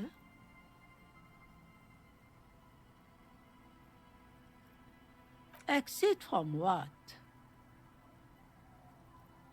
The lieutenant stops writing for a moment. He looks at you, then at the old woman. No, she's a fighter. Not a quitter, like you sometimes get, son. Yes, early with the dogs, around 8 o'clock, I think. I cleaned it, like I always do. No. She's good company. Knows how to talk to an old woman. At my age, you don't get a lot of quality conversation. So I really appreciate that about her. Did she talk to you much during her last stay? No, she was mostly silent this time. Kept to herself. We found our She cause. tried not to let it show. But I could tell she hadn't come to fish. Usually she likes to cast a few lines. But this time she mostly stayed in her room. I don't know. Further up the coast, she tried to leave quietly, but the hinges on that door screeched like a cat in heat. Woke me up. I heard her rushing in those heavy boots, heading up north. It's a peninsula. She might be trapped. You'll never find her, you know. She knows the coast like the back of her hand. You only just arrived. I wouldn't worry about that, man. We are persistent. Yes, it's going to be too much work for you to find her. Better for you to stay here, get a nice cozy fire going in the heater. The felled electric mural. You feel like you should go look at it again. Step closer this time. One thing, officer. Oh. If you do find her, please go easy on her. She really means it. It's an honest plea. She's a good girl. Whatever she's gotten herself mixed up in. Okay.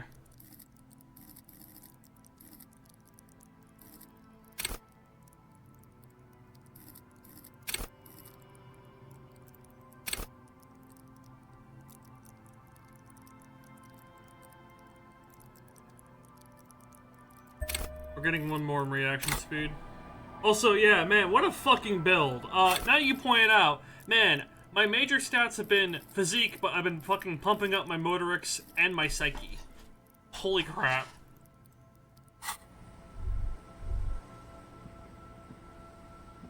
Do another hard save here.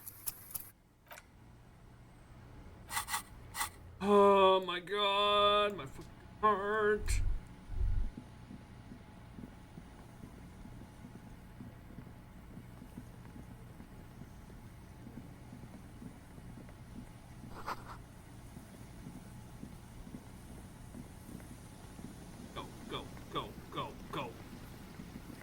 I definitely did this out of order.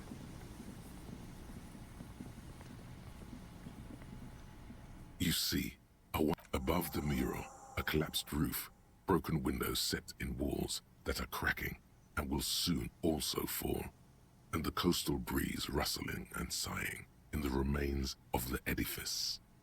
There's something in the wind. In there? She could. Or she could be in the identical room over there, or in that boat shack, in that church tower, maybe. Why single out this one building?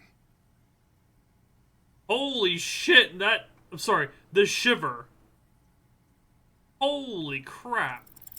Even though you're sure you succeeded, all is quiet.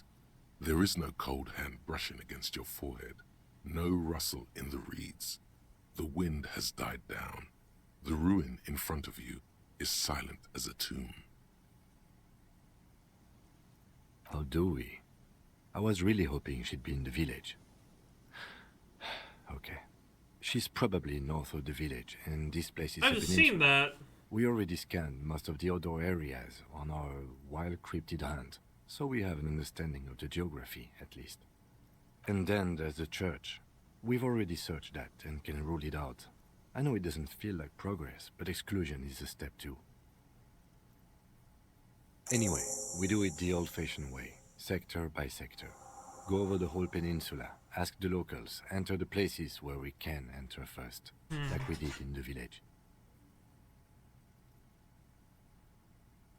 Then, if we're desperate, we can look where we can't enter. Bunkers, storm drainage, displays. I'm sure it won't come to that. Walk the coast, the old boardwalk, the reeds. You can always come back here and talk to the wind again. Look where it already got you. Buckle up and raise your collar. This search is going to be wet and cold. Suddenly, there's a sigh, carried on the molecules around you, moving. Shivers flowing coming from high clutch. pressure to low pressure, like that of a woman emptying her lungs. She wraps the collapsing stone box in front of you in her breath, flowing through it. In through the collapsed roof, flowing down a concrete staircase to the basement, Oh my god, sweeping away Shivers, I footprints love in you. the dust on the stairs, and then the beach below the boardwalk, its winding tunnels, a whisper away. She's down there. Okay, why?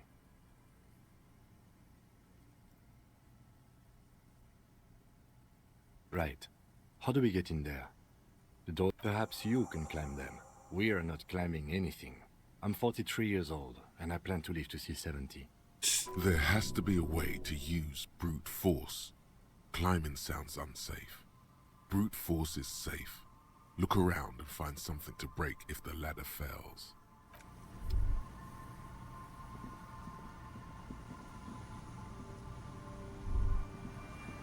A rusty ladder leads to the... Yeah, that doesn't look good at all. The distances between the remaining rungs are rather wide. You'd have to use the mounting brackets. However, they seem corroded and the peeling rust is razor sharp. In addition, the first rung is going to be tough to reach. It's what, 3 meters above the ground? And you're 180? Okay, but still, the roof is collapsing and the wind gets pretty brutal up there. Dismounting from the ladder is going to be hard. Perhaps if you were to not climb the ladder. Instead, astral projection. Be open-minded about this. Yeah, because falling from that height seems, well, splat. So don't do that. Teleportation is not a thing. This really has nothing to do with adventure. We are dealing with basic physics here. Oh yes, it could hurt. A lot. He is restraining himself from using a parental tone with you right now.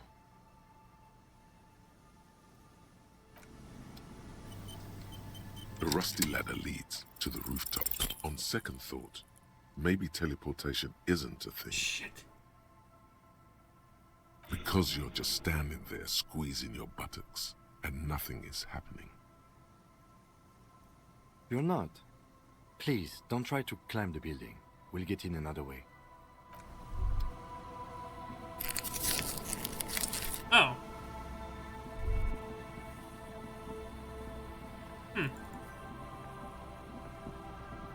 An old pipe peeks out from beneath the rotting boards of the boardwalk. Could this be an alternative path into the felled building? A building like this must have multiple doors serving various functions. Perhaps a basement access. Your eyes slowly begin to adjust to the darkness inside the drainage pipe. The lieutenant looks over your shoulder. Given that this isn't a martial arts thriller, it's highly unlikely, and not without risk to our health either. However, the pipe suggests there may be an entrance to the basement around. And it's right here, a maintenance door. Oh yeah, big boy time. This needs you to put your back into it. You and the lieutenant lean all your weight into pushing the doors apart, but you're not quite synchronizing your efforts. Let's take a breather and try this again later. It's very tough. Fuck.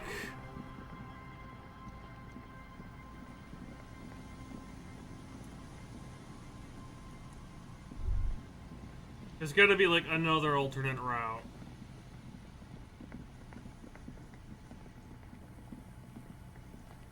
Wait, can I do alcohol? Well, I did quick save, actually.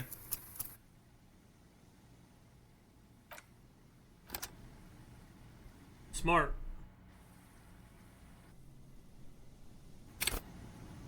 The rusty ladder leads to the rooftop. All you need to do is close your eyes and concentrate. Darkness enfolds you. You can feel the distance between the bench and the first my rung body of the elsewhere. ladder. All you need to is zoot, zap, pow, crinkle. It's like magic. You feel yourself disappear, your atoms fading out of existence. Oh my god, I can't believe it. Bam!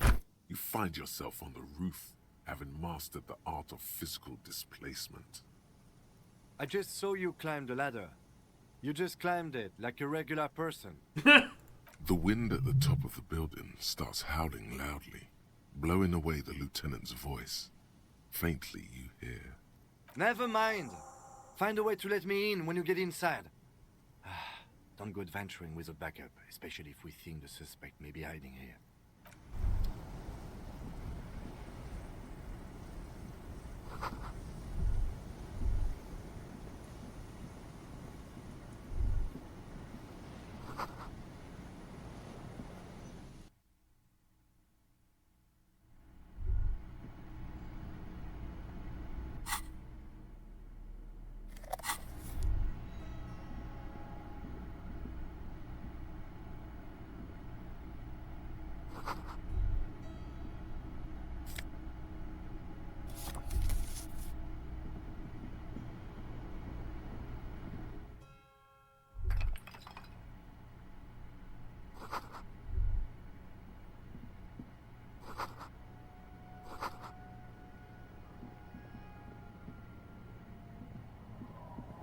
Let's get Kim. Yes?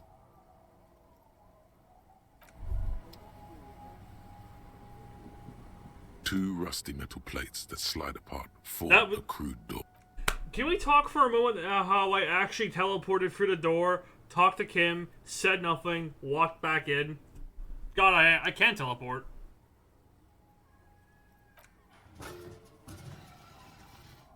Hey, Kim. I'm scared. The doors seem to be on rails, but they've gotten jammed. You grab a side and put some strength into prying it open. With the help of your partner, the two metal panels slide open with a creak. Huh. I hope no one dangerous heard that. After you climbed up to the roof, you mean? There's a maintenance entrance under the boardwalk.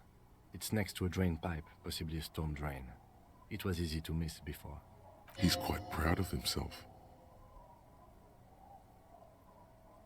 Yes, we have an exit, so let's get going. Time to investigate these passages.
A mustachioed and mutton-chopped man, amateurishly depicted, gazes at you with sad eyes. A plaque reads, K. Mazov. There is a spiderweb in the lower left corner of the portrait. Years' worth of dust is shaken off. The full head of hair, matched by an ample moustache and sideburns, look a bit silly. Someone crouches, heels digging into wet sand. Hands sweep across the sand. Grains stick into the frayed skin of the fingertips. An old man sits on a slab of concrete and taps his fingers against the glass of a scope. You shudder. I got a bad feeling. Shivers feels like it's giving me a lot of insight right now.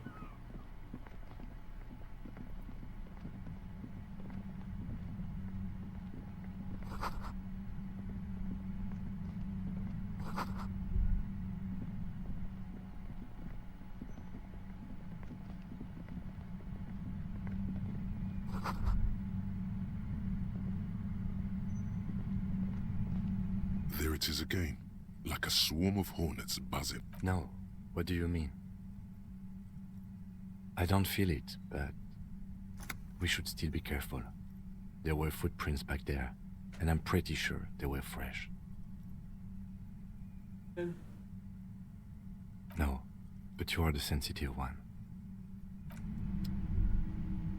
Not wrong.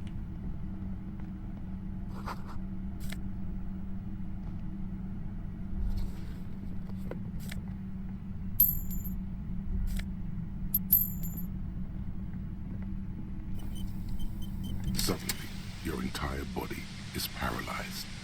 Aggressive white noise fills your skull. A strange pain.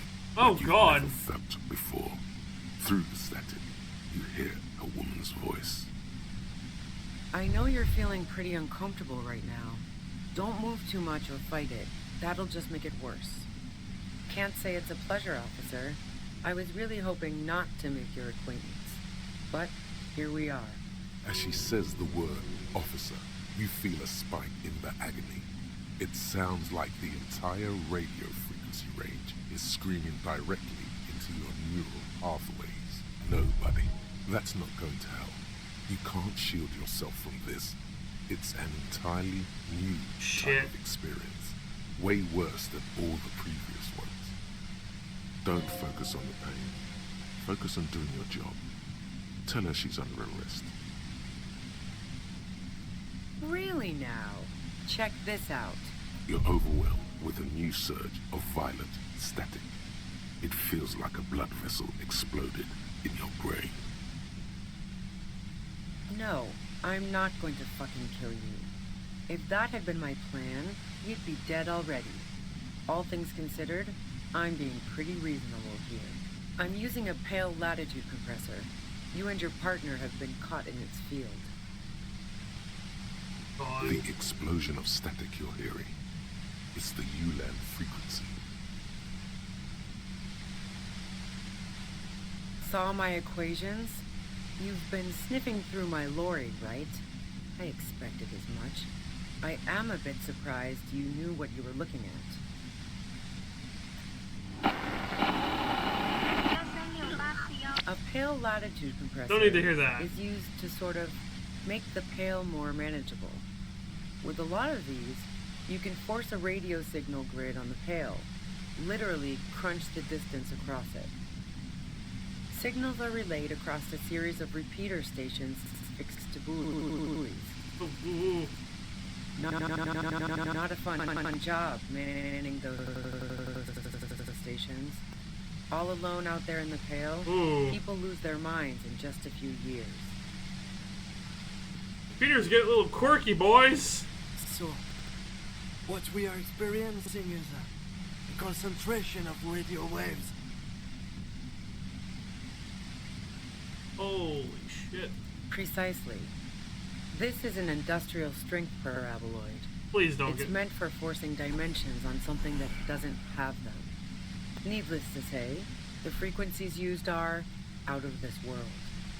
At the upper limit is the large prime number generator station. It's used specifically for pale latitude compression. That's why you may be hearing some numbers. But you might also hear, or think you're hearing, local radio chatter. She's been holed up in here for a while with no one to talk to. Keep her talking, and you just might get an opportunity to break loose. Yeah, I stuck my head in there before using it on you. It seemed like the ethical thing to do. Can't say that I enjoyed it. The field was weaker, but I can imagine what you're going through. No. Once I shut down the compressor, the pain will end. It may take a few minutes for you to steady yourself, though. It's a bit like waking out of a very confusing dream. built it myself. That's illegal.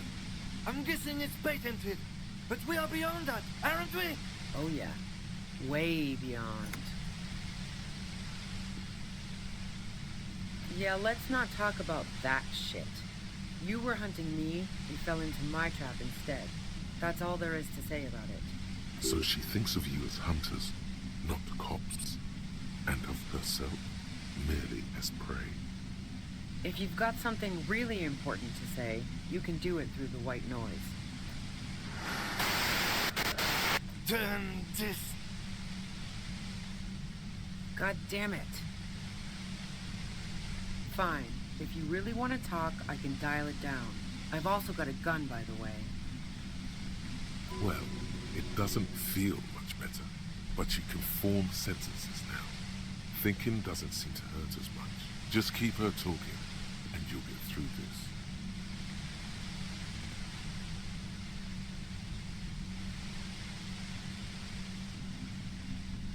No, I didn't do it. I only helped stage the lynching, though I doubt that makes much of a difference to you. Okay. Who ratted me out, by the way? Was it Titus? No, he wouldn't have broken first. Nah, she didn't crack. She's a survivor. If she told you anything, it was to save herself. But she couldn't have known I was on the coast. How did you find me?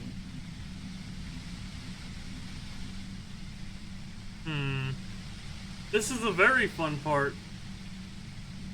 Oh, fuck. Took some convincing my ass. And those guys liked me, I know it. If this is what happens to people whom people like... A dull despair is creeping into her voice. How the fuck do the rest of you get by?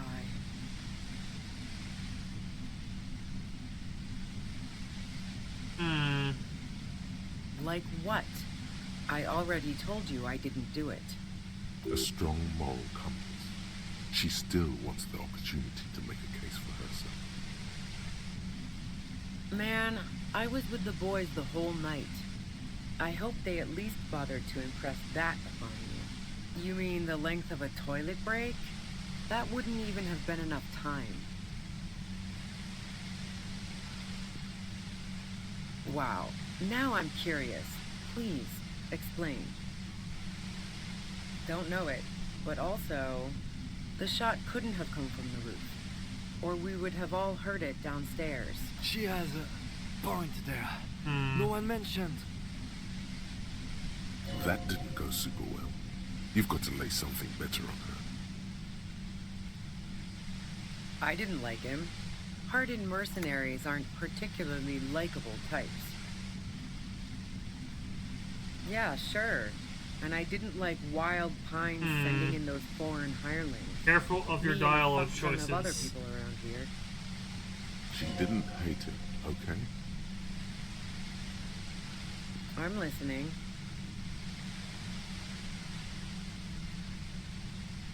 Who doesn't? Oh, you probably mean Claudia's rooftop. Sure, I've hung out there. She's got this great antenna. It's very powerful. I used it to tune into RCM frequencies. That's the how order I knew to asked be them. prepared Oh, for great. your arrival. True, true. Ah.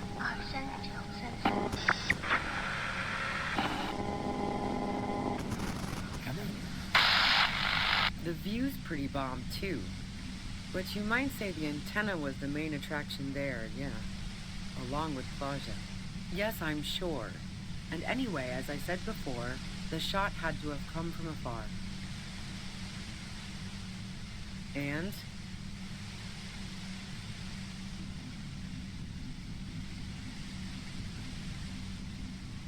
The gun store. Trigger Happy Jacks. What did you think? That I'm going to squeal on my gun supplier?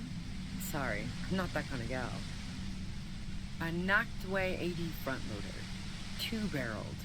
Not really what you were looking for, I'm guessing. Yeah, evidence. We don't have to ask about the lorry. Yeah? Where? More questions before doing anything. I saw you roll into town. I wasn't about to stick around for questioning by a goddamn La Puta Madre agent. Yes, you. Everyone says you're his peon, his human can opener. Who? Through the sudden sharp pain in your head, you hear the lieutenant mumble something to himself. It's especially bad suddenly. Felt like a vein exploded. Everyone in Jamrock, the cops, the criminals, why do you think I'm holed up in here with a goddamn death ray waiting for you? If she knows that about you, she must know your real name too. Harry Dubois. One corrupt motherfucker with the disco pants and a funny tie. Oh. Agent to La Puta Madre. So she knows your name. That doesn't mean you're on the take. Criminals make up bogeyman stories about cops all the time. I don't know. Sounds pretty convincing to me. Is that a joke or a threat? I'm guessing both. Yeah, sure. She doesn't believe you. I'm sure La Puta Madre himself will explain it all to you soon enough. You know what I did. I fucked him over. And now I have Harry Can Opener in my lair. Fucking Titus. She's not going to change her mind that easily. She still perceives you as a threat. Wait, one thing. Possibly small, but she said you rolled into town.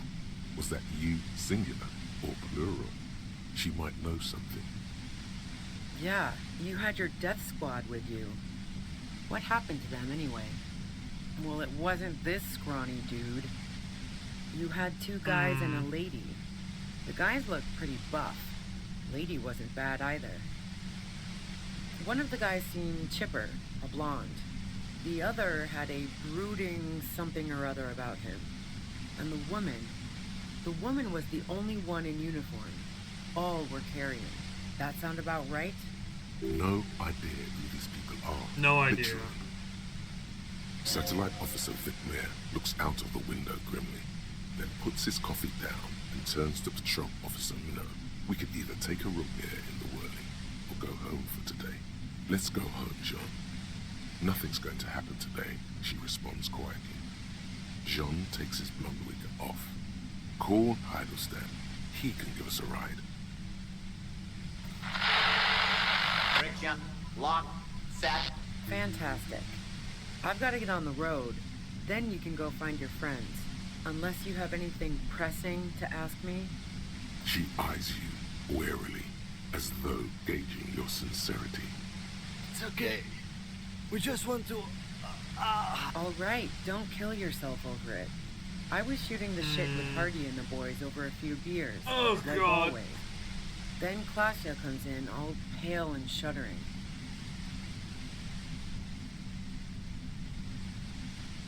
She sits down with a drink, trying to steady her nerves. So I grab a seat next to her.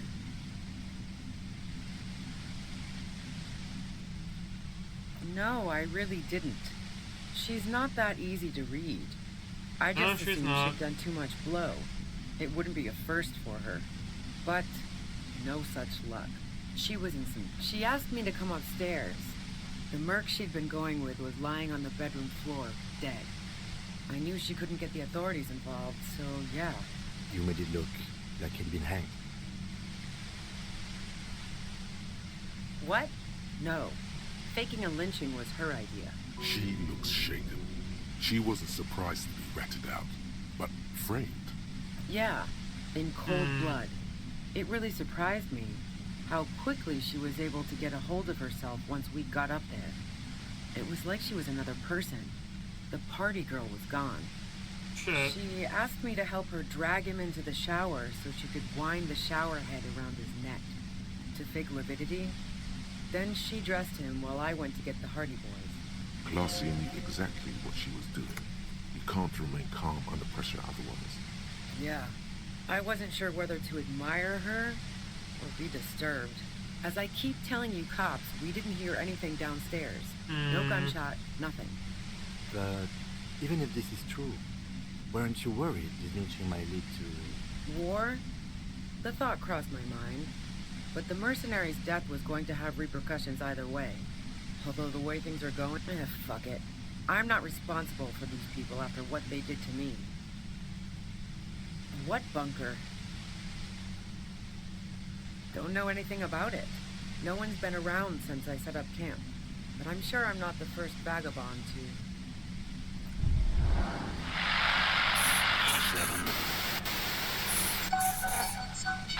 I'm gonna have to buy medication. How should I know? As I keep saying, he already had a bullet in his head when I got to him, and there hasn't been any useful gossip over the radio. Police radio? You've been following the case? Who hasn't? Shut up, man. You know, I can still I am see him inquisitive. there in Claus's room, lying on his side. He was still warm, with the bluish light coming through the broken window. X gonna fucking give it to you. Look as though he'd been dead for a good long while.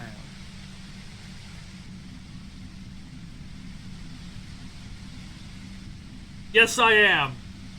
But my autism lets me destroy this. You did it. The compressor lies broken on its side. It's quiet in your head again. It's... All good, officer.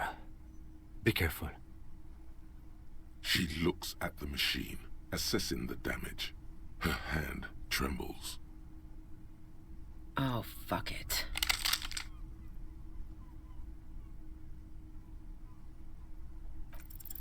She's truly desperate. She thinks she has no other options. You need to give her options. You know.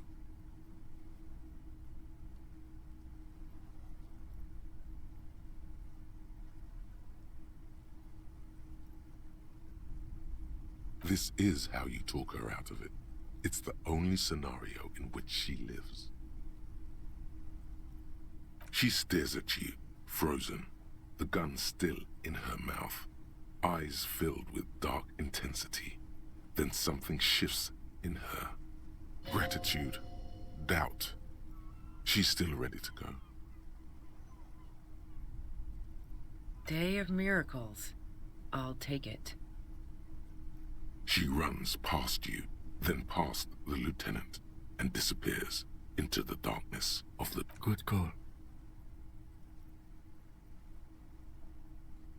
I would have done the same, had I not been incapacitated.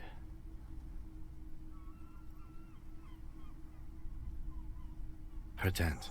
We should check it out. Holy fuck, no. $8.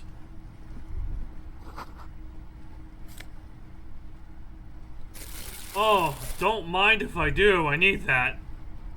The plain red tent. The tent looks old, but well maintained. In the darkness of the tent, a rolled-up sleeping bag, cooking utensils, some books, and a kerosene. Assorted soft covers, mostly pulp horror. A motor carriage lies buried in the snow on one cover. On another, a ghost airship. You also see a collection of radio enthusiast magazines. Holy sh... See anything? Rager Monthly, Journal of Material Science. More Technological Digest. One of the magazines doesn't have images on the cover. It's not a magazine, it's a leather notebook. You pocket the worn brown leather journal. A trusted friend left behind. We should read this immediately, like...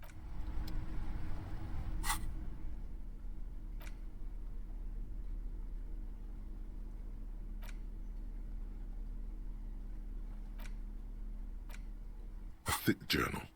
The cover is worn like someone used to carry it around in their back pocket. The journal falls open. About the large cursive of someone who writes quickly and confidently. Perhaps too confidently. Many phrases and even paragraphs have been crossed out, with tiny corrections scrawled above and in the margins. It's a mix of logistical notes, diagrams, and personal reflections, all dated. It's good she left in a hurry. We could learn a lot from this. esoteric radio technology. The most recent ones probably pertain to the latitude compressor, sketches, calculations of distance and density. You make out a familiar spiral shape. Nothing on March 4th. March 5th, though, well, that's bound to come back and bite me in the ass. I'm bad at this. Loyal to a fault. But that's another matter entirely. You have no idea what she means. These are personal notes. Don't expect to understand all of it. That name isn't mentioned as far as you can tell. Small wonder. Would you talk about La Puta Madre in your journal? You do see an M, though. La Puta Madre. M is mentioned on March 9th and March 15th. Great. M's peon is coming to town, no doubt to investigate the lynching. But also, I feel it in my gut to finally put a bullet in my head while I'm napping in my lorry or on a smoke break. Well, I won't stick around just to twist my own neck by constantly looking over my shoulder. Then again, isn't that what I've been doing ever since I got the call? Were you supposed to find her, even apart from the investigation then? On M's request? No, you wouldn't do something like this. This must be a mistake. You didn't follow through. You should have shot her in the head. The thought steadies your nerves. The journal stops shaking in your hand. Been holed up here for 3 days now. I'm used to being alone and all, but I don't know when I'll be able to leave, or if I'll be ratted out. They will rat me out, of course. I've made it a point to believe in the best in people, the boys, for example. But experience tells me, did M feel truly betrayed by me? I was feeling threatened. He'd have to know if he threatened people, they'd take measures to protect themselves. Even I know that. Economic measures, first of all. Gotta make a living, right? I can still hear his voice in the receiver. Taste the plastic. The entry ends abruptly.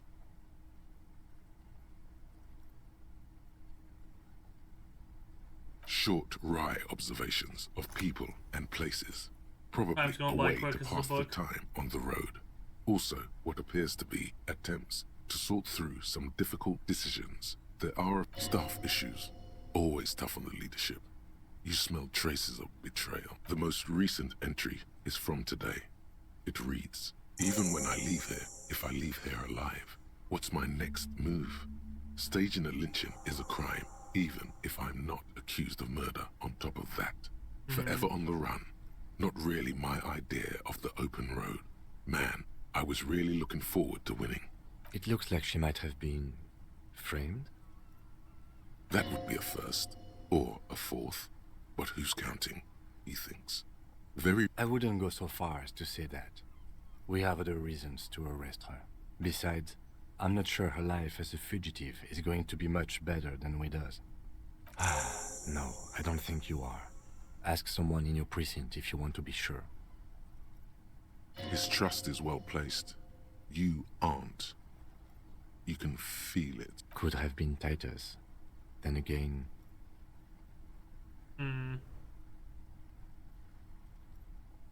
Maybe there's a Hardy boy we've yet to meet who acted as his accomplice. Either way, we need to keep an eye on him. One thing is for certain. We have business back in the whirling and rags. Questions to ask. We should... Yippee! We did it! Oh, fuck. We got more questions. We still need to find the fucking trajectory of that bullet. I'm gonna scream. Time is of the essence. I am going to shit. Holy crap.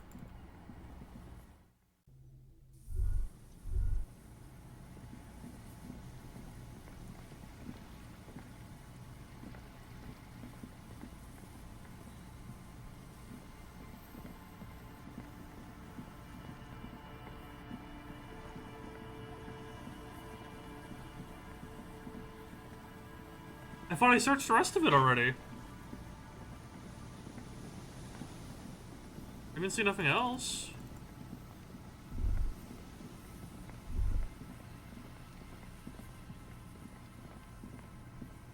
Yes, I got the commie hat.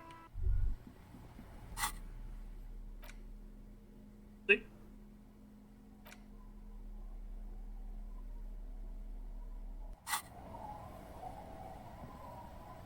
You were probably an ad hell.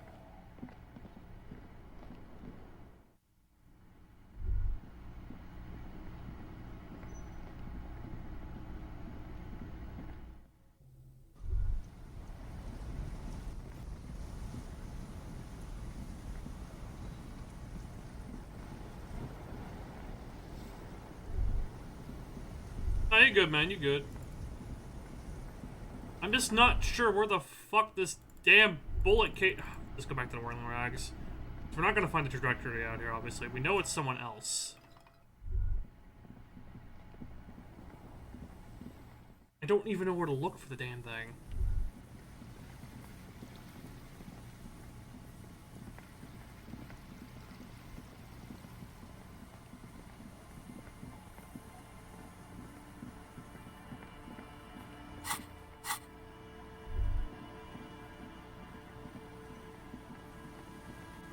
Like, the church is in the way. Hmm.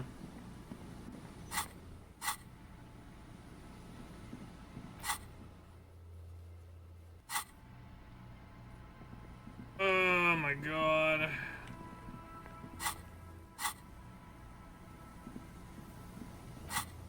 So, why is I cannot teleport to...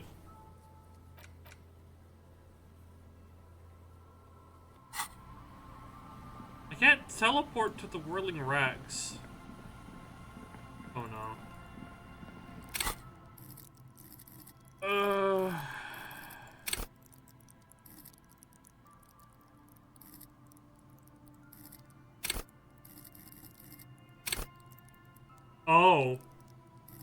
Oh no.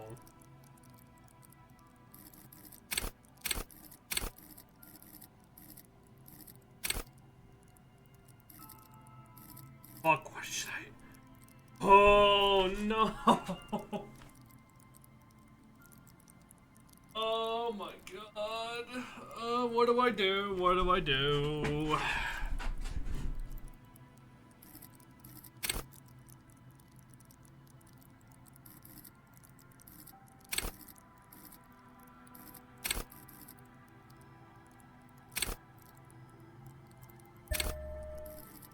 Fuck it.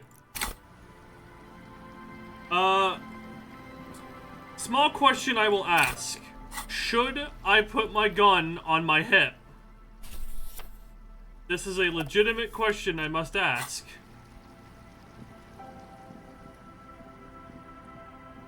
Am I trust of Kim? Oh boy, howdy.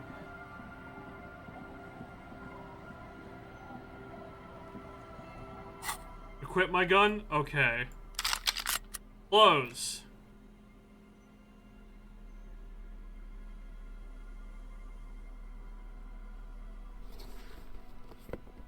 The shoes are going on.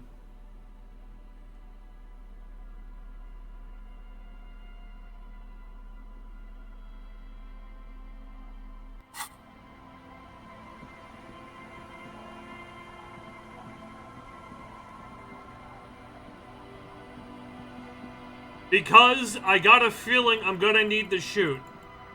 And honestly, as you mentioned to me when I first started, I should worry about what I'm weaker with. And a lot of my stats on yellow were weaker. And honestly, I think head-9 coordination is going to be very important, just in case I have to cap a bitch. I mean, my physical has already been like a godsend in its own right without me having to put anything into it. Volition Volition and Intelligence were my second lowest, which I buffed some of that up to help. Look. My god, if I gotta be a cowboy. Look. To be fair, this is a messy first playthrough, man. I'm not gonna sugarcoat it. Someone's probably gonna die. Probably me. And I'm scared. Stop. Just up ahead. danger. You are prepared. Don't put away your friend, your weapon. Snowflakes suspect the barrels of your VA's 9mm pistol. Yes, I hear commotion. Let's go. Good. Be ready to take damage.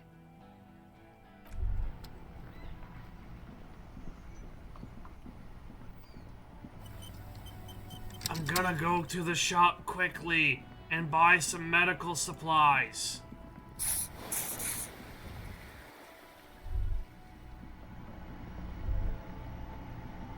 A small cabinet on the wall. Okay, here. I hope Saint Baptiste makes you feel better or something. Okay, here. I hope Saint Baptiste makes you feel. Okay, here. I hope Saint. Okay. What? I'm smart. Fuck you.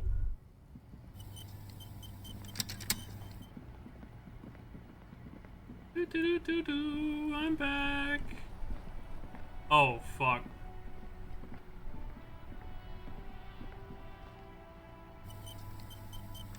Something's telling me I want to do a hard save. I'm scared.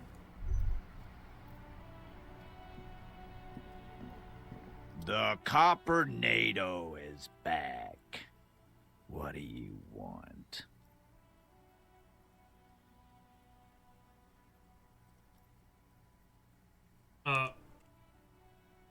Titus?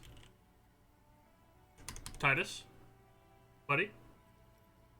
Bang, am I locked? I can't move anything. It's are you fucking with me?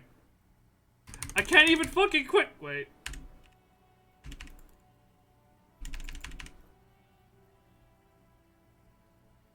Oh, fuck. Let's just fix that real quick. That's a bit awkward.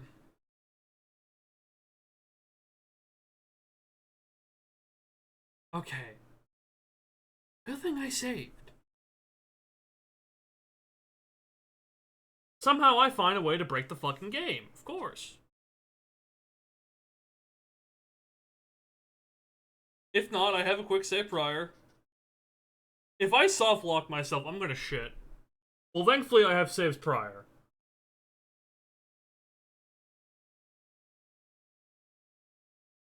Fucking womp. Getting womp by my own fucking friends and audience, man. Holy shit. What the fuck? To be fair, the game was acting a little bit weird. I swear to God, if it's a fucking soft lock, I'm gonna shit, bro. I'm gonna have to go back to an older save.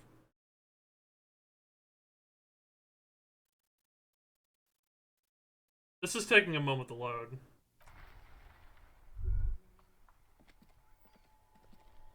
The Copper NATO is back. What do you want? Yeah, it did it again. Okay.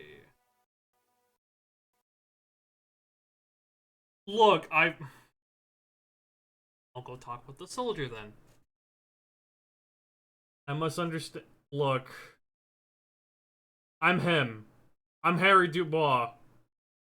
I do stupid shit without thinking.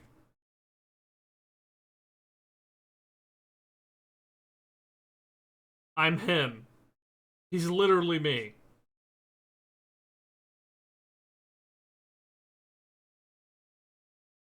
Take a shot, bro says, look, after an autism, I think my audience would be dead, Ming. I think everyone would fucking collapse.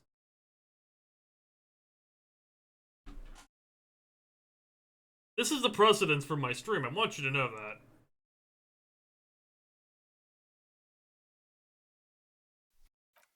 Okay, let's try that again. If not, I'll have to go back to an older save and forgo buying healing. Hello. Buffman. Also, damn, girl! I'm all out of shits to Oh, give, shit. loincloth. Welcome to the fucking reckoning. Oh, it's him! He was... Put your damn gun down. People are gonna get hurt. We need to talk this through. All right? Shut up! You're not gonna talk yourself out of this, loincloth shit fuck. Shh. This is a misunderstanding. Nothing irreversible has happened yet. You can just return to your unit and forget all about this. The Kypt is merciful, willing to spare us if we just forget about our murdered and humiliated commander. I think we should just kill everyone, Corty. You are all drunk. Come to your senses. You won't gun down 7 people in the middle of the street. This isn't a frontier town or a jungle outpost. Easy, Lizzie. Let me handle it. I know guys like this. I'm sure we can come to a peaceful agreement. Ain't that right, fellas? He is facing overwhelmingly superior firepower, and he knows it. Peaceful. Fuck, there's the third one. How did we miss something like this? This third one, he is the most dangerous of them all, heavily armed.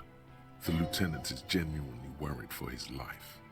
You should consult him before getting in there. If this turns into a firefight, we should take him out first. A sound strategy. He's the leader. The Mercenary Tribunal. My plan is not to get killed, but we have to intervene.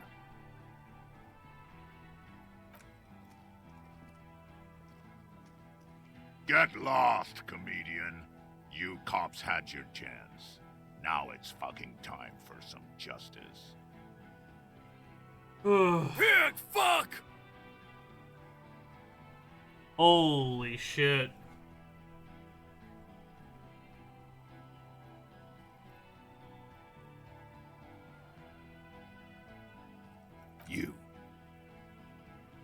You're probably gonna get killed too. I think I'm gonna kill you. I didn't think I had it in me to kill a cop. To your left, you hear the lieutenant cock his gun. No one is going to kill anyone. Let's just put the guns down and talk like civilized human beings. With a wordless gurgle, the killer loads his long rifle. The leader gives a small nod to the helmeted man. Suddenly, the grip of your sidearm feels comforting and warm in your hand. Feels like it's saying, do it. Shoot him in the mouth. Shoot him before he shoots you. No, wait. It's good you have that gun. It really is. Just soften him up first. Present an argument. Even if it comes to a fight, it's always a good idea to drag it out first. Get under his skin. This man is... Christ. Peace. Always peace. It has worked thus far. Start with the first idea you have, then move down from that. Please.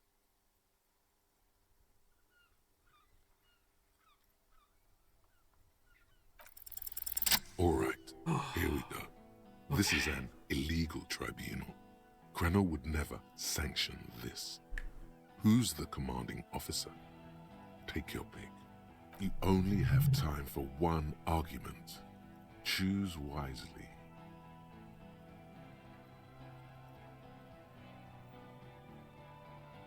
Shit!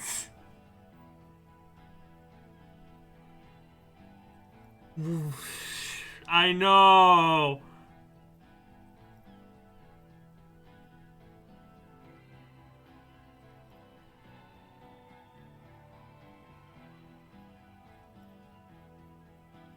Pops, you have no idea about the rights Crenell extends to us.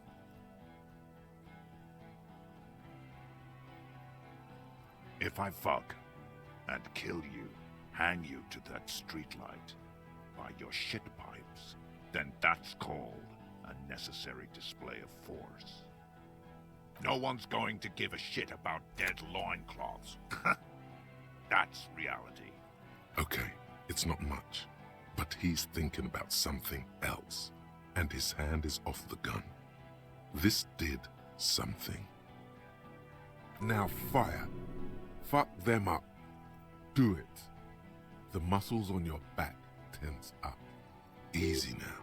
Tell them these men didn't do it. There's a peaceful way out.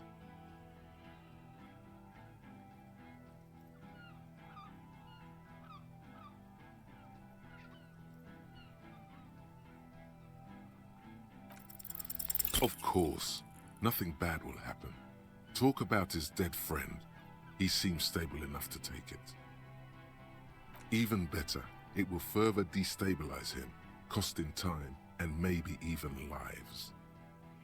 Don't fucking talk to me about my brother, loincloth. Okay, yes. Immediate failure. Things are worse now. He's observing your every motion carefully. Yeah? Who did that?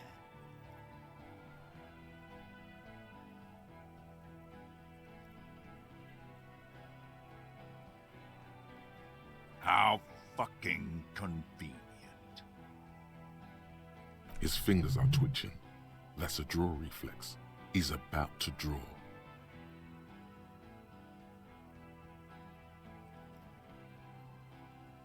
You think I'm fucking stupid, cop? What if I just shot one of your pals here, right now? Huh? How about the kid? Tell me, it's a magic fucking sniper one more time. Listen, please. This cop and this drumhead cop marshal won't decide who... He's gonna do it. He's gonna shoot her.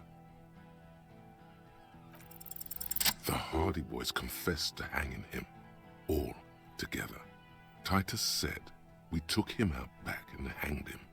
He said it loud, in a public place.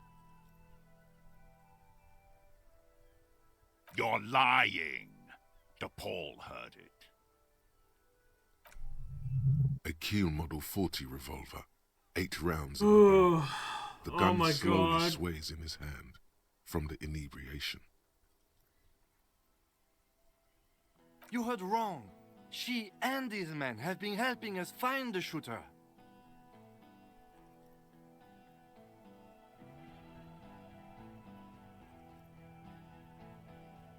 Fucking liars. The shot rings in your ears. A low, tinny ring. Then the Hardy Boys yell something. The young woman stands and looks behind her. The shot has flown over her head, crashing a small pane of the glass window behind her. I missed. Not true. He purposefully over-aimed and shot the window. You had him second-guessing himself, only for a second. Do not assume he will miss the next time. May, I'm scared. I know what I heard, Corty. They said they killed him. They said it was a good way to end a Sunday night. That doesn't sound good.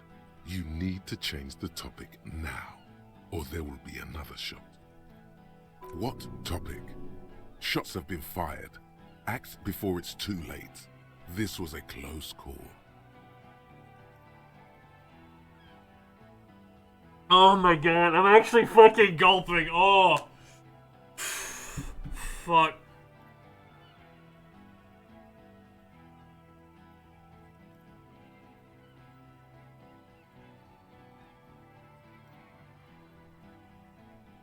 Yes. So what? Yeah? So what? You should be drunk too. Or, like, drunker. You don't want to die sober, do you?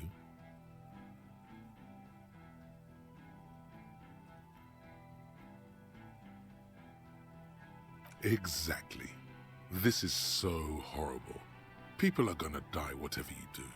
It will be all your fault. Only No, a I drink will didn't! soothe this. Keep thinking about the drink. Shut up. Let him think. You Too okay? much is No, on the line. Ming. You said, have a gun handy, you may have to shoot someone. You told me those words exactly. You told me that exactly. I took that advice to heart. I am scared shitless right now. I'm like, fuck. Brother.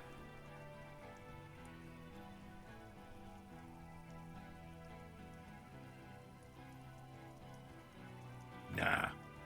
I'm clear as day. Fucking government ordained super soldier.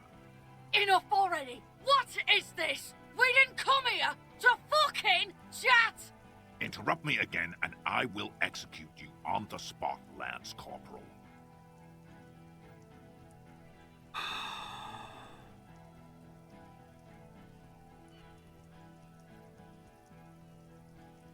Who the fuck is that? Glacia, the woman upstairs. Where is she? She left! What am I doing? My fucking establishment is under fire! You know how much windows cost? She left! Her room's cleaned out! Right before these assholes showed up! We should have arrested her.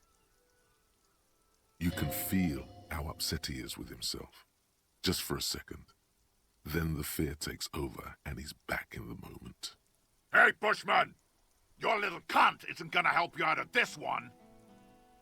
She's gone. Forget about it now. Concentrate on this.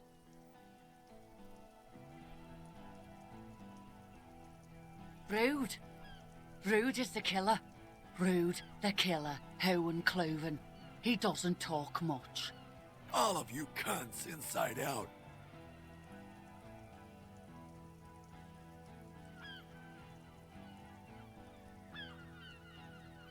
The gunner. The raddest. The killer.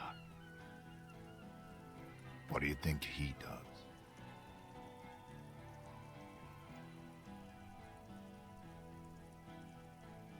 Smart loincloth. He fucks natives up. Soldier of the apocalypse style. Soldier? Easy. Easy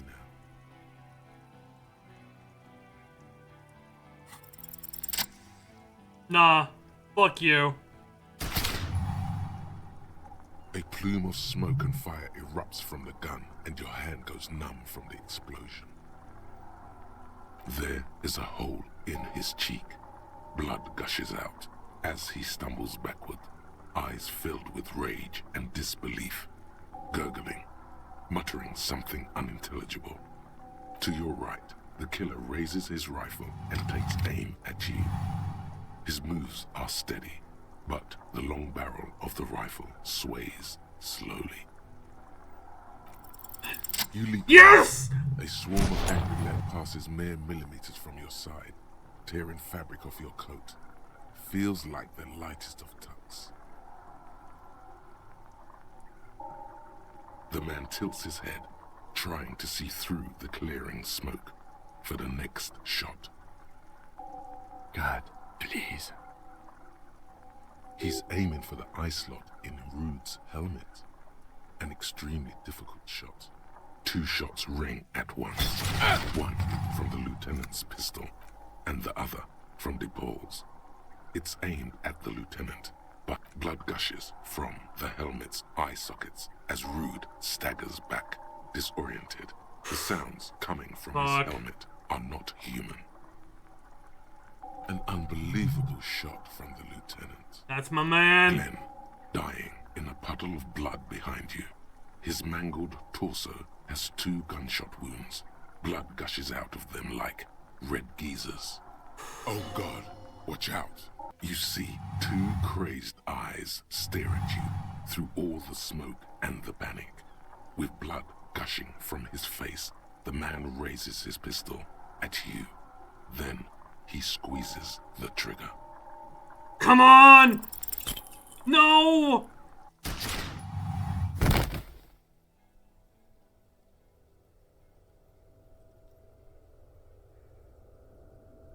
You can't. There is no time.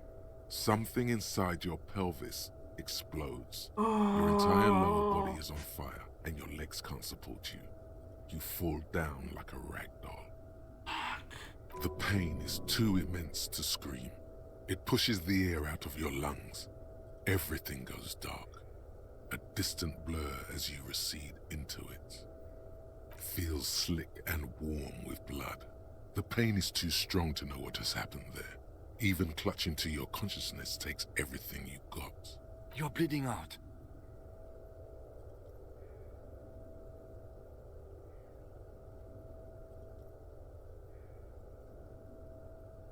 Stay with me.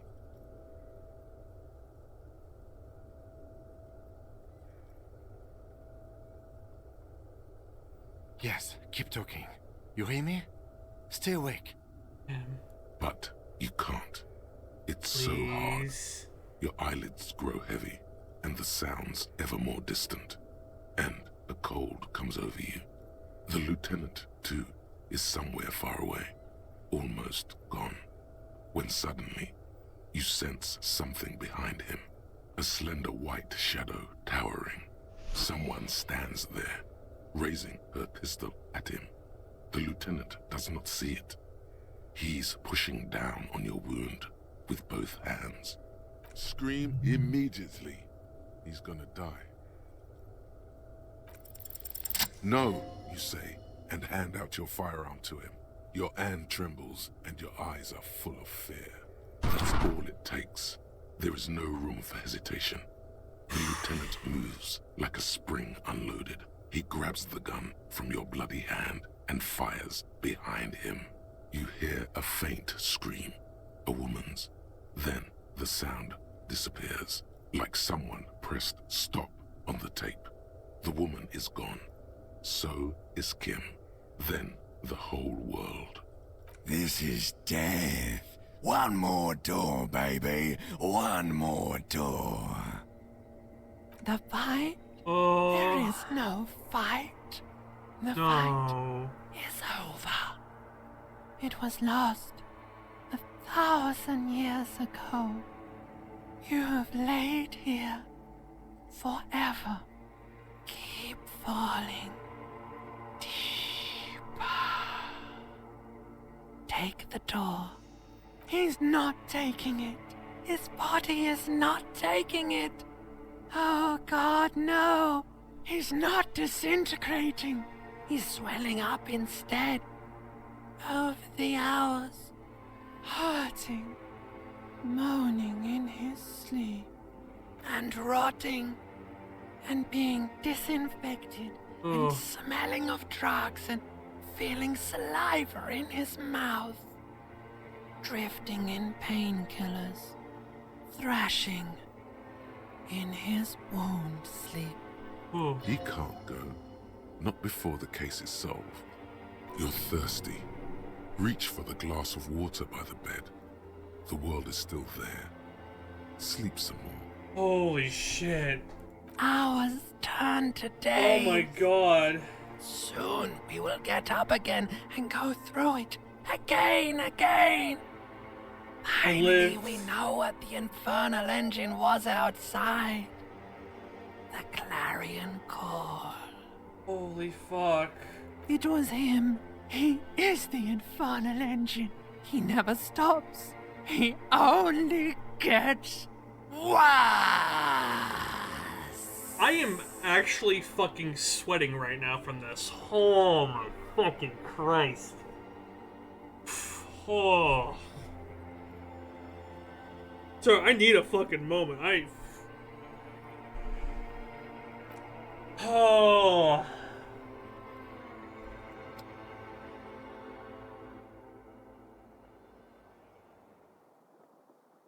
You see the lieutenant's familiar shape in the orange jacket. Oh my god. It turns double, then triple, from the pain. Kim. It's nothing. You're alive. That's what matters. The final day. Oh. Kim. Sunrise, Arabellon.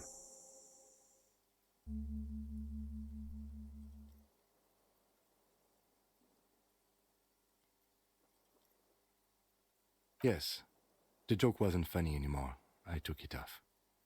The close proximity of death must have made the lieutenant contemplate his life choices. He's done with the jacket. What happened? You shot the major in the face. A firefight ensued. Yes. A blood-stained killer. As retaliation, the rifleman tried shooting you. He missed, or you dodged. Then I shot and wounded him, while Glenn took a bullet in the spine. It was meant for me. Glenn did not survive. Oh. This is not the first person to die in his place. He goes on. Titus, Fat Angus, and Theo charged. Angus and Theo did not make it. They both died before they made it to intensive care. Titus survives. So do Alain and the musician. I forget his name. Yes, he's still alive too. You were bleeding out by then. I think you said something about your wife, and you warned me. I was able to disarm one of them, the Pole, before she got a jump on me. Thank you. I killed her. And that's what happened.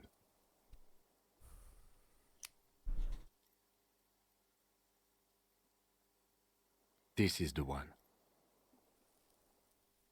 4. Glenn, Theo, Shanky, and Angus. The fat one, he took a lot of bullets. The Pole was the last to die. Everhart had their bodies returned to Crenel for a funeral. The company is yet to retaliate. Because we deterred them? Or Joyce did? Maybe the harbor in full lockdown is too costly a target. Or maybe they are simply taking their time and will attack soon. I don't know. All.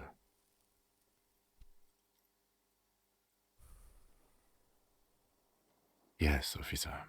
7 people are dead. It's not a success.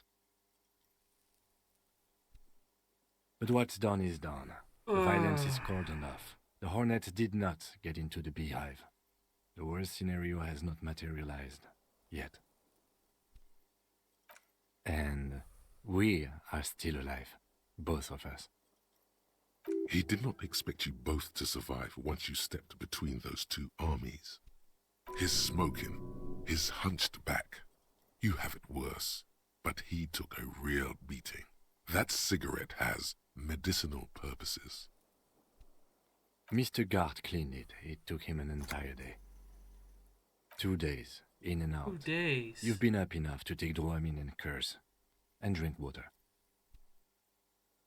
It's not ouch time yet. You just got the Dramamine pill an hour ago. Wait until it wears off. Thank you, Kim. Sunrise Parabellum. Sunrise, prepare for war. It's an old revolutionary saying. Isn't that written on your... It served you well. The gates of the harbor are boarded up. The streets are a little more empty. Apocalyptic violence is yet to erupt, I am relieved to say. I think we may have held it off, for now. Barely. Yes, we have also completely failed, but that's okay. Reasonably bad. You were shot in the left quadriceps. That's your thigh. The outer side, thankfully, no major arteries were nicked. The bullet was removed and a bacterial infection treated with mercurochrome.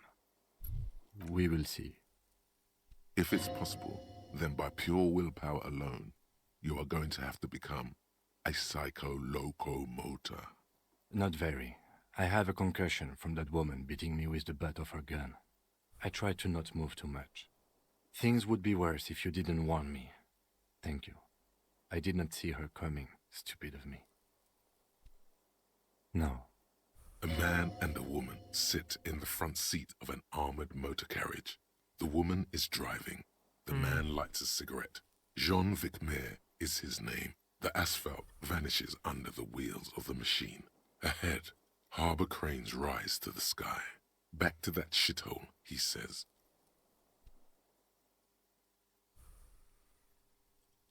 I called your station after the fight. The injury was logged in. They told me they've sent officers to join you on the site. I'm sure they're worried about you. No, they would be here if they were truly worried. Sorry.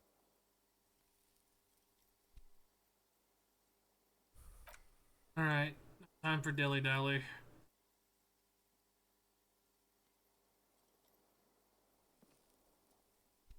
Gotta sit and Easy save. now. You can take it. Just don't lean on that leg of yours too heavily. How are you? Your disco days should have been done quite a while back, Lieutenant Leafrater. I honestly don't know.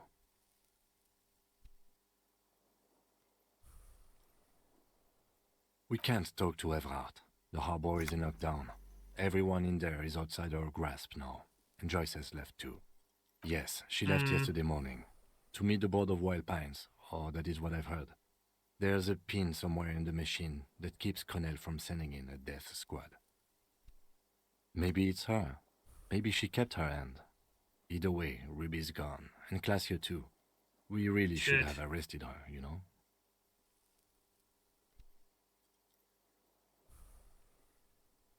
I don't know. I think the theory you presented, it's someone else outside our circle of suspects, was right. It better be. Everyone within the circle is either dead or gone. Honestly, I think our investigation has not produced a single credible suspect. We should go upstairs, rethink the ballistics in situ. I agree with this. What else? See? There's that. You can do ballistics. We could find thousands more if we wanted. All of Revachol is full of them.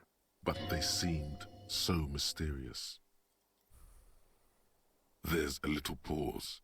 He says nothing as well. Yes, God cursed the footprints, not solving the case for us. Au diable. He arches his brow. The ceiling fan patiently spins overhead.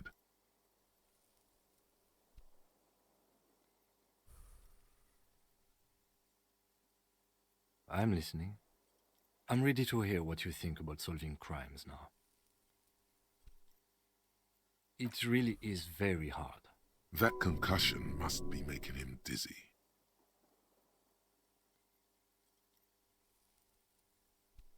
No. Are you ready to limp?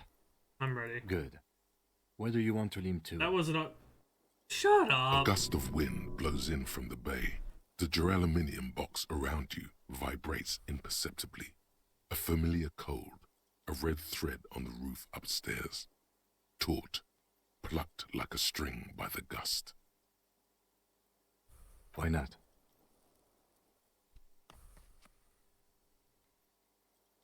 Another look at the window, perhaps? The one he was shot through. I don't know. I can't think of anything better.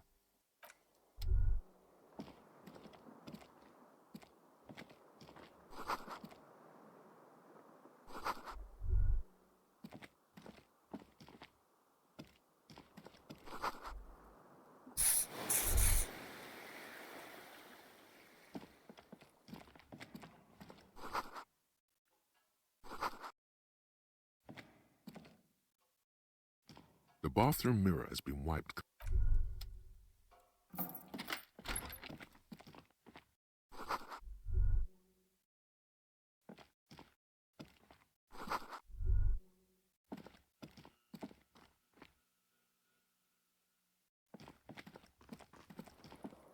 Damn, Kim has a nice room.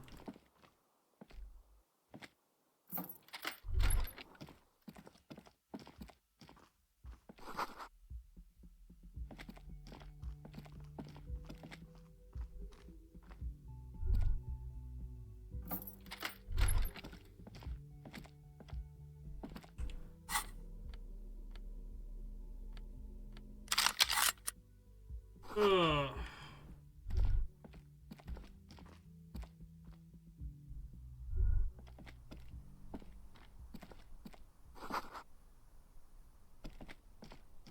You see the same two neon lit. This is ballistics. She's like... A ray of backward motion explodes from his mouth to the roof outside. A prime. It suggests the bullet came from the extreme upper quadrant of possible angles, from a point beyond the roof. B triple prime. The island in the bay. Unless she thinks the perpetrator was standing on the ring antenna. That is where the thread seems to point. I remember. She was there that night. She would have known precisely where the bullet hole was in the glass. She had a long time to think about it after, standing on that roof. It also looks like there may be more to her skill set than we know. The question is, should we trust her? I find that hard to believe, but at this point, what difference does it make? So it is. For a second he seems tired.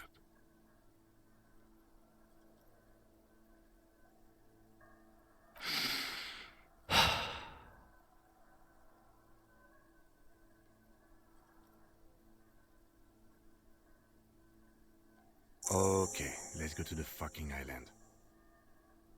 How do we get there? Joyce Messier had a sloop, but she's gone. Kim sounds so fucking tired. Yes, but it'll take them days to give it to us. We could ask around in the fishing village. They had boats.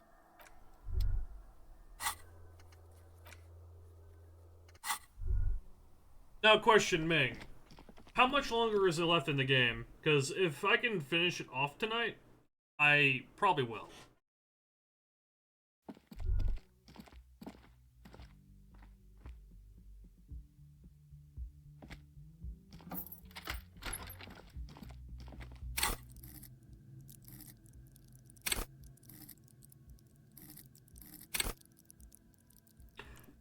How much longer is left in the game, you reckon? You think I can get it topped off tonight, or what do you think?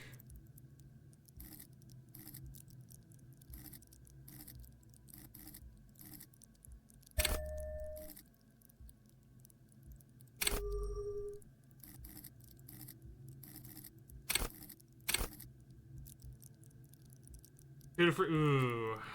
In that case, I probably shouldn't rush it then.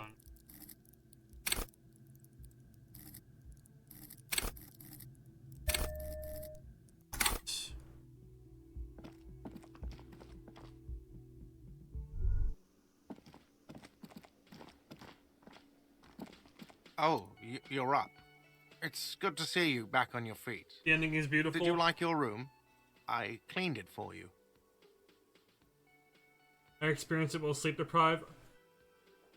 I think if I do go through it, I want to go through it with a clear head. To properly enjoy it. Plus, I don't want to have to feel rushed. You know, that kind of thing. You're welcome. I thought it would be nice for you to wake up in a clean place after you, let's be fair, defended this establishment and its clientele from gunfire. I give credit where credit is due, and that, sir, was a nice shot. I was watching until you hit him. Crawled inside then. Bullets started flying. Anyway. He really wants you to realize that he was also on the balcony looking by, in the danger zone, so to say. I wish you a quick recovery. Also, you and your partner are staying here free now. This establishment supports cops. The stay is free, the drinks are not. Just felt I needed to specify that. Oh, you know, people don't tend to stick around after shootouts. Turns out they're not good for business. Yeah, I was. Yeah. That's because I'm a bad ass. It really took courage. Don't pick at him. He nods back at you, even more stoically. Just two badass men nodding stoically. Make that three. The lieutenant is nodding too, hands crossed. No problem. They'll come back. They always do.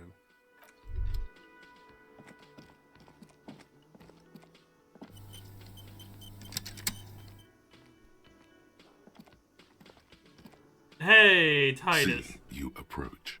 The bruised man raises his bear in welcome. Crazy motherfucker. Didn't think you had that fury in you.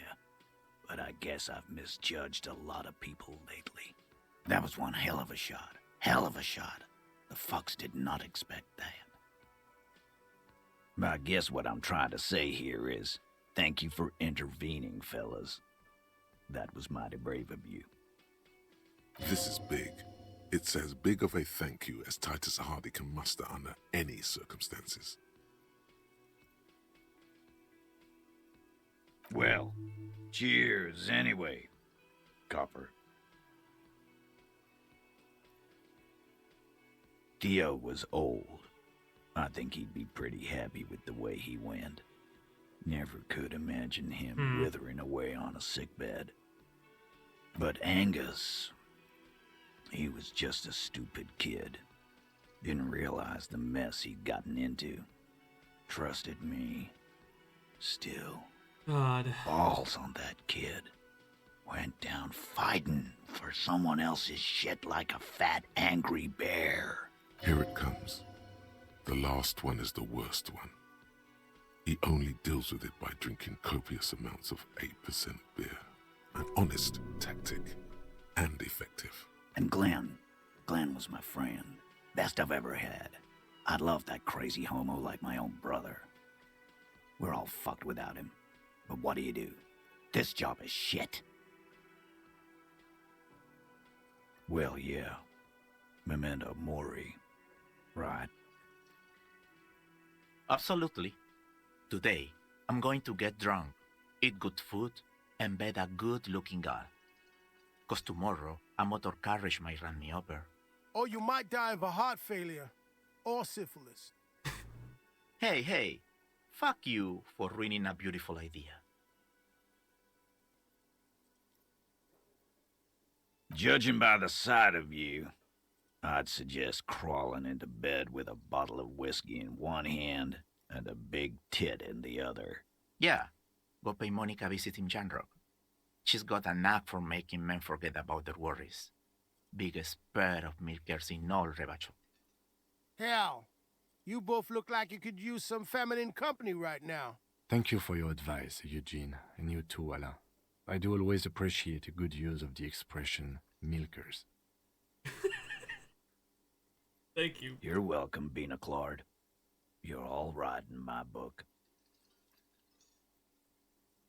Take care, coppers. You two look after yourselves now. Death passed on you today, but men don't get that lucky twice. Copo loco. And normal cop, I guess. Good luck in Jamrock. Scars made the best tattoos, they say. Thanks for getting involved, guys. Not a lot of cops would step into that line of fire, but you did. Just doing my job. And if you ever feel like the uniform is holding you back, I've got a few vacancies. You'd make one hardy boy, Copper. And Titus Hardy himself would make a good officer. That man was born to lead. I will, Capo. That's a promise. Hardy Heroes, Now, 419 for social The democracy. Hardy boys got some mourning and drinking to do. Take it easy on the drink. The danger has not passed. This town needs you on your feet. Good point, Bino Claude. We'll keep the vol under 12% tonight.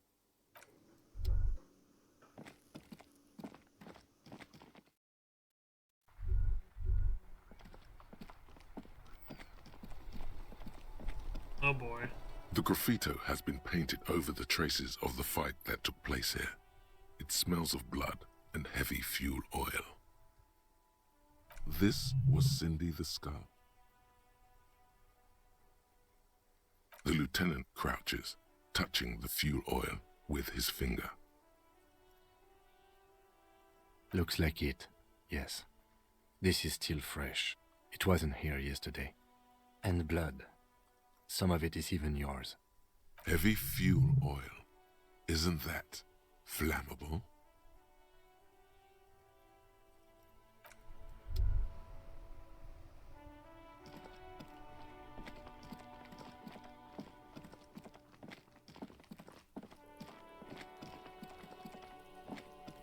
Oh shit, I could've gone back in there.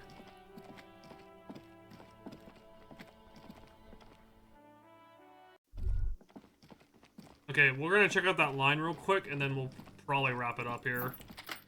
Because once again, I do want to get this game its proper set off for my first playthrough. Because holy fuck. This has been crazy.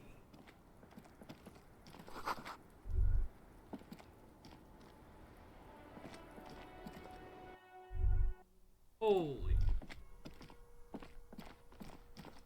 Really, you do? I didn't know you had a tattoo, Meg.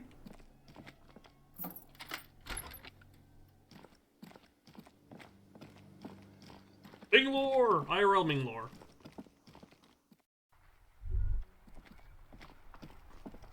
That sounds stupid when I say it like that. The graffito has been painted over the traces. This was Cindy the Oh Skunk. shit.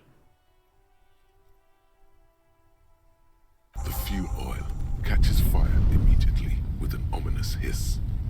A bright orange flash. The lieutenant has taken a small step back. He looks at your face illuminated by the flames and nods silently. Then the fire falters. The flames warmed him too. Not at all in a bad way. Let's go to that island. Slowly, the flames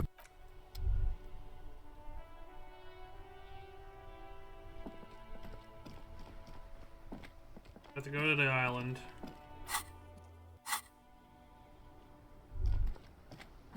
You have 4, huh? Mon Dieu! You set it on fire. What kind of a policeman are you?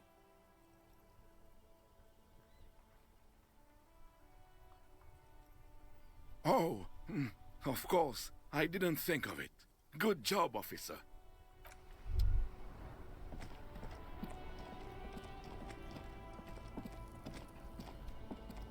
My man, you're alive. Oh my man, what a day. I missed out on most of the action, but I heard it was quite the encounter. Had a strong sense of finality to it. So what's next? You guys heading back to Jamrock now? Talk is local union muscle were behind it all. I'd reckon the case is closed, even if it kind of turned into a shit show. Good luck with that, my man. Ain't easy being you, but hey, you're still breathing, right? Okay. Is it wise to share information about the lieutenant throws you a quick glance? What are you doing? That's probably for the best. Oh my god. I think that's a good stopping point, though. So,